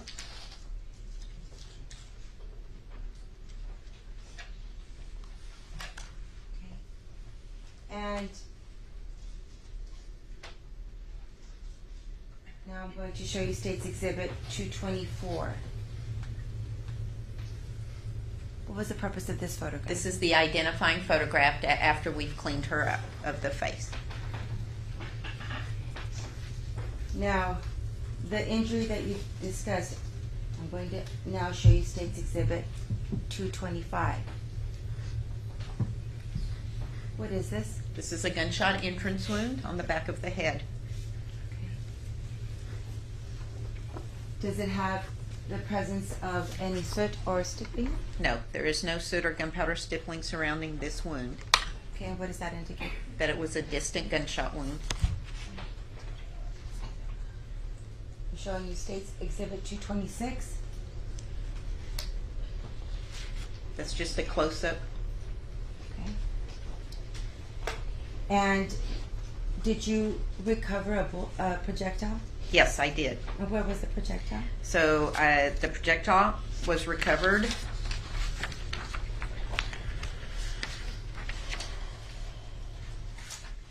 in the left sphenoid sinus. So that's in the basilar skull.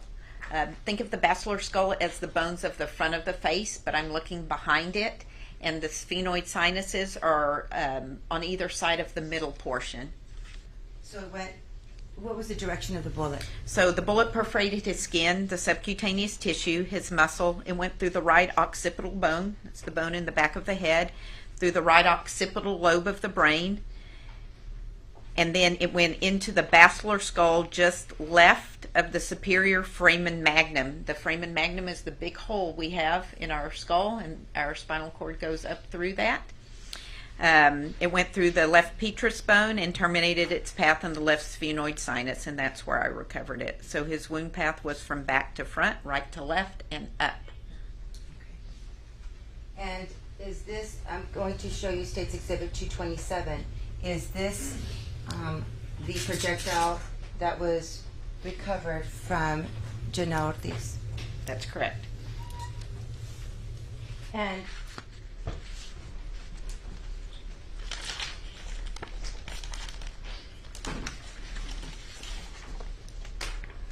may I approach you, Honor? Yes. I'm going to be showing you State's Exhibit 147. It was previously identified as 147, and it's a receipt of evidence from the medical examiners. Do you recognize that? Yes. Is it done at a time the autopsy is conducted? Yes. Prepared by you? Yes. And it's the normal course of business to maintain these records? Yes, ma'am. Okay. Thank you. I'm now tendering to the defense, State's Exhibit 147, and offering into evidence.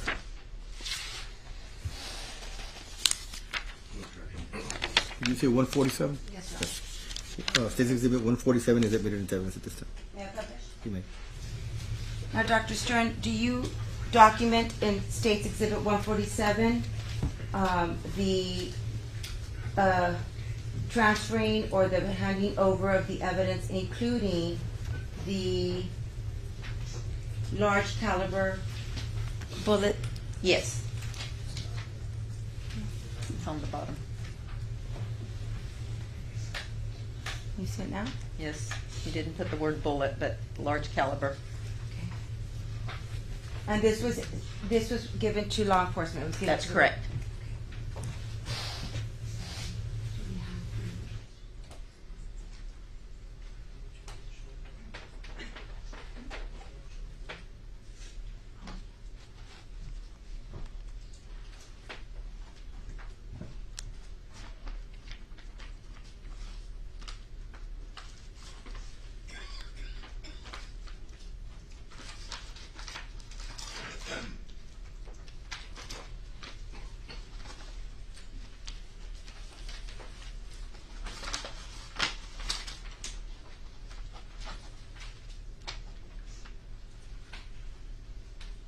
Dr. Stern, I'm going to show you what has State's Exhibit 57. Run. 57. No. I'm going to show you State's Exhibit.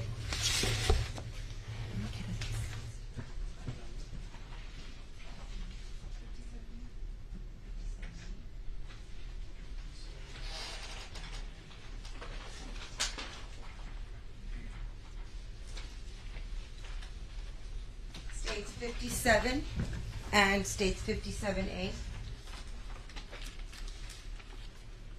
Okay. Do you recognize those?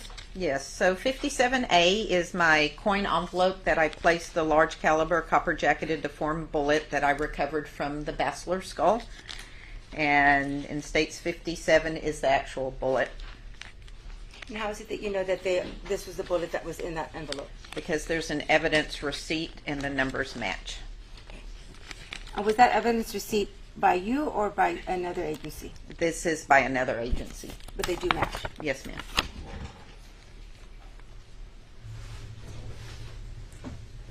I'm now tendering to the defense States Exhibit 57 and 57A for inspection and offering to evidence, Your Honor. If I could just ask a question briefly, Your Honor. You may. Again, Doctor, what's been marked for identification as State's Exhibit 57, you recognize this as the projectile you removed during the autopsy? Yes, sir. Okay. No objection, Your Honor. All right. States 57 and States 57A are admitted into evidence at this time. Thank you.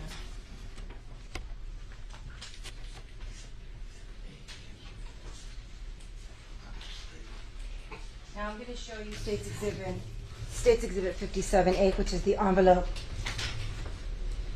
that identifies large caliber copper jacketed deformed bullet bachelor skull? Yes, ma'am. Okay. And State's Exhibit 57. Yes. Now, this is, this was what was recovered from Janelle's head. Yes. Where again? In the sphenoid sinus of the basilar skull. So there was no exit wound? in That's his correct. head.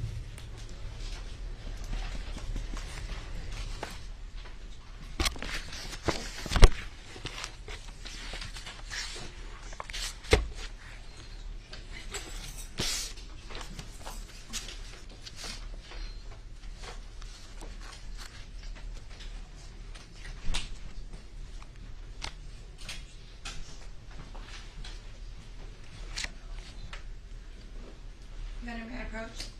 Yes, Dr. Stern, I'm going to show you what has been marked as State's Exhibit 228, 229, 230, and 231. What are they? So these are copies of death certificates. And were they signed by you? Yes, the medical portion is signed by me. Thank you.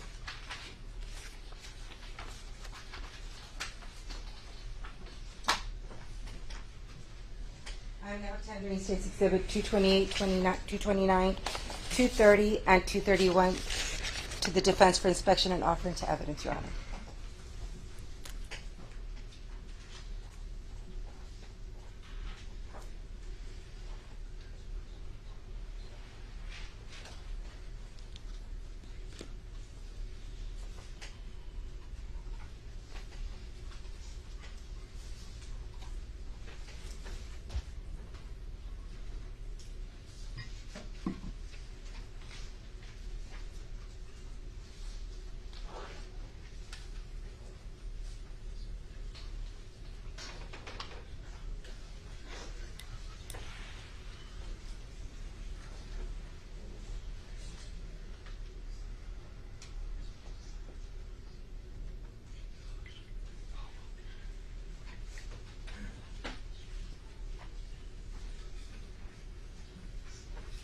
Judge, I'm sorry, let me get the So numbers. State's Exhibits 228, 229, 230, and 231 are admitted into evidence.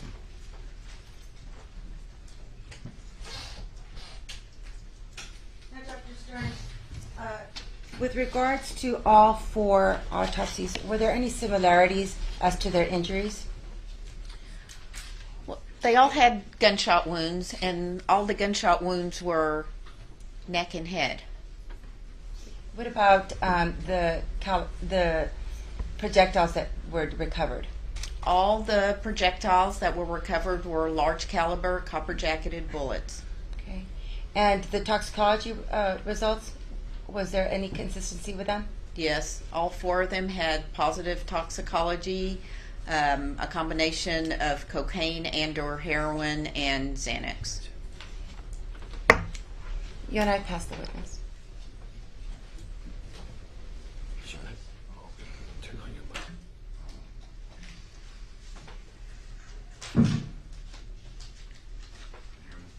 Yes. Good afternoon, Doctor. Hi. And we'll be fairly brief here. But Okay. I'm curious about when you had testified regarding the autopsy of, I believe it's Giselda Hernandez, that there were other blunt force injuries besides the gunshot wound to the neck. That's correct. Were you able to determine what blunt instrument caused those injuries? No, sir. Okay. It could be any number of things. Yes, sir. I mean, a lead pipe, for example. Yes, I didn't see any pattern when I reflected the scalp, so there was nothing to indicate it was a lead pipe. That usually gives us a specific pattern, but I could not tell. Okay, so there was no discernible pattern to them. Like, for example, sometimes a certain instrument Yes, sir. will have a defect in it that will reappear. That's correct. Okay. Or a certain indentation in it that will reappear. That's Okay. correct. And you noticed none of that. None of that. were you able to determine, and I'll go back a little bit, now, when you describe injury number 1, number 2, you're not describing how they were inflicted. No, that's correct. That's very important. That's just how I dictate them into my report. I cannot tell which came first or second or third. So like if the first one you look at is an injury, say, to someone's arm, that will be injury number 1, simply it's the first one you did. That's correct. Okay. So with this blunt force trauma and the gunshot wound, were you able to determine in any way in what order they occurred? No. Okay. So the person could have been shot in the neck and then subsequently received the blunt trauma to the head. Objection, Your Honor, calls for speculation. She's an expert, Judge. She can speculate all she wants. I'll allow the question. Yes, I cannot tell. You're correct. Okay. I have no other questions on that one. Now on Humberto Ortiz, how were you able to originally identify Humberto Ortiz? He came to me identified already, so sometime between the time of the scene and when he came to my autopsy table, he was already ID'd. I don't have that in my autopsy report, but let me see if I have it documented here. I believe in there somewhere you say he had a toe tag on. Yes. So we tag everybody that comes into our office. If they're unidentified, we will put John Doe or Jane Doe or Baby Doe. But if they're ID'd, then we'll put their name. Now it's possible he came in as a Jane or John Doe, and then was identified before he got to my autopsy table, so the tags would have been changed to reflect his name. Because in the property receipt, there's no like driver's license or anything like that, right? That's correct. Let me see if on the investigator's report, if they say how he was ID'd.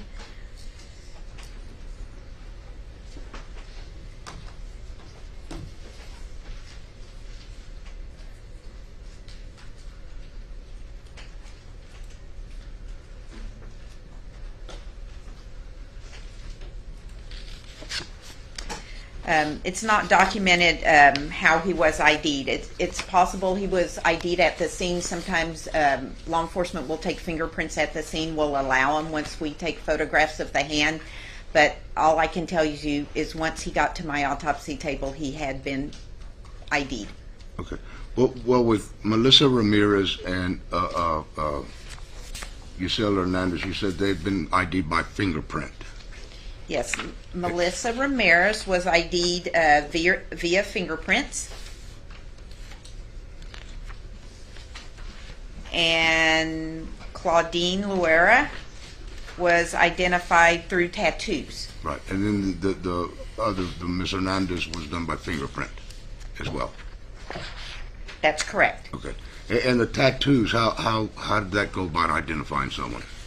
So what happens is we obviously know that tattoos, family members call in the office. We never tell them what the tattoos are. We have them describe them to us so it can be a true ID. So somebody in the family described those tattoos to us. Okay, so with those three, you had fairly what I would get common types of identifications for bodies that are received by the medical examiner's office. Yes, they have to be forensically ID'd. So either through fingerprints, through tattoos, through dental records, or through DNA. Okay. But as far as Humberto Ortiz, you don't know how that identification... I don't know how. I just can't recall off the top of my head how he was ID'd, whether it was through my office or through law enforcement before the start of the autopsy. All I can say is by the time I conducted his autopsy, he had been identified and he had the tags on with his name. Okay, and so you didn't do anything else as far as identification with that? No, we would have just turned over a set of fingerprints to law enforcement. Okay. If I could have just a moment, Judge.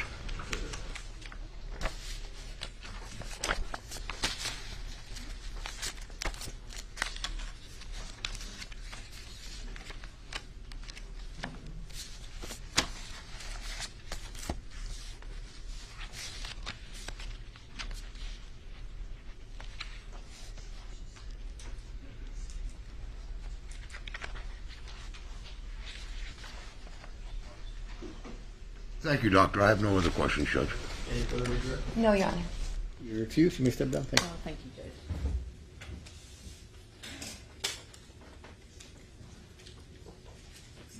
Dr. Street return on Laredo? Yes, she's excused. She may. One minute, excuse me. Yes, you're released. We'll be calling Ranger. EJ Salinas. I don't know if the court wants to take. What time is it? 3:20. I'll give the jury an afternoon break, about 15 minutes, and just remind you not to discuss the facts of the case, please. Thank you.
Sixth District Court is back in session.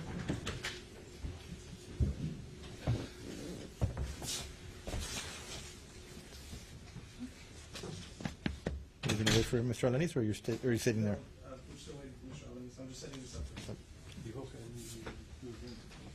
Sir?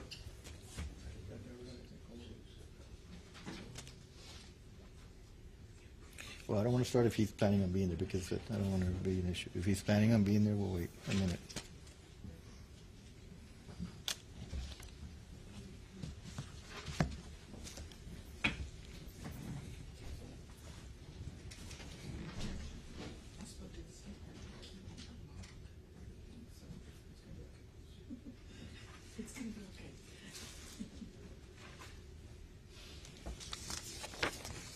So, wait 1 second. So I have 176. I have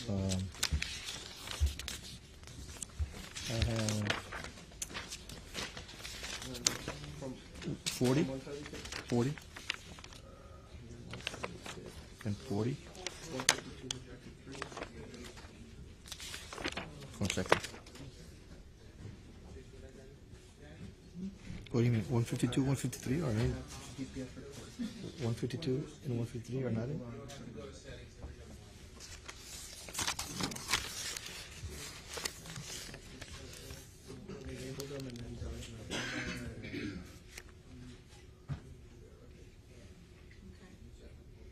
I had them as in, but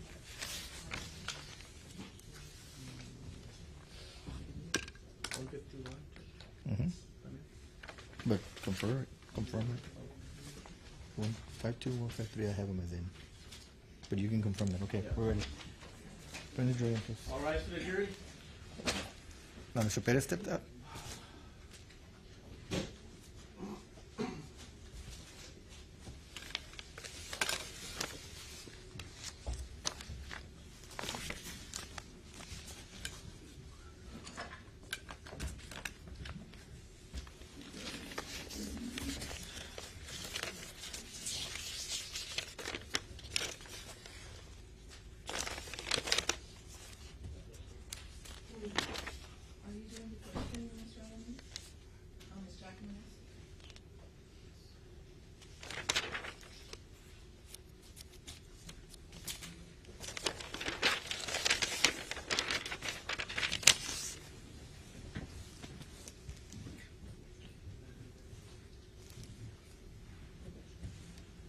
You may be seated.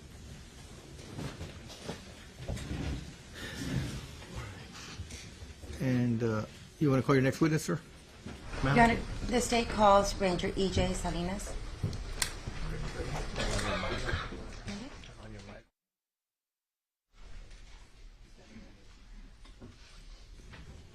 Good afternoon, sir. Can you raise your right hand so you can be sworn in? Do you solemnly swear the testimony you're going to give during this trial will be the truth, the whole truth, and nothing but the truth, so help you God? Thank you, sir. You may take the witness stand.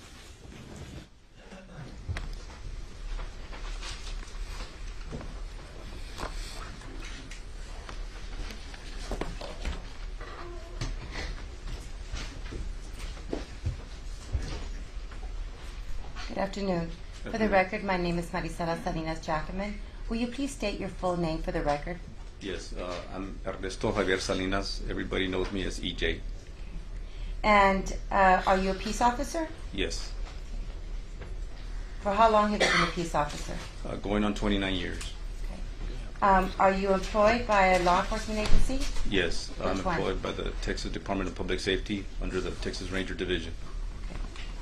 And did you begin as a, if you're saying you're a Texas Ranger? Yes. Okay, will you please give us a brief history of your employment with DPS? Yes, I began my career in law enforcement in '93 with the Webb County Sheriff's Office. Soon after that, I was accepted to the B-97 class with DPS. Graduated, was a Texas Highway Patrolman for about 10 years, and then I promoted to the criminal law enforcement side of DPS. And then in 2011, I promoted to the Texas Rangers. In that same year, I was also assigned to the joint, it's just called the Joint Operations Intelligence Center, in charge of border security issues. And then in 2014, I transferred back to the field office. Now, Regis, if you could please get a little closer to the Oh. microphone so that we can hear you clearly. And speak up into the microphone. Thank you. Test. Perfect. Now, you mentioned that you were a special investigator, special crimes. What exactly did you do when you were there? Yes, we mainly dealt with sex offenders, gangs, and criminal intelligence. And would you be how would you be involved with investigations? We dealt with criminal investigations and all the aspects of criminal investigations. Okay. And what about when you were assigned as a supervisor at the DPS Joint Operation Intelligence Center? Yes, I supervised several state guard guys that were analysts assigned to border security. Okay. And what exactly is the Joint Operations Intelligence Center? It's an intelligence sharing building with it houses state and federal agencies. Okay. And how long were you there? From 2011 to 2014. Will you please explain to the jury, because we may not be familiar with this intelligence center. What is it used for? Who contacts the intelligence center?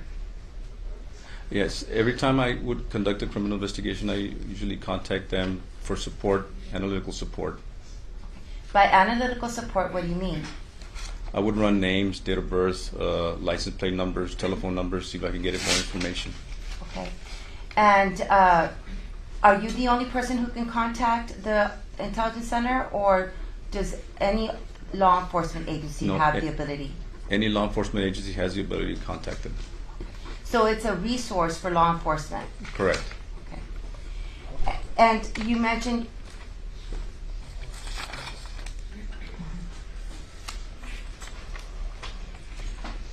now you mentioned you were assigned to this Joint Operation Intelligence Center. You were already a Texas Ranger? Yes.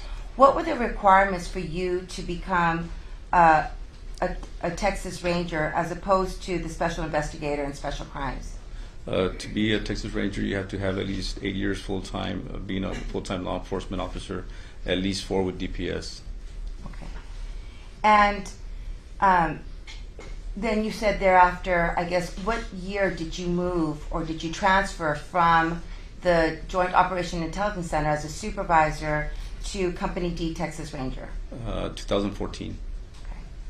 Now, even though you moved out of the Intelligence Center, did you still have access to it? Yes. Okay. And before you worked with the Texas Department of DPS, did you work as a law enforcement officer? Yes. Where? With the Webb County Sheriff's Office. Okay. For approximately how long? About 4 years, 4.5 years.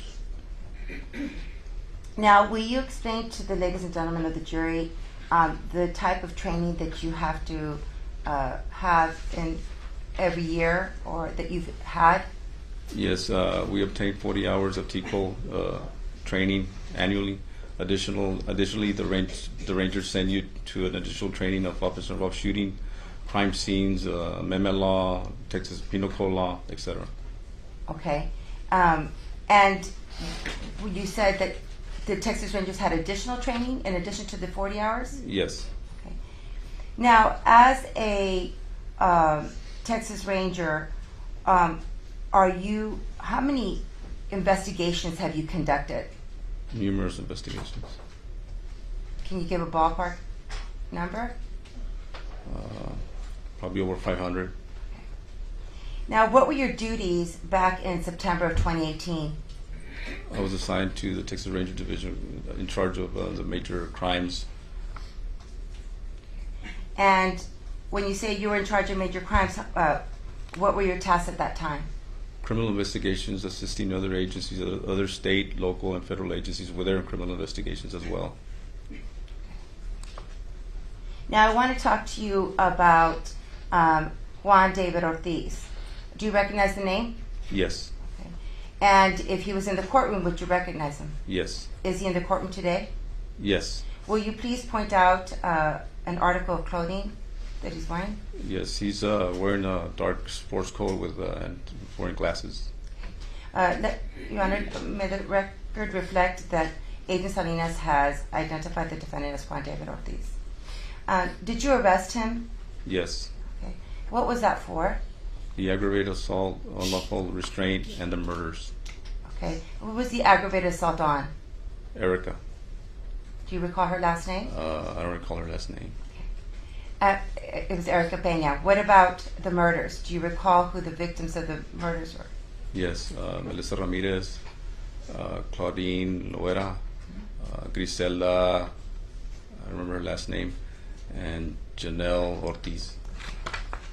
Now, before we begin to discuss the details of your investigation, you mentioned throughout your report on various occasions that you would conduct, and I'm going to quote your report, analytical research, and you would contact, and you mentioned two intelligence resources. You would say the Joint Operation Intelligence Center, and you would also refer to the Border Patrol Border Intelligence Center.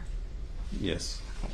And when you say analytical research, what exactly is it that you're doing when you call these intelligence centers? I'm trying to get information. Some of the information we were getting, we would just get a number, a nickname. We're trying to get license plate reader information, telephone information, and biometrics on the individuals to try to identify them. And did this investigation present any challenges for you, if any? Yes. What was it? The first crime scene, we had a John Doe. We didn't know who the victim was. She had no identification on her, and typically when we respond to a crime scene, we try to get surveillance videos from around the area. That wasn't the case there. It was in a rural area. I also requested to see if Border Patrol had any game cameras. They use them with border security to try and track smugglers in the brush. There was no drawbridge cameras around in that area. Okay, so now you have two intelligence centers that you can use as a resource. One is the Joint Operation Intelligence Center, and that primarily has databases of what? The state databases. Okay, and what about the Border Patrol Border Intelligence Center? What databases does that have access to? They have federal databases.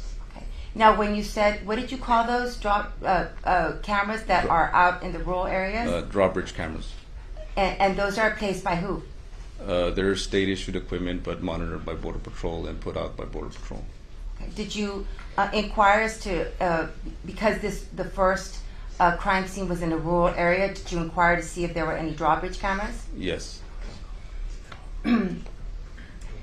What type of information, how are these two intelligence centers, where are they housed?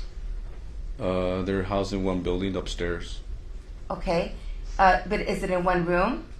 It's probably about as big as this room. So even though they are two individual intelligence centers, they're housed in one room or one big, is it on the same floor Yes. of a building? Yes. May I approach the witness, John?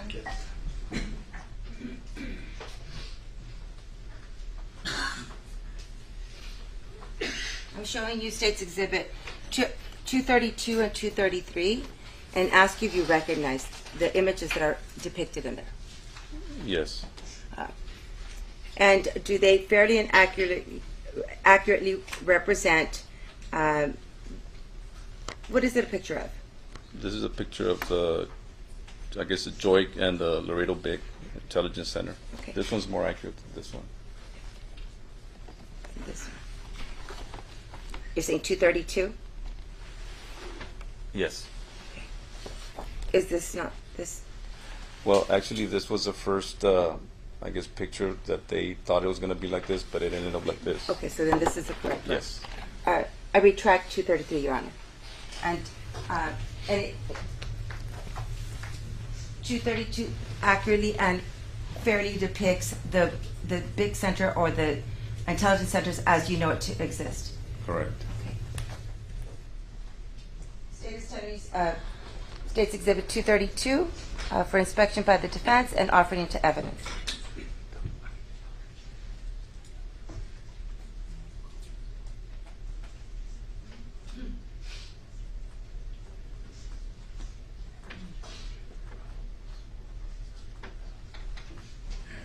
Just 232, Your Honor. All right. State's Exhibit 232 is admitted into evidence at this time.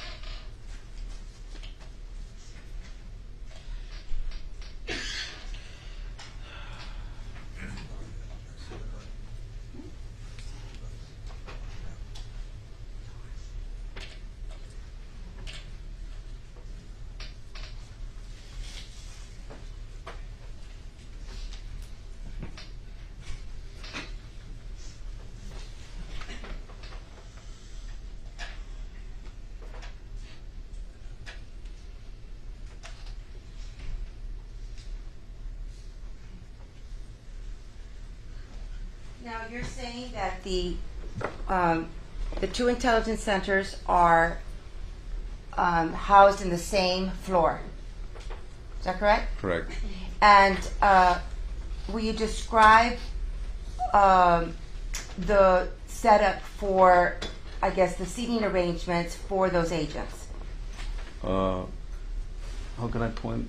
Can I point at it? Or Let's see. Judge, can I point at the screen? If I'm looking at it from here, the stage should be on this side right here. These doors are typically open, and in the middle right here, there's a bunch of Border Patrol analysts, and the Laredo Big is on this side right here at the corner, on the other side. So there's three? Well, the BP Laredo Big is considered these two sides, but the analysts are in the middle, and this is more typically on the supervisor side of the house in Border Patrol. Okay, thank you. And so when you say, who typically receives the calls when an inquiry or an analytical research call is made? The analyst? Yes, whoever answers the phone. Okay. Now, if you are, how large you said, what is the size of that room? It's about this size. So, if there's a conversation being had, is in one side of the room, is it within hearing range from another side? Is it possible to hear what's going on the other side of the room? It's possible. As the investigation progressed, were you able to run names of different tips that you received? Yes. Okay.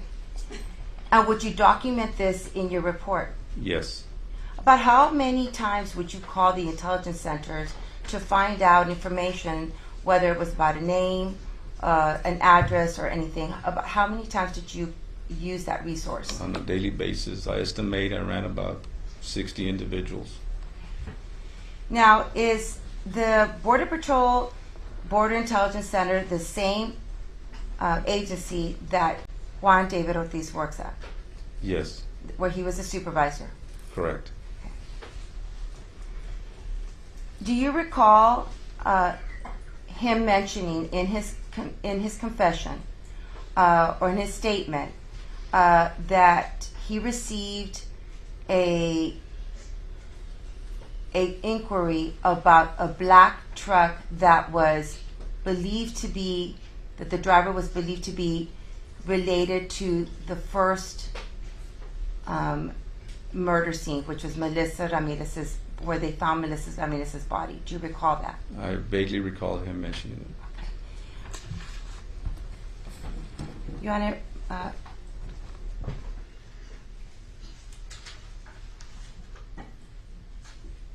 may I publish, I already admitted, State's Exhibit 116? So that, thank you, Your Honor.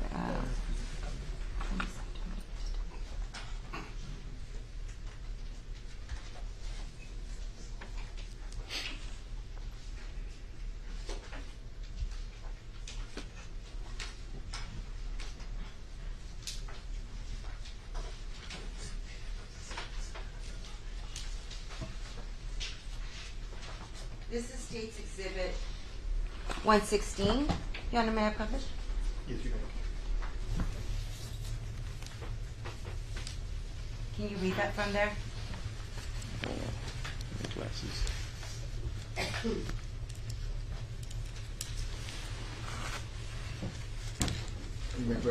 And I'm going to make reference to page 127, and it starts on line 13.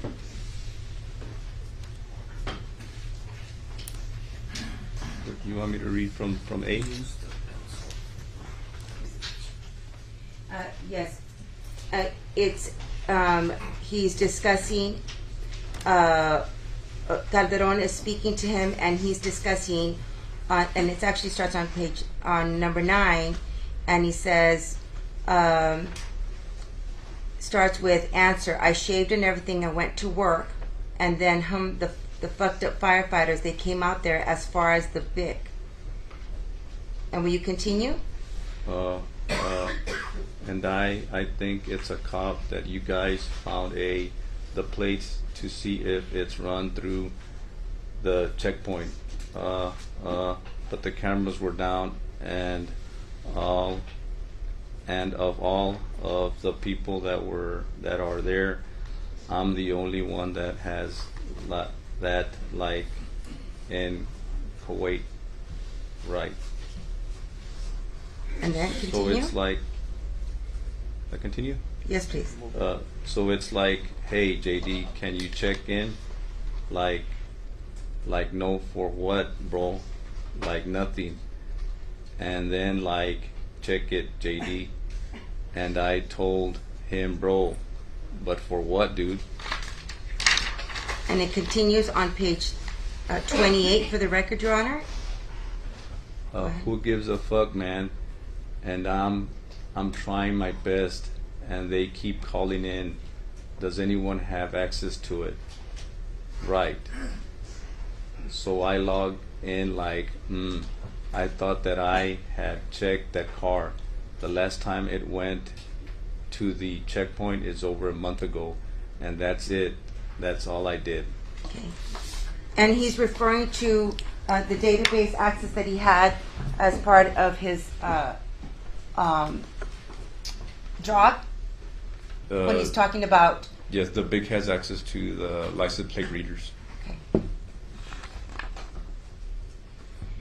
Now, do you recall, as part of your investigation, speaking to an individual by the name of Jose Domingo Hernandez? Yes. Okay. Do you recall how you received that tip or that information? I don't recall how we got it. We've been talking to so many people. Everybody we talked to, they would give us different names. Okay. And do you know how he knew Melissa? They were friends. Okay. And what did you find out about Melissa as part of your investigation after you spoke to him? We found out about Melissa's lifestyle. We're going to object to hearsay. Backdoor hearsay. Your Honor, it's part of the investigation that we just want to show what led him to go speak to the next individual. It's not offer for the truth of the matter asserted. Okay, then the jury will only consider it for that, not for the truth of the matter asserted. Overruled. Go ahead. After the first scene, we were able to get the name of Erica and Claudine. Okay. And did he provide a name?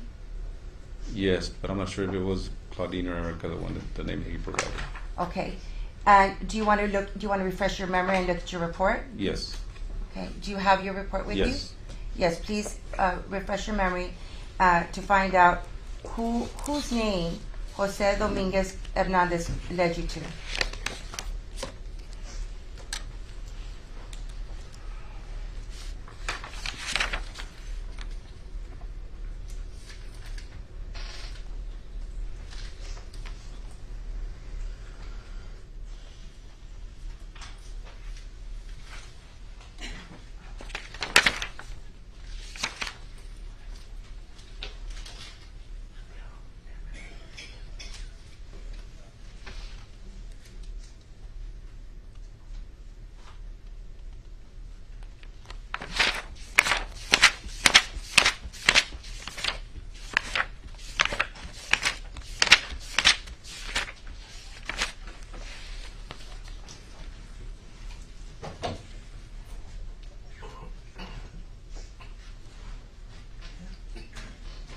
to Claudine. And what date did you meet with Mr. Hernandez, Joe Hernandez? We met him on 9/12/2018. September 12th? Yes, And he gave you the name of Claudine Rueda. correct. And did you run that name through the Intelligence Center? Yes. Okay. What day did you find Ms. Rueda's body? On the 13th, the next day. The next day. Did your investigation reveal if Mr. Ortiz was working at the BIC? I believe he was. I believe he was working on that day. Now, do you recall during his statement his description of how he picked up Ms. Claudine Rueda? I don't recall the details on that statement. Do you recall if he mentioned that he did not know Ms. Rueda? I don't recall, but I can go back. Your Honor, if we may publish State's Exhibit 116, and it's from CD7, and that is going to be State's Exhibit 110 that we have.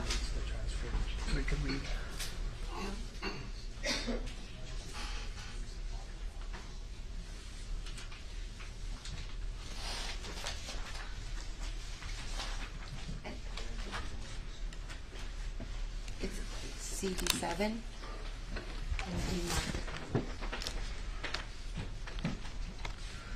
You may follow along on it's CD7, page 27 and 28.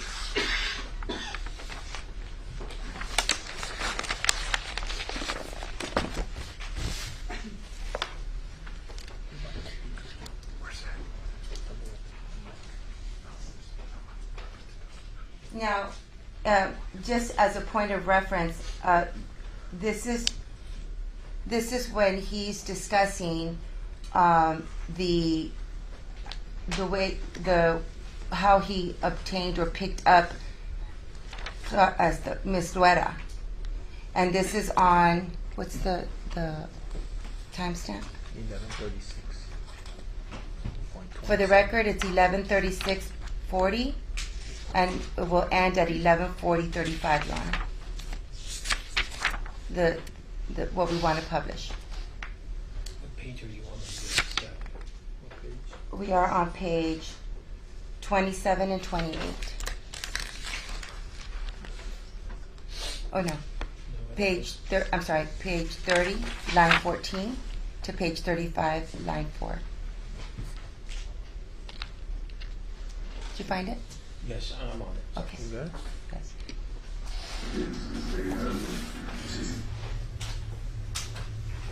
On the street all day, every day. You should know the kids.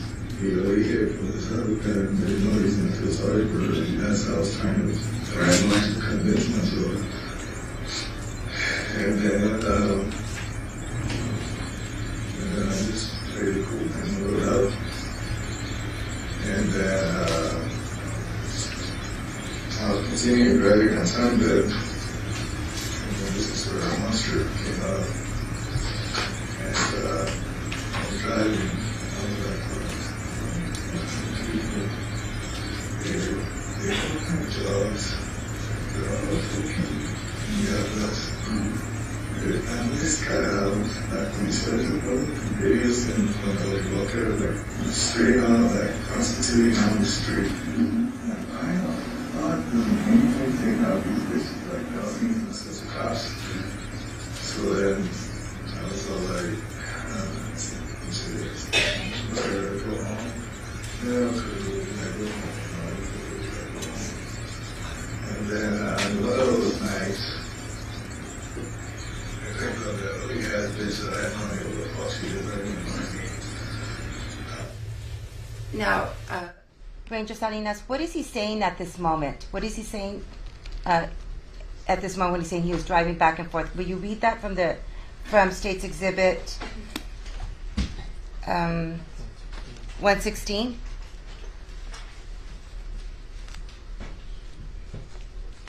What It's on page 31.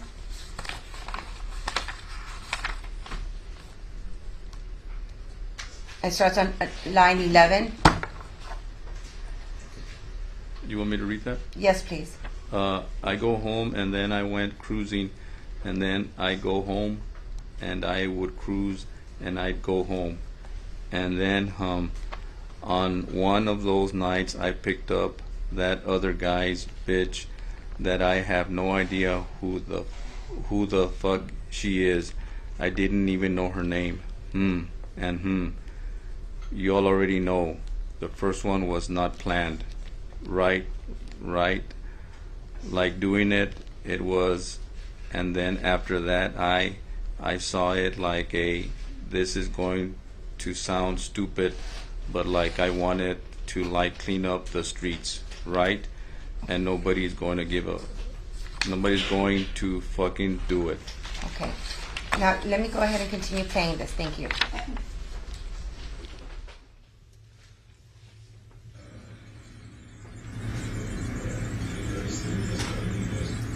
The first one was not planned, right. And after that, I saw it like, this sounds good, like, why don't I clean up the streets? And I always know if I can do it, and I'm trusting for this, just give it,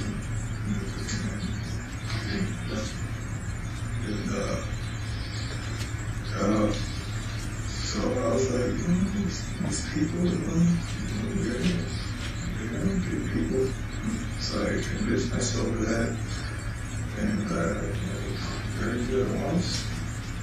They put this stupid chick. And this I was going to talk nonstop. This I didn't learn. Okay, if she lived in a hotel, you can start again. If I can you take me we're driving to a place that I've never been to with Erica before. It's on Springfield.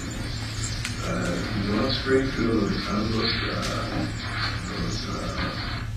Now, I'd like to refer you to page 32, starting on line 9.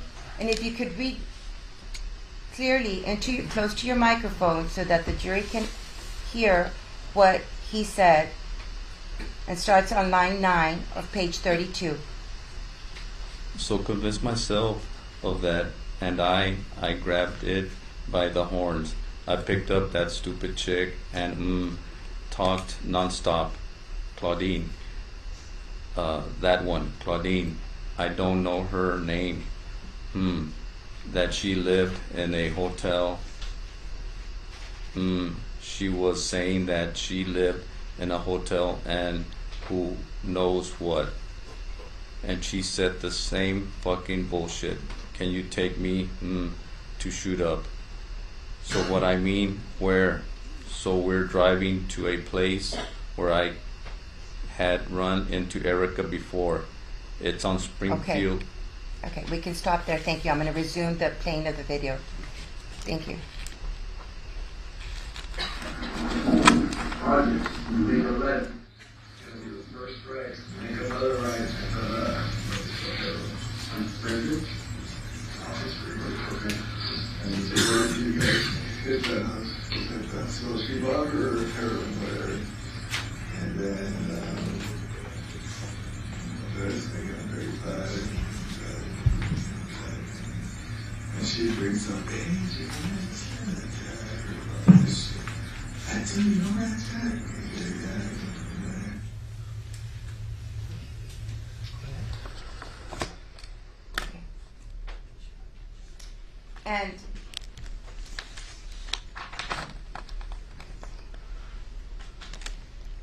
And she continued, so this is what he was discussing, how he killed Claudine, correct? Correct. And this occurred on the 13th. Correct. Okay.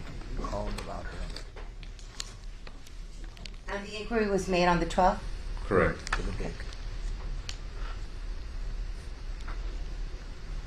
Now, do you recall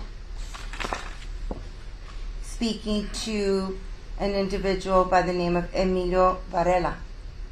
Yes, Okay, and also known as Emily. correct. And do you recall who gave you that tip?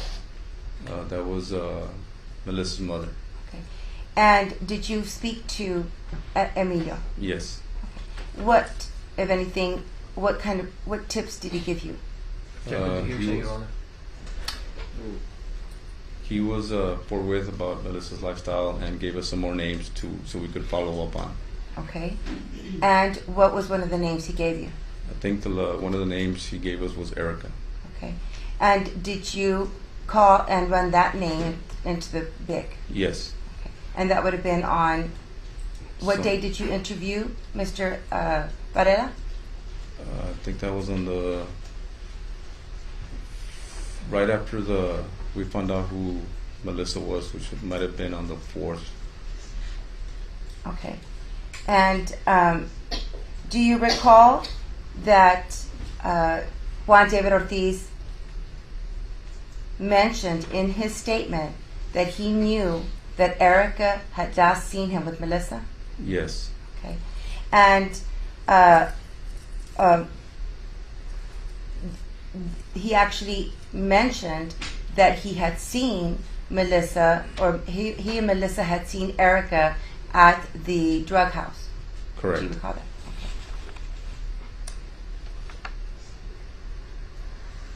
Now I'm going to direct your attention to the murder investigations that you conducted during the month of September of 2018. You said your involvement was that of assisting the Webb County Sheriff's Department? Correct. Okay. And what was your responsibility primarily?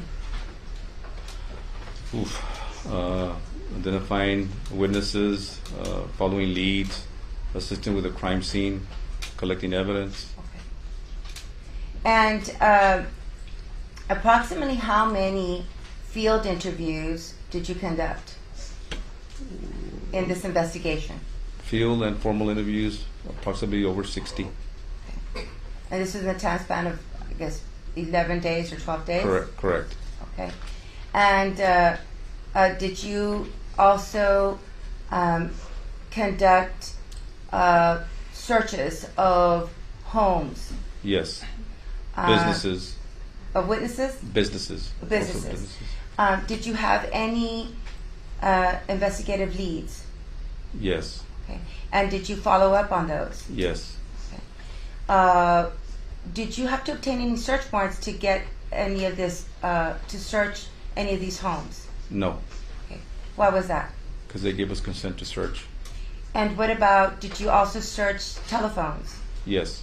Okay. Did you have to obtain any search warrants for that? No. Why not? Because they gave us consent to search our phones. Did you search any vehicles? Yes. Okay. Again, did you have to obtain a search warrant for that? No. And why was that? Because they gave us consent to search the cars. Were you able to arrest any other individual that was a lead in this investigation before the 14th? I think we arrested some folks for drugs, but not related to the murders. Okay. Now, did you go to the crime scene for Melissa Ramirez? Yes. Okay. The day that she was found? Yes. Okay. Did you return to that crime scene? Yes. And what did you return to that crime scene for? To canvass the area again for any possible evidence. And did you find any additional evidence? Yes. Okay. Do you recall what day that was? I think it was the following day on the 4th.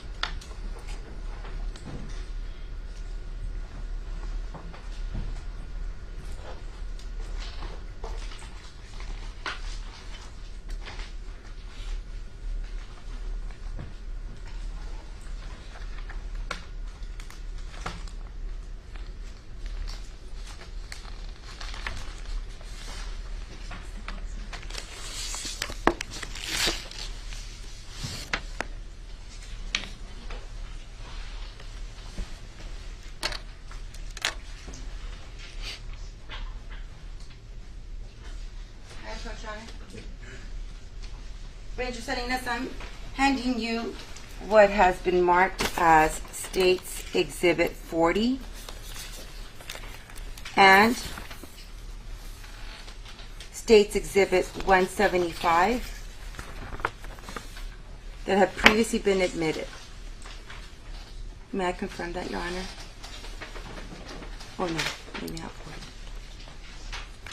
I think the one that's been admitted is State's Exhibit 175. Yes. Did you say 176 also? No, Your Honor. Actually, State's Exhibit 40 and State's Exhibit 234 have not yet been admitted, but I'm going to ask him to identify them. Okay. Now, when you went to the crime scene, when you followed up and you said you found something, what was it that you found? We found a .40 caliber spent casing. Okay. And did you document this in your report? Yes. Okay. Did you also prepare a document showing that you found an additional casing? Yes.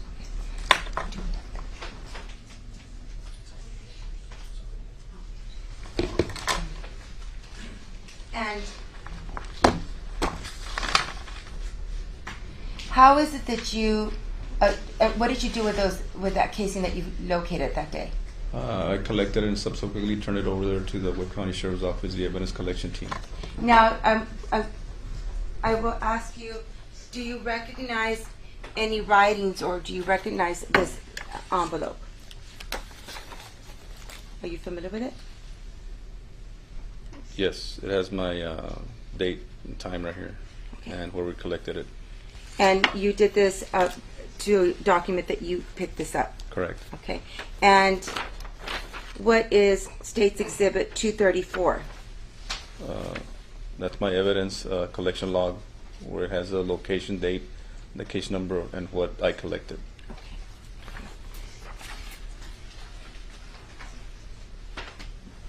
I'm now tendering State's Exhibit 234 and State's Exhibit 40 for inspection and offering into evidence, Your Honor.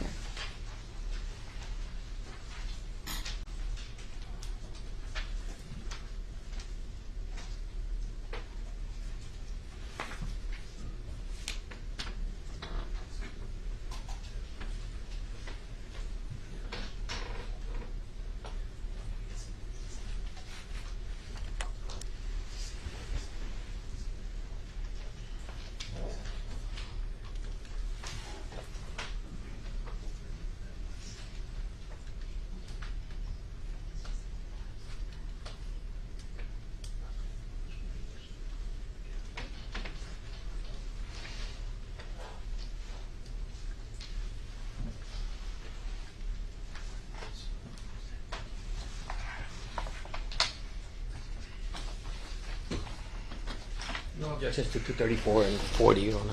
Right. State's Exhibit 40 and State's Exhibit 234 are admitted into evidence at this time. Thank you, Your Honor. And to clarify this, so State's Exhibit 40, which is the casing that was recovered at the crime scene for Melissa Ramirez, was submitted to the Webb County Sheriff's Department? Correct.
State's Exhibit 175.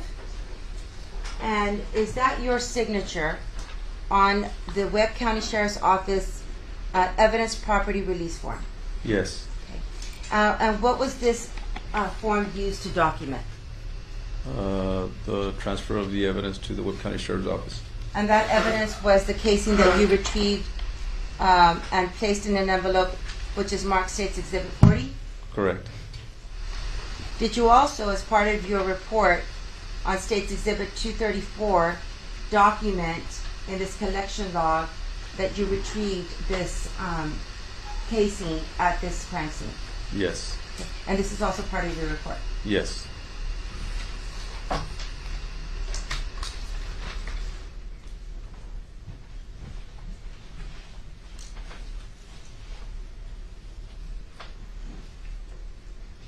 So how many casings, do you recall how many casings you had recovered the day before at Melissa Ramirez's crime scene? I believe there were 2 cases. Okay. And then with this one? 3. Okay. So so that the jury can get a sense of the time between the murders.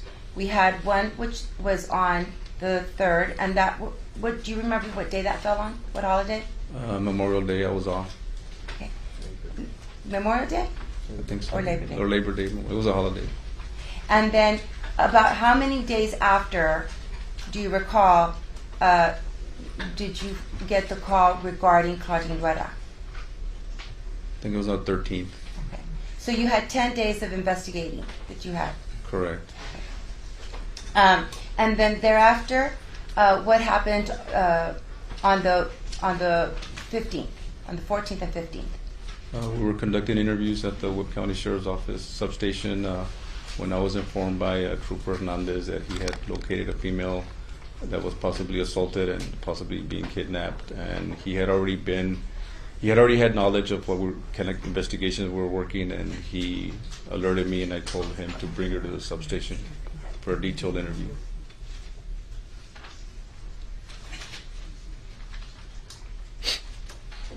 And so, you said you were interviewing who? You were interviewing people investigating what death or what murder? The one from Melissa and Claudine. Okay. So you were already at the substation. Correct. Okay. And who were you? Do you recall who you were interviewing? I think it was a gentleman by the name of Trevino. Okay. And when you received that call, did you in fact speak to Erica Peña? Yes. Okay. And what information did you obtain as part of that interview? Yes.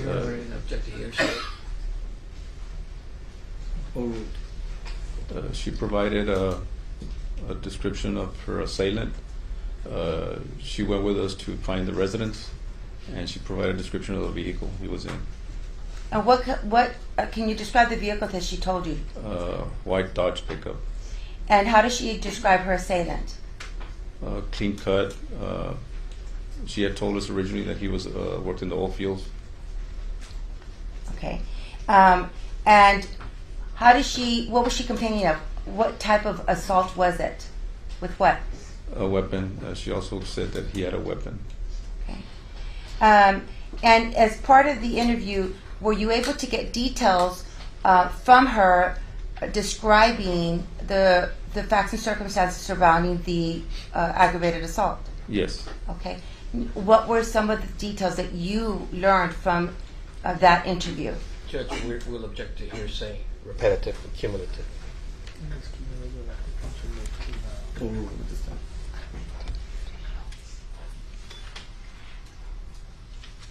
What was it that you learned from there? She told us that he had grabbed a weapon, a pistol, a black and colored pistol, and when she tried to get away from the car, he kind of grabbed her. She was able to take off her shirt and flee the truck. Okay. Did she mention any thing that she may have left in the car? Yes, she also mentioned that she had left a small pink flowered purse. Anything else? Any other facts that you learned? She also mentioned that they had picked up some tall boys, or tallies they call them. Okay. And so you mentioned that you were able to identify, she called her assailant David. Were you able to get a full name identity for this individual? Subsequently, yes, we were able to find out an address, a vehicle license plate, and a photo of Mr. Ortiz. Okay, and that prompted you to do what, if anything? Conduct visual surveillance on the residence. Okay, and? And we subsequently, when we didn't find him at the residence, we sent on a bolo to be on the lookout for all the troopers and deputies that were out patrolling the areas. Okay. At this point, did you know he was a Border Patrol supervisor? No. Okay. And did you receive any information of Juan David Ortiz's apprehension after the bolo went out? Yes. What did you receive? While we were at the substation, we received information that troopers had located the vehicle at a Stripes in San Bernardo. Me and Captain Calderon responded to the scene to assist. Okay. Now, when you arrived at the scene, when you say the scene, what are you referring to? The Stripes. The Stripes. And at that point, what had you been told, or what did you know or what did you believe had occurred when the troopers confronted Juan David Ortiz? Objection, Your Honor, hearsay again. Backdoor hearsay. Originally, I learned that the troopers had located him and he fled the scene, abandoning his vehicle. Where was the Stripes located? And do you know where the Stripes was located? It's on San Bernardo, but I don't remember the cross street. It's close to the Ava Hotel where he was apprehended. It was. But the truck was at Jefferson. And where was the? Now, did you see a truck that matched the description that Erica had given you? Yes. Okay. And how do you know that? I confirmed it with a license plate, the bolo we had. Okay. And you mentioned that the vehicle was abandoned. Correct. Did you use that term in your report? Yes. Okay. And did you look into that vehicle? Yes. How did you look into that vehicle? Originally, it was already nighttime, so I took a light and I shined it inside the front passenger side. I noticed a purse on the floorboard. I went back to the passenger right side. I also noticed some tall boys and a small pink purse. I went to the driver's side, shined the light, and I also noticed a holster between the seat and the center console. At that point, my main concern was for officer safety. I went back and radioed the guys that were about to conduct the search that this gentleman might be armed, because all I saw was an empty holster. I didn't see any weapon at the time. Okay. So what did you do? So you alerted SWAT to be careful, or that you were aware that there was an empty holster. Is that correct? Correct.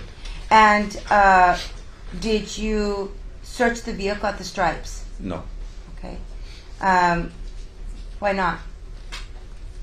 It was one of those very fast-moving things that I didn't have time. Plus, it's not something I would do right there. I would rather tow it to a secure facility. Okay. Did you do anything else with the truck? Yes, I took some pictures, some quick pictures of the interior of the vehicle. Okay. What was the purpose of taking those photos? To document the contents of the vehicle.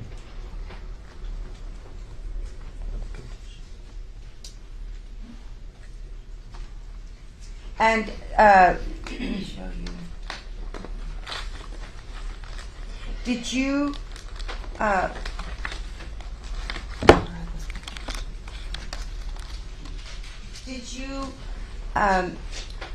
open the door at that time Yes. to take the pictures? Yes. Did you remove anything? No. Did you move anything? No.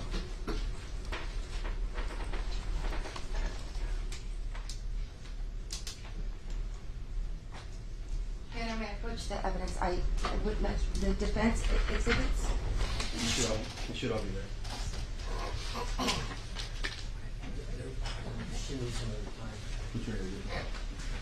The pictures of the stripes, the truck and the stripes that they introduced yesterday.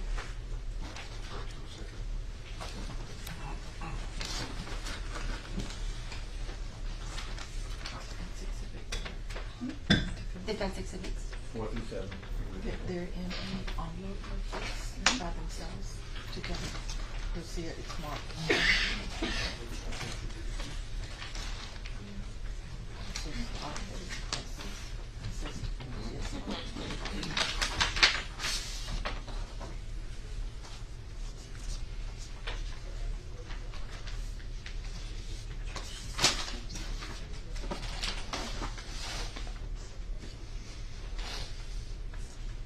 Now I'm going to show you what has been admitted to evidence as defendants exhibits 4. Okay, I'll put it over here. Your Honor, may I show these over? Yes. 4. This is defense exhibits number 4. Did you take that photo? Yes. And why did you take a picture of this, of the truck from this view? So I could document the license plate. Okay. And I'm showing you now defense exhibits 5. What was the purpose of this photo? Same reason. Okay. And it was you were basically trying to preserve or take a picture of the condition of the truck? Correct. I'm now showing defense exhibit number 6. I took it. Okay. Who opened the door? I don't know if it was me or Trooper Santuro. Okay. Was that while you were taking the photos? Yes. Okay. Now I'm going to show you, is there any damage on the vehicle? Not that I can tell, except for that little back quarter panel. Okay. Now I'm going to show you defense exhibit number 7.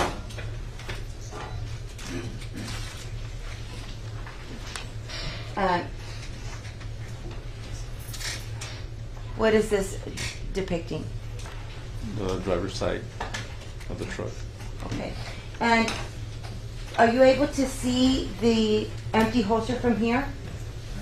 I can, but you can't tell in the picture. You can't tell from not in this this picture, but there should be some other pictures.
I'm going to show you what has been marked as State's Exhibit 235.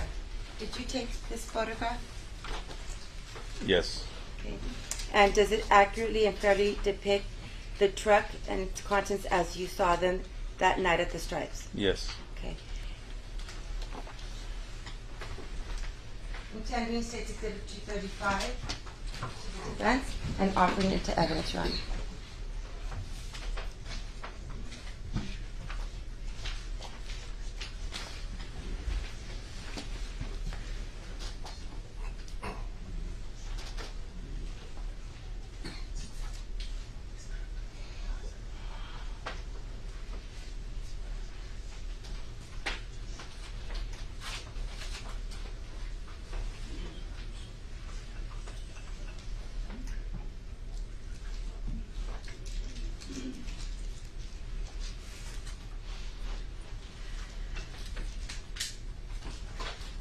Which one?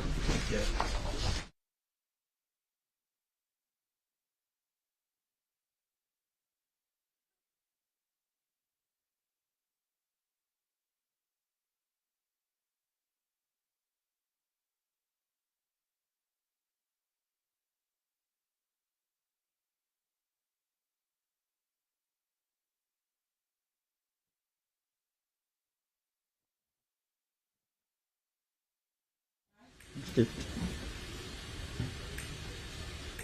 State's Exhibit 235 is admitted into evidence at this time.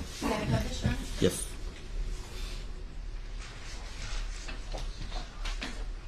Now, this is State's Exhibit 235, and you said that you took this photograph.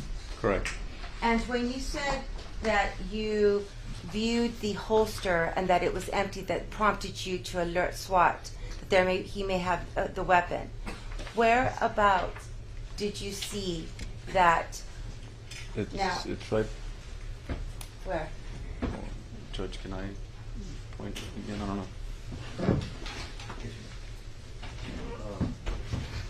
Should be right behind this seatbelt latch right here. I don't know if you see it right there.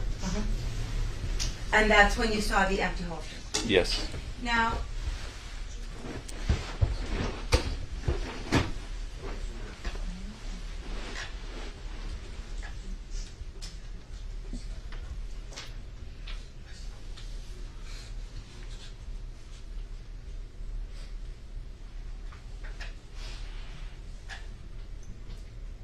are you referring to this right here? Yes. And that's the empty holster. Correct. Now,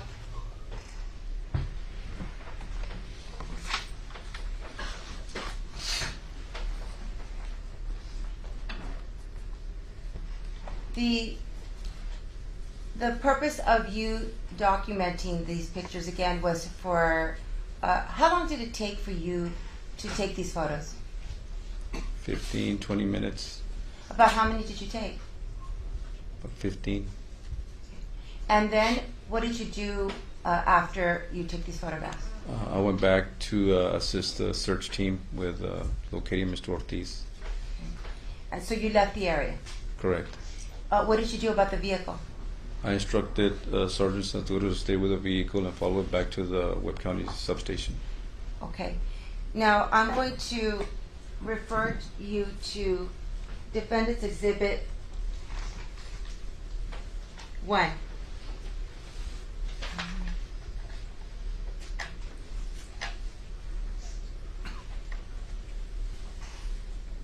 Do you recognize this?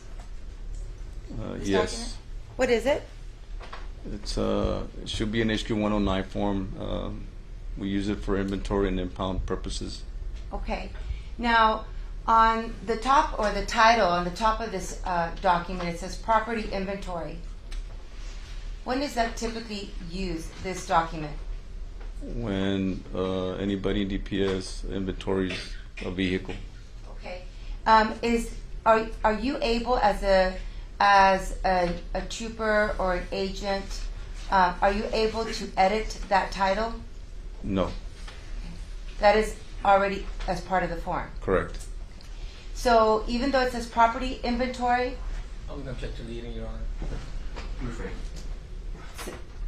it says property inventory. Was an inventory conducted on this vehicle at the Stripes? No. Why can you say that? Because he didn't document anything, items removed or taken from person. So if there had been an inventory, there would be some items listed on there. Correct. And can you read on Defendant's Exhibit 1 what it says here? Starting here. Can you read that from there? For the vehicle? Yes. Hang on. Vehicle seized, pending criminal investigation, no inventory conducted, released to Webb County SO, Lieutenant Ricardo Garcia. So this document was simply used to document that it was being sent or impounded, Correct. not as an inventory. Correct. And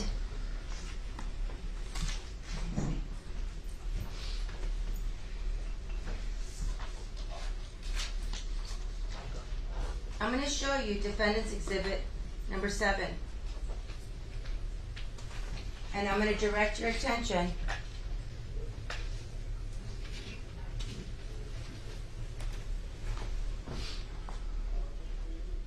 to this area in this photograph. You see this? What does that look like? Right here. It looks like a pistol. Okay. If you would have conducted a search, do you think you would have seen that pistol? Yes. Did you see that pistol at the Stripes? No. When you took the photos, you did not see those? No.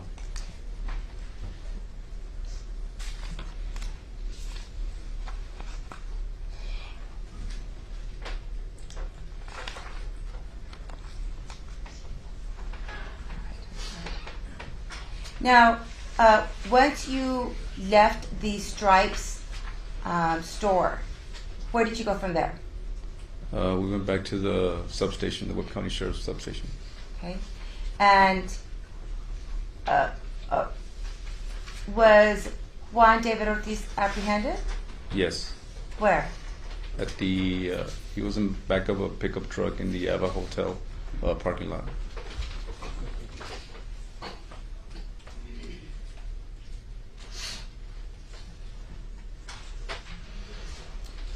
When you were, I'm going to go back to the Stripes situation. When you were at the Stripes, you were able to open the door? Yes. It was not locked? It wasn't locked. Do you recall there was a key? I don't recall seeing a key. Did you recover a key? No. Now, you mentioned that you went back to the substation, but before you went to the back substation, did you go to the Ava Hotel? Yes. Were you there in the area when Juan David Ortiz was apprehended? Yes. Okay. And while you were there, do you know approximately what time he was arrested? It was close to midnight. I don't remember the approximate time. Do you want to look at your reports to refresh your memory? Yes. Okay. You may do so.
was notified that they had apprehended Ortiz at 2:30 a.m.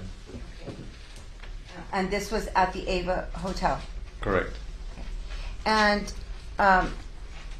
do you know, so after he was apprehended, what did you do? Were you there when he was apprehended? No, I was about 10 minutes behind the actual people who put hands on it.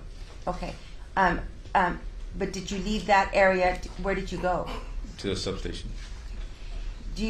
And what happened when you got to the substation? We started conducting an interview with Mr. Ortiz. Now, was Juan David Ortiz charged with a crime at that time? For the evading. Okay. It was a warrantless arrest? Yes. And he was taken into custody and went to the substation. That's where you were? I followed, yes, I went over there. Okay. Do you know if a search was conducted of that white Dodge pickup? Yes. Where? At the substation. Okay. And how do you know that it was conducted there? Because I met with Investigator Ugarte and I instructed him to search the vehicle. Okay. And what types of things do you know that were recovered that night? I subsequently learned that they found the weapon, the purses, and the beer cans. Okay. Do you know approximately what time the interview began? No, I would have to look back at my notes. Okay. I'd like to review at this point the types of training that you've had regarding interrogations. Yes. Have you attended in classes for law enforcement that review constitutional rights of suspects? Yes. Okay. And you've been conducting, as part of your investigation, how many interrogations have you conducted? Many. I've conducted many. And are you familiar with the Miranda rights? Yes. Okay. And what are your goals when you're conducting an interrogation? What are the goals of conducting an interrogation? My main goal is to first build rapport with whoever I'm interviewing, and then ultimately find out the truth. If he can explain the situation he's in, and we can corroborate it with additional evidence, that's all the more so that he needs to be truthful with whatever he says. Okay. And how is it that you build rapport? Just talking to the person. Okay. Now, at this point, have you learned if Mr. Ortiz was a law enforcement officer? Yes, I found out a couple of, at 2:14, I found out that he was a supervisor in Border Patrol. And how did you find this out? I got a phone call from one of the supervisors. Okay. So this was before the interview began? Yes. Okay. In addition to, are there any other things that you are mindful of or watchful of while conducting an interrogation of an individual? What else do you look for? His mannerisms, slip of the tongue. Some people start telling you something, then catch themselves and they'd stop. Inconsistencies of what he was, his stories, their stories. Okay. When you spoke to him, did you believe he had a level of a good level of understanding based on him being a law enforcement officer? Yes. Okay. And what about on his behavior? Did you believe he understood what was going on based on his behavior? Yes. Was there anything in his behavior that led you to believe that he was experiencing some sort of mental or emotional crisis? No. Did you observe him having any loss of control? No. Was he able to communicate with you with complete sentences? Just leading questions, Your Honor. rephrase. How was he communicating with you? How did you know that he understood what was going on? He offered details about his daily activities, except when we kind of were talking about the victim. Okay.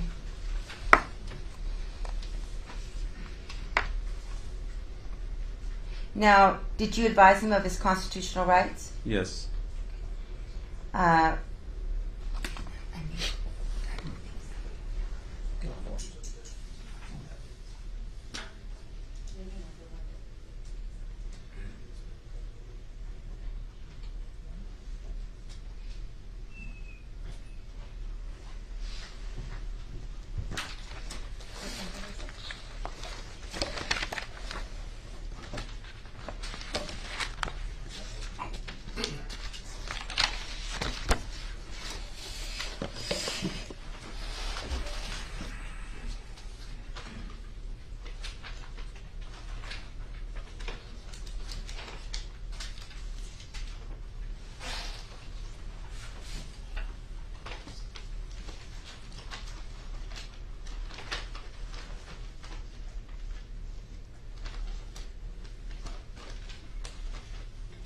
What's the Miranda part?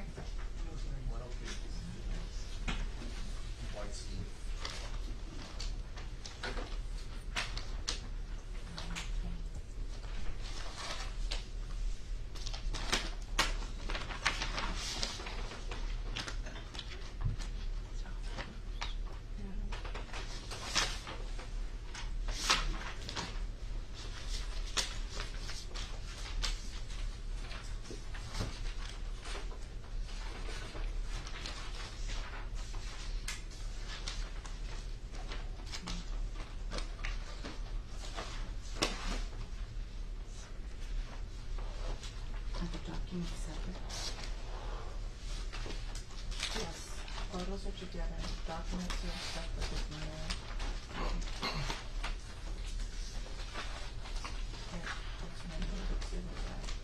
It's 103.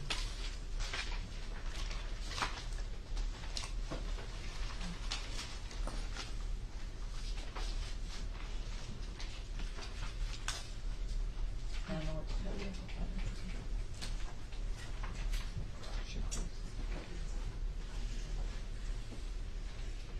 Do you recall reading, asking Mr. Ortiz if he, advising him of his right to an attorney? Yes. Okay. And of his right to remain silent? Yes. That anything he said could be used against him? Yes. In fact, you were the one who was advising him of these rights, correct? His right to have an attorney present prior to and during his questioning? Correct. His right to have an attorney appointed to him to advise him prior and to and during any questioning? Correct. His right to terminate the interview at any time? Correct. And did you have him, did you give him an opportunity to sign to show that he understood his rights? Yes. Okay. Did he sign? No. Okay. And what did you do to document on that statement or on the what we call the Miranda card? What did you do to document that he did not sign? I believe I wrote refuse to sign on it. And did you sign it? Yes. And did Investigator Calderon sign it? Yes. So how did you know that Juan David Ortiz wished to waive his rights? He continued talking to us. Okay. Did he? And he nodded. He nodded how? Like this. Meaning what? That he understood. Okay. And you said he continued to speak? Yes. Okay. Now, at any time during the taking of the statement from Mr. Ortiz, did he request an attorney? No. Did he ever ask to terminate the interview? No. At any time did you coerce him or threaten him into giving the statement? No. Did you directly or indirectly promise Mr. Ortiz anything in exchange for his statement? No. No promises were made. Now, there was a term that was referred to throughout this statement, and that was the term blackout. Do you recall that? Yes. Okay. Do you recall in what context it came up? I think I brought it up. Okay. What was he describing, or how did you suggest this term? I believe during the conversation he couldn't remember certain things, and I asked him if he had any blackouts. Okay. And when he said, I don't remember certain things, did he tell you why he didn't remember certain things? I believe he stated that he had post-traumatic stress syndrome. Okay. And did he discuss anything else regarding his lack of memory? I believe he also mentioned that he was taking medications and he was also consuming alcohol. Okay. And had he consumed alcohol that evening? He told us he did. Okay. And did he say that he was also on medications? Yes. Did you observe him having any blackouts while you were questioning him? No. Now, there was a section where you mentioned, and I'll refer to. Do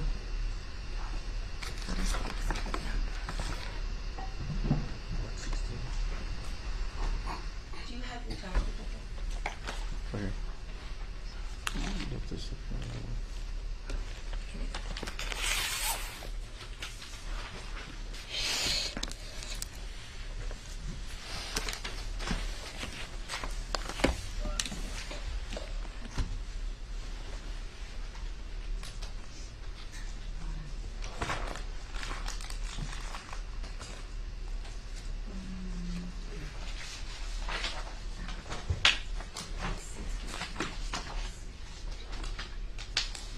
I'm going to be referring to State's Exhibit 116, and I'm specifically looking at page 13, line 17 of Disc 6.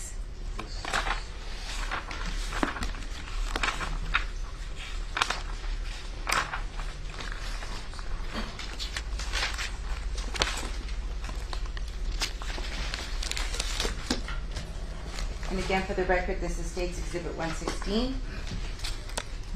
And I'm going to be referring to line 17. To back it out.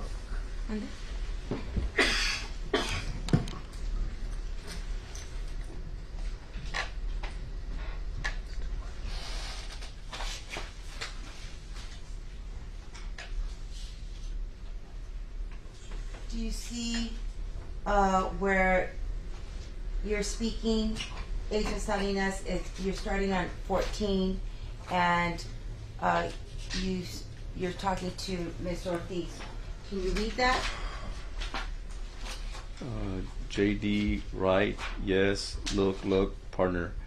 Everything so far that you've talked about and everything that you've asked, we've accommodated you, okay? Now, have the district attorney's office, he's right here, the DA himself, okay? Okay, sir. And now it's time, if you want us to put in a good word in for you, you need to. Now, continue on page 14. It's not important. Who says that? It's an A for answer. Oh, Mr. Ortiz. Okay. And then? What do you mean it's not important? It's not important? Captain Calderon, you could be, we've cooperated with you, we've talked to your wife like you asked us to. That's not true, sir, huh? Okay. Now, what did you mean by we'll put in a good word? That we would tell the district attorney whatever truth she would tell us, Okay. to be honest. That you would share that information with the district attorneys? Correct. Okay. And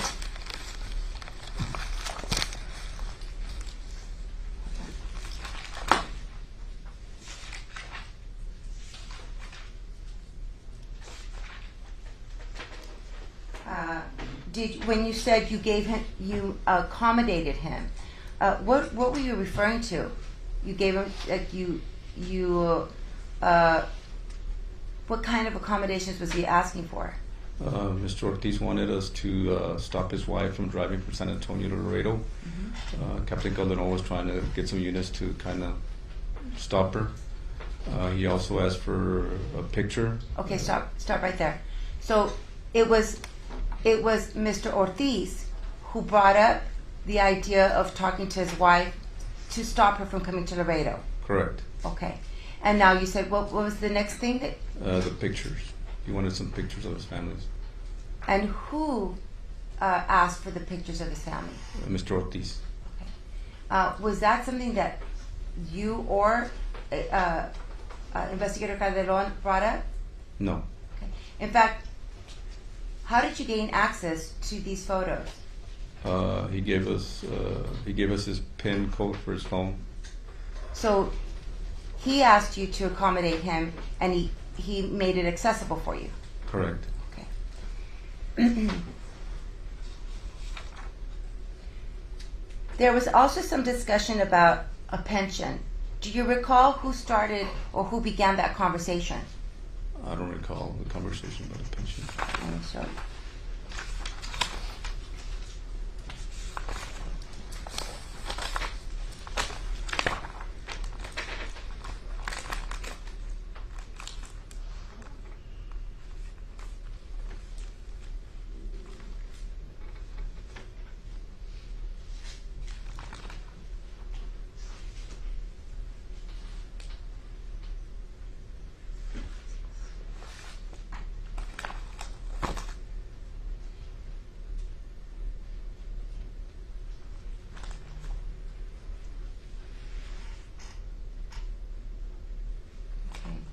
I'm going to refer you to Disc 6, page 16 on State's Exhibit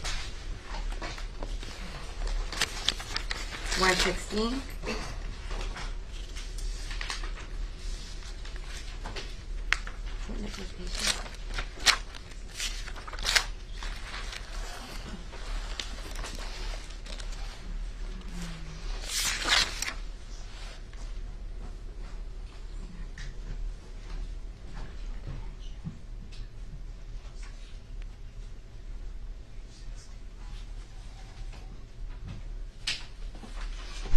Now I'm going to, it's line 23.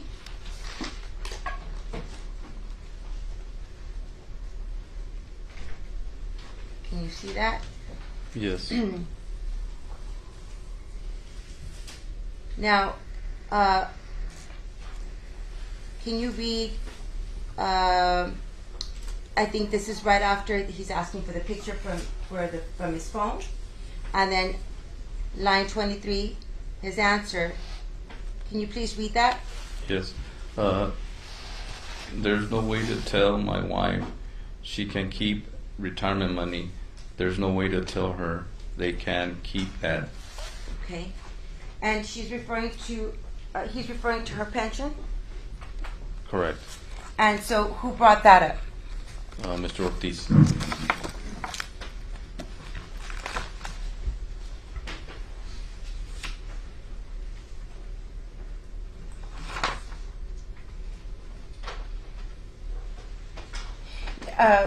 There was also a discussion about refraining from kicking his door down, I guess, to conduct a search of his home. Correct. I'm going to refer you to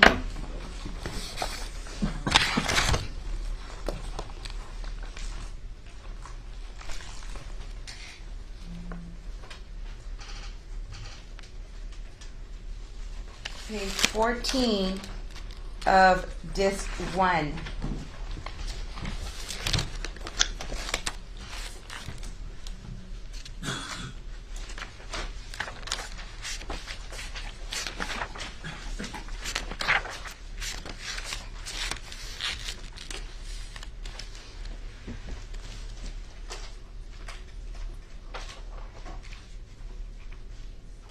On line he's referring to, it's on page 14, he's referring to the weapons he has in his home. And then on line 19, can you read what Mr. Ortiz is saying? This is at the beginning of the statement. It's 19. 19, right? Yes, sir. If you guys could just walk into the house with the key instead of kicking it open, that'll be awesome. Listen, Ortiz, you want us to help you out, but you won't be in good relations with us in a while of what we will be doing later on. I mean, well, if you can't help, then no. I'm saying that's the only thing I'm asking. Yeah, I'm just saying. Okay. So, who is the person who first brought up the idea of breaking into, or what does it say? Forcing the door. Mr. Ortiz. Okay. On line 8, what is Mr. Ortiz's statement in there? On page 14, Yes. are these presently at your No, the? it's on the screen. Oh. I'm sorry. It's on page 15. And what does he say here? On line 8. I'm law enforcement as well. And this is in the context of conducting a search of his home, correct? Correct. And doing the interview. Correct. Okay.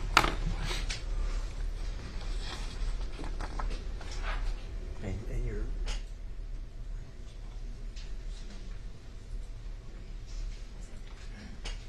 Had you ever seen? it says it right there. Where? And I've never seen you.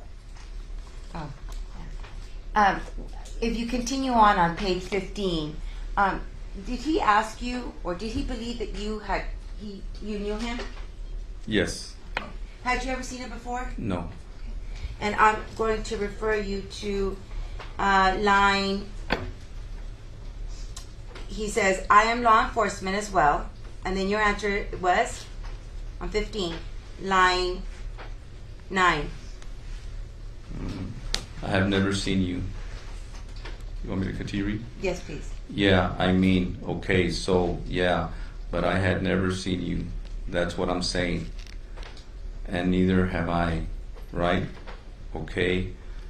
So anyway, yeah, if you guys could talk to her, it's going to be awful. You know, I don't know if you have any deputies or troopers out there, so that will okay, and let's just say that we make contact. Well, what do you want them to tell her? Okay. To keep my kids in San Antonio. There's no reason to come back to Laredo. Okay. And so, did you attempt to accommodate his request so that his wife would not go to Laredo? Yes, Captain Calderon, I believe, sent some units out to try and locate her. Okay.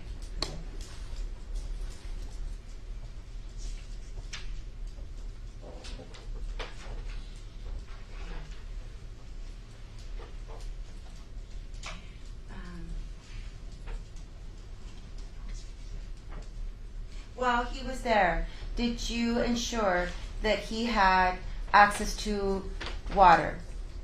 Yes, he had water, food, and restroom breaks. Okay. And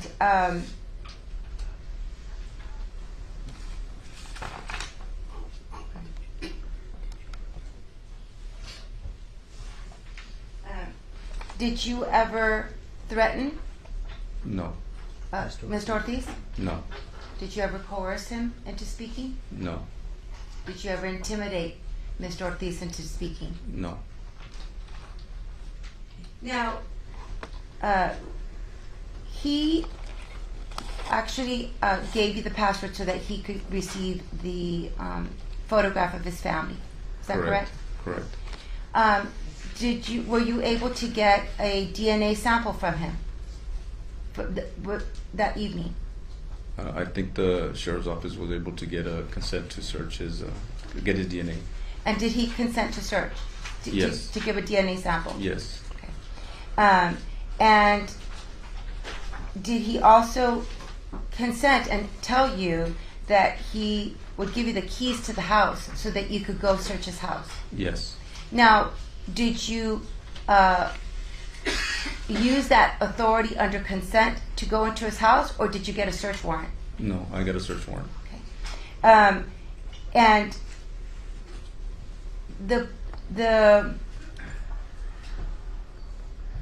these requests or these consents or this authority that he gave you, or these, let me rephrase that.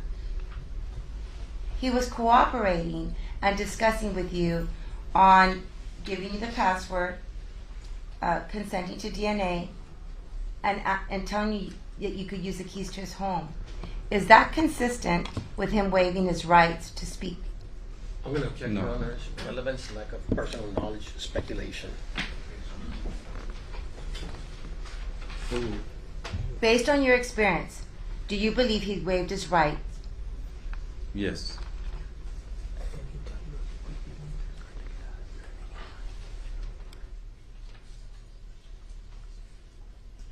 Did he ever ask for an attorney? No. Did he ever ask to stop the interview? No. Now, I'm going to discuss what happened after he was arrested. Now, towards the conclusion of the interview, did you obtain information regarding a murder that had not been reported before? Yes. Who knew about this? Nobody. Okay. And so Juan David Ortiz provided you details on how you could find Janelle Ortiz. Is that correct? Correct. And did you in fact find Janelle Ortiz where he said you would find him? I didn't personally go to that scene, but yes, the Webb County Sheriff's Office was able to locate Janelle. Now, after was he arrested thereafter for the murders of these 4 victims? Yes. Okay. And for the record, it was Melissa Ramirez. Correct. Okay. Claudine Nuera. Correct. Griselda Cantu or Griselda Hernandez. Correct. And Janelle Ortiz. Correct. Okay.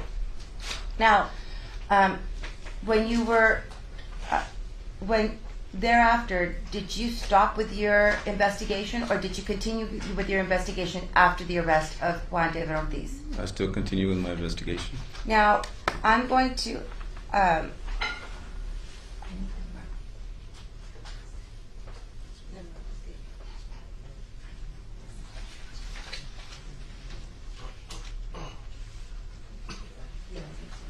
Do you recall following up after the arrest and speaking to the manager for the Murphy's store regarding obtaining a video surveillance? Yes. Okay. Why was it that was relevant? Because of Mr. Ortiz's statement, I wanted to corroborate what he had told us. And in his statement, he mentioned that he had gone to go get some beer there. Correct. Did you develop a timeline as to when this would have been, based on what Mr. Ortiz told you? I did. Okay. When would he have bought this beer at the Murphy's? I believe right after the murders. Okay. If you can, please look at. Do you recall when Erica? What time Erica escaped and when Erica got to the substation? I would have to look back at my notes. Please do so.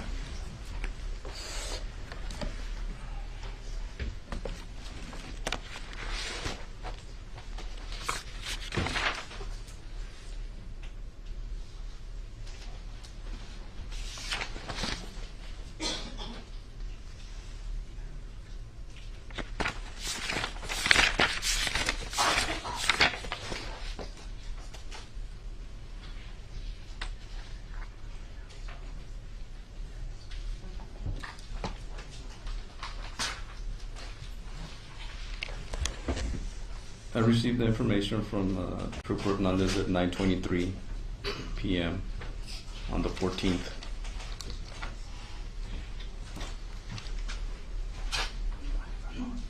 And we met her at the substation at about 9:30. Okay.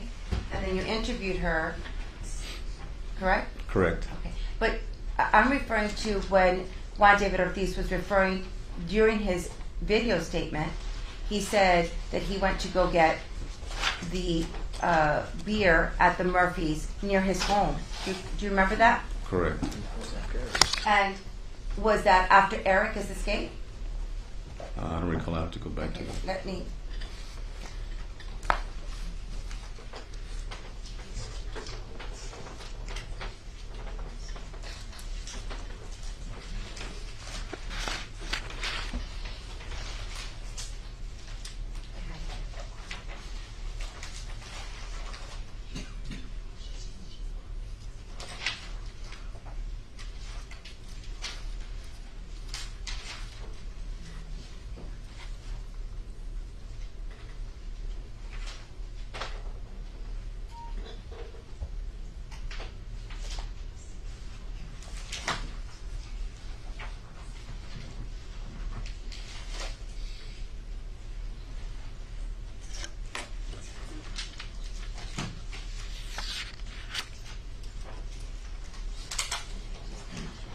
To refer you to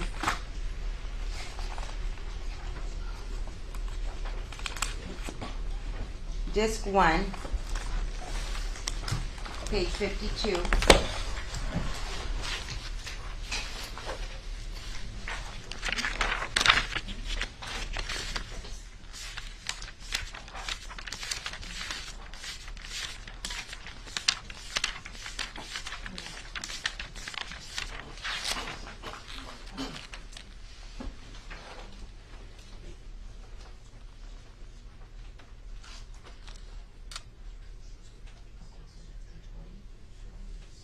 My apologies, it's page 40 of Disc 6, where he's referring to going to the Murphys, so that, let me refresh your memory.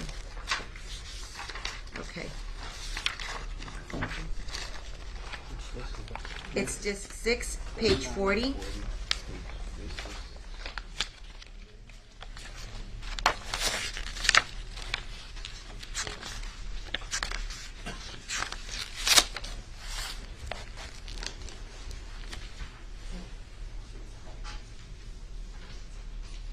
Now, it starts actually on page 39, and if you'll read on page 39, where he's discussing, Start at line 7. on line 7 it says by agents on use, that would be you, correct? Correct. And will you read question on line number 7 on page 39? Or they'll take you somewhere and they steal from you like other dudes get there. Has that ever happened to you? No. Okay. So you took off, and then what happened? I took off and went cruising. Okay. But I know that I went to my house. Okay. I went to my house and I'm like, fuck, this damned old chick is very hysterical. And damn it. So I sat, I drank some beer, and I just stayed there at my house. And you continue on page 40. And I went to Murphy's again, the gas station across the street from Walmart, and I bought beer. I brought more beer, and then I just went driving around 11:14:39. Okay. So now, do you recall that he went to the Murphys after? After we had located Erica. Okay. After Erica had gone to the substation. Correct. Now I'm going to show you what has been previously admitted into evidence. It states Exhibit 150, and it is the surveillance video from the Murphys. Do you recall obtaining this surveillance video from Manager Idruegas, what was It was from I think Riojas? I thought it was a female, but yes. Yes, sir. And you observed this video yourself? Yes. And did you see Mr. Juan David Ortiz on that video? Yes.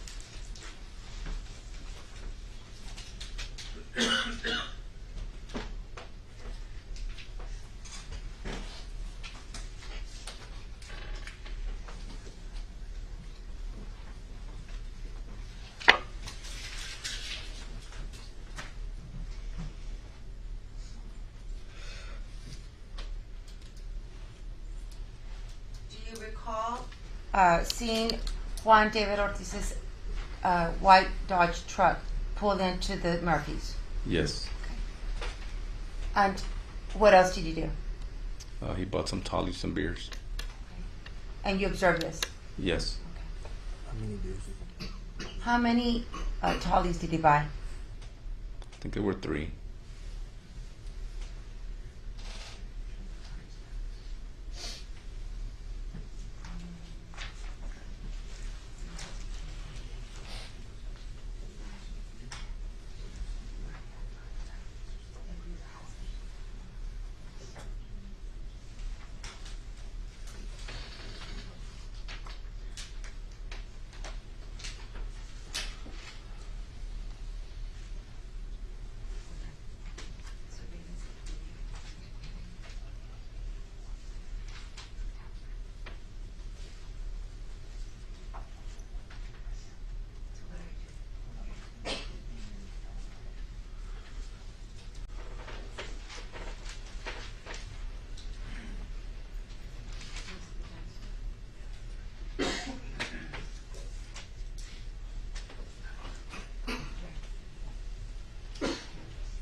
Ranger Sonales, can you see the timestamp on that video?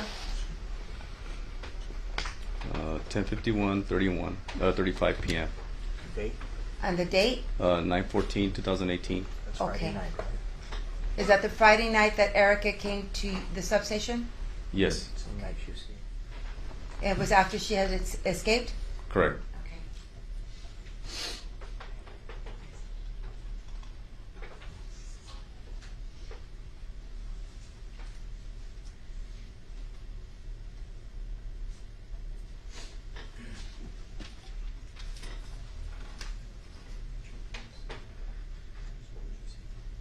Will you let us know when you see Juan David Ortiz's vehicle in the camera? I think that's it. Can you speak into the microphone, I please? think that's it. The one pulled in. Okay.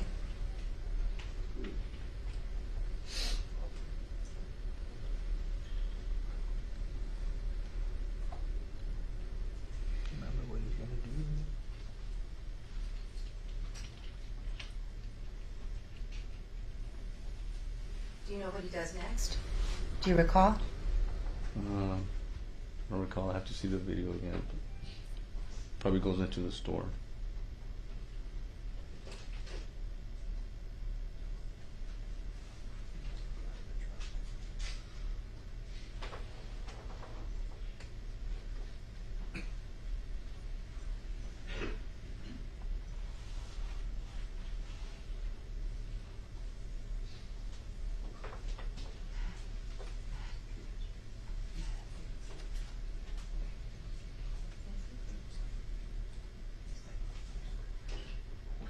Do you know if he's feeling up?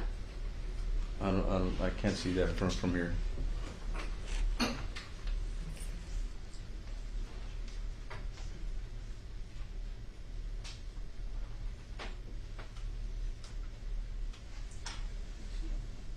Do you see Juan David Ortiz? Yes. What is he wearing? Some blue jeans and a long sleeve shirt. Oh, he's out of the view? Yes. Okay, stop it.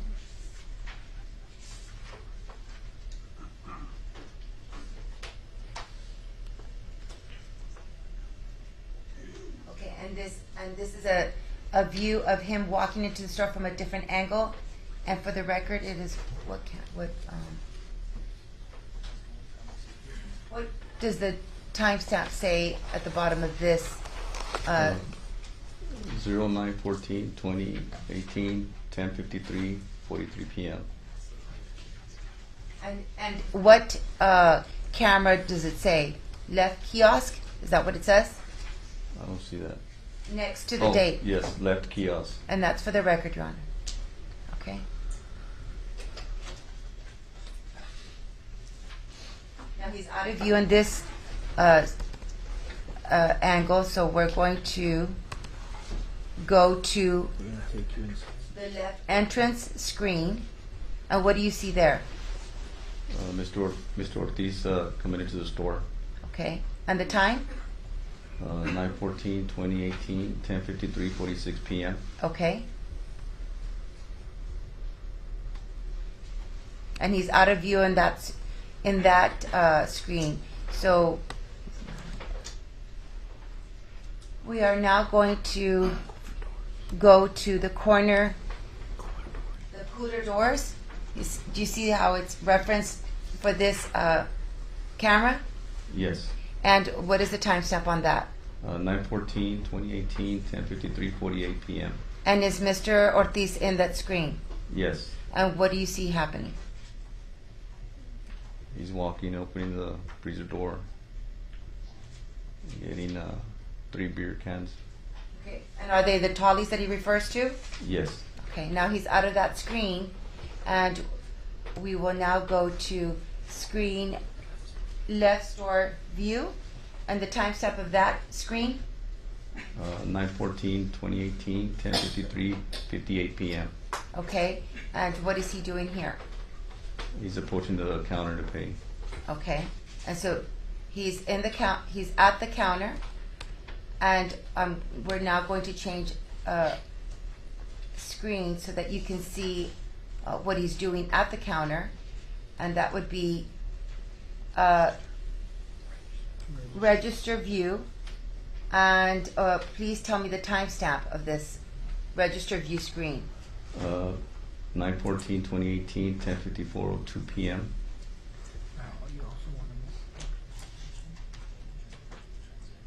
Now,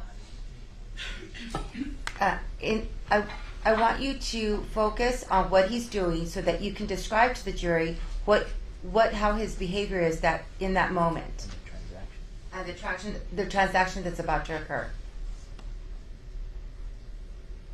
What is he doing? He gets his wallet out, puts out a credit card. Mm-hmm. What's he doing? What is he doing now? Puts the credit card into the little device. Okay. What's he doing there? And it appears to be punching in a code. Okay. And he takes the card back, puts it in the wallet. Okay. Where is it that he put his wallet? In his pants pocket. Okay. What did he do from there? He left the convenience store. Was there anything unusual about his behavior in this video? No, not that I can see. And again, this was after Erica's escape. Correct.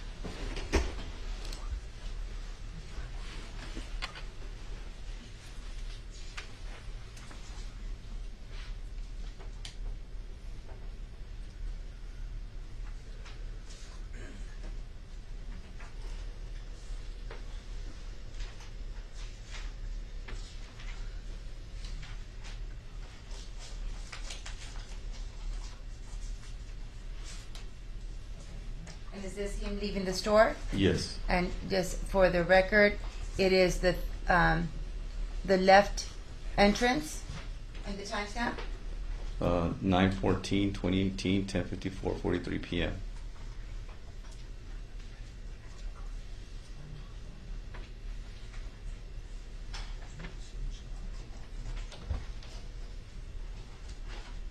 And is this the outside view of him approaching his truck? Yes. And what, for the record, what screen is this? The left kiosk. Timestamp?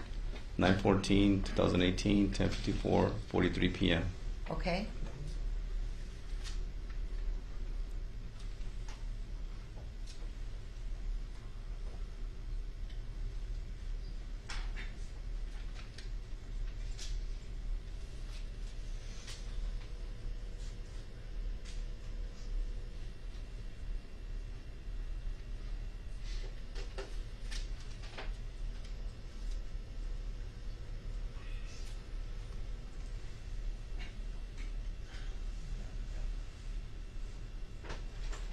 Is that him leaving?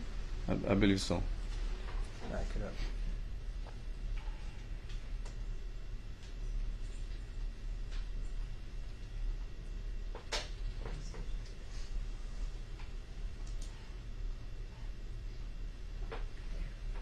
Do you see his truck in this screen? Yes. Okay.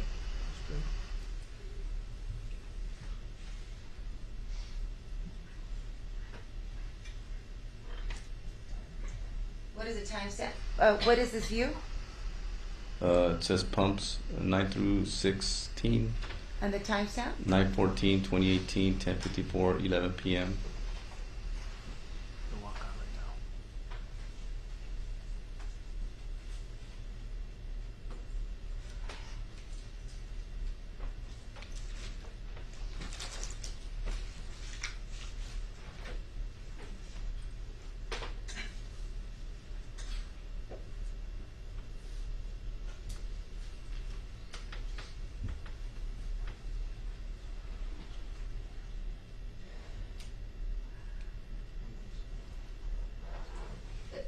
Do you see Juan David Ortiz on the screen?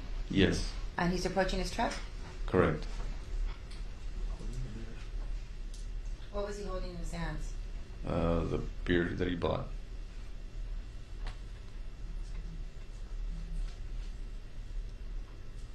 Can you see from there what he's doing? I believe he's putting the beer inside the front passenger seat. Okay.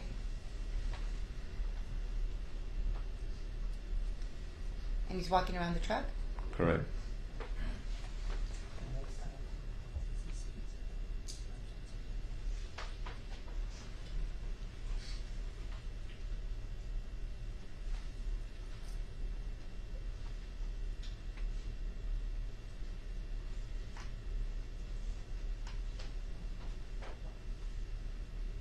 What did he just do? I think he got one of them things to clean your windshield with.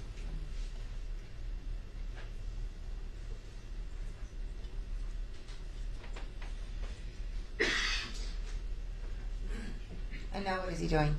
He's leaving the area. Okay. So he's out. His truck is now out of, approaching out of the scene, out of the screen. Yes. He's leaving the Murphys. Yes. Okay. And again, the timestamp for this. 9/14/2018, 10:56:15 p.m. Okay. And this purchase or visit to the store was without incident. Correct.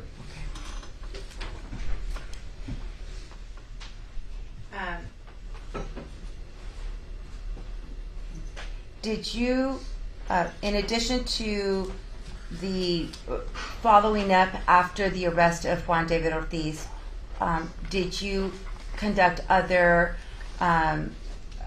tasks involving this investigation? Yes. Okay. What kind of follow-ups did you do?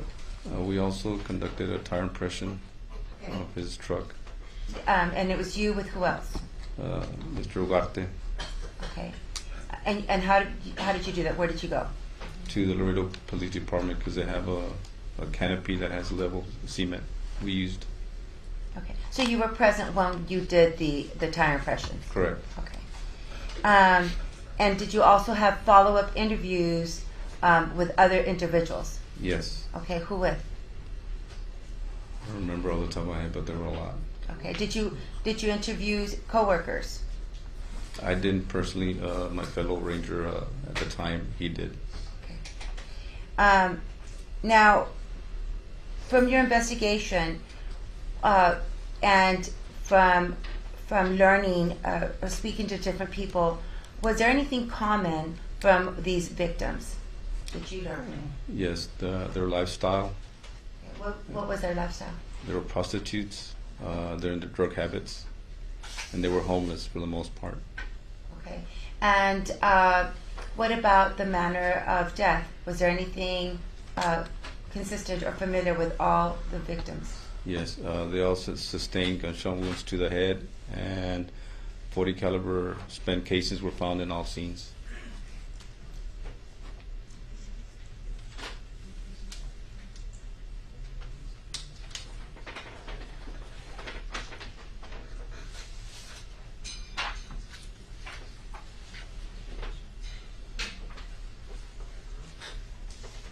So, we know that he left the Murphys because you obtained the surveillance. And what time did he leave the Murphys?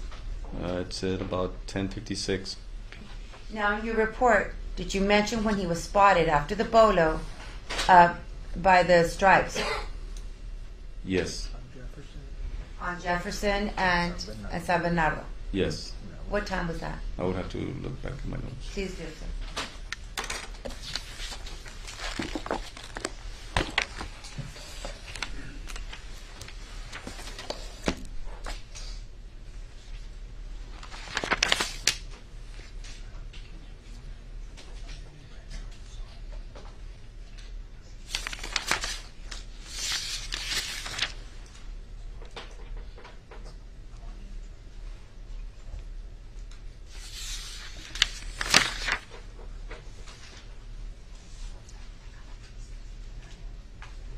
We received. You mentioned that it was a trooper that advised you that they saw him, right?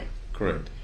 Do you know that trooper was John Henry Bradshaw? Correct. Okay. And what time did they let you know that they spotted him at the stripes? I received that information at 1 o'clock on the 15th. 1 a.m. That was 1 a.m. Correct.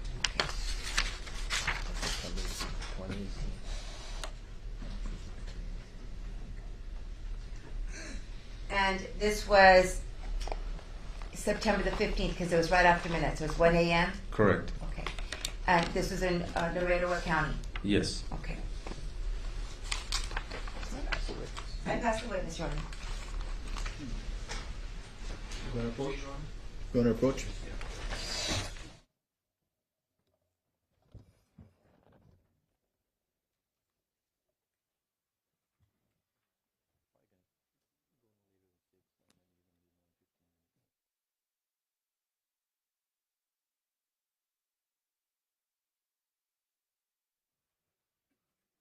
All right, ladies and gentlemen of the jury, it's 5:45. We're going to go ahead and recess for the day.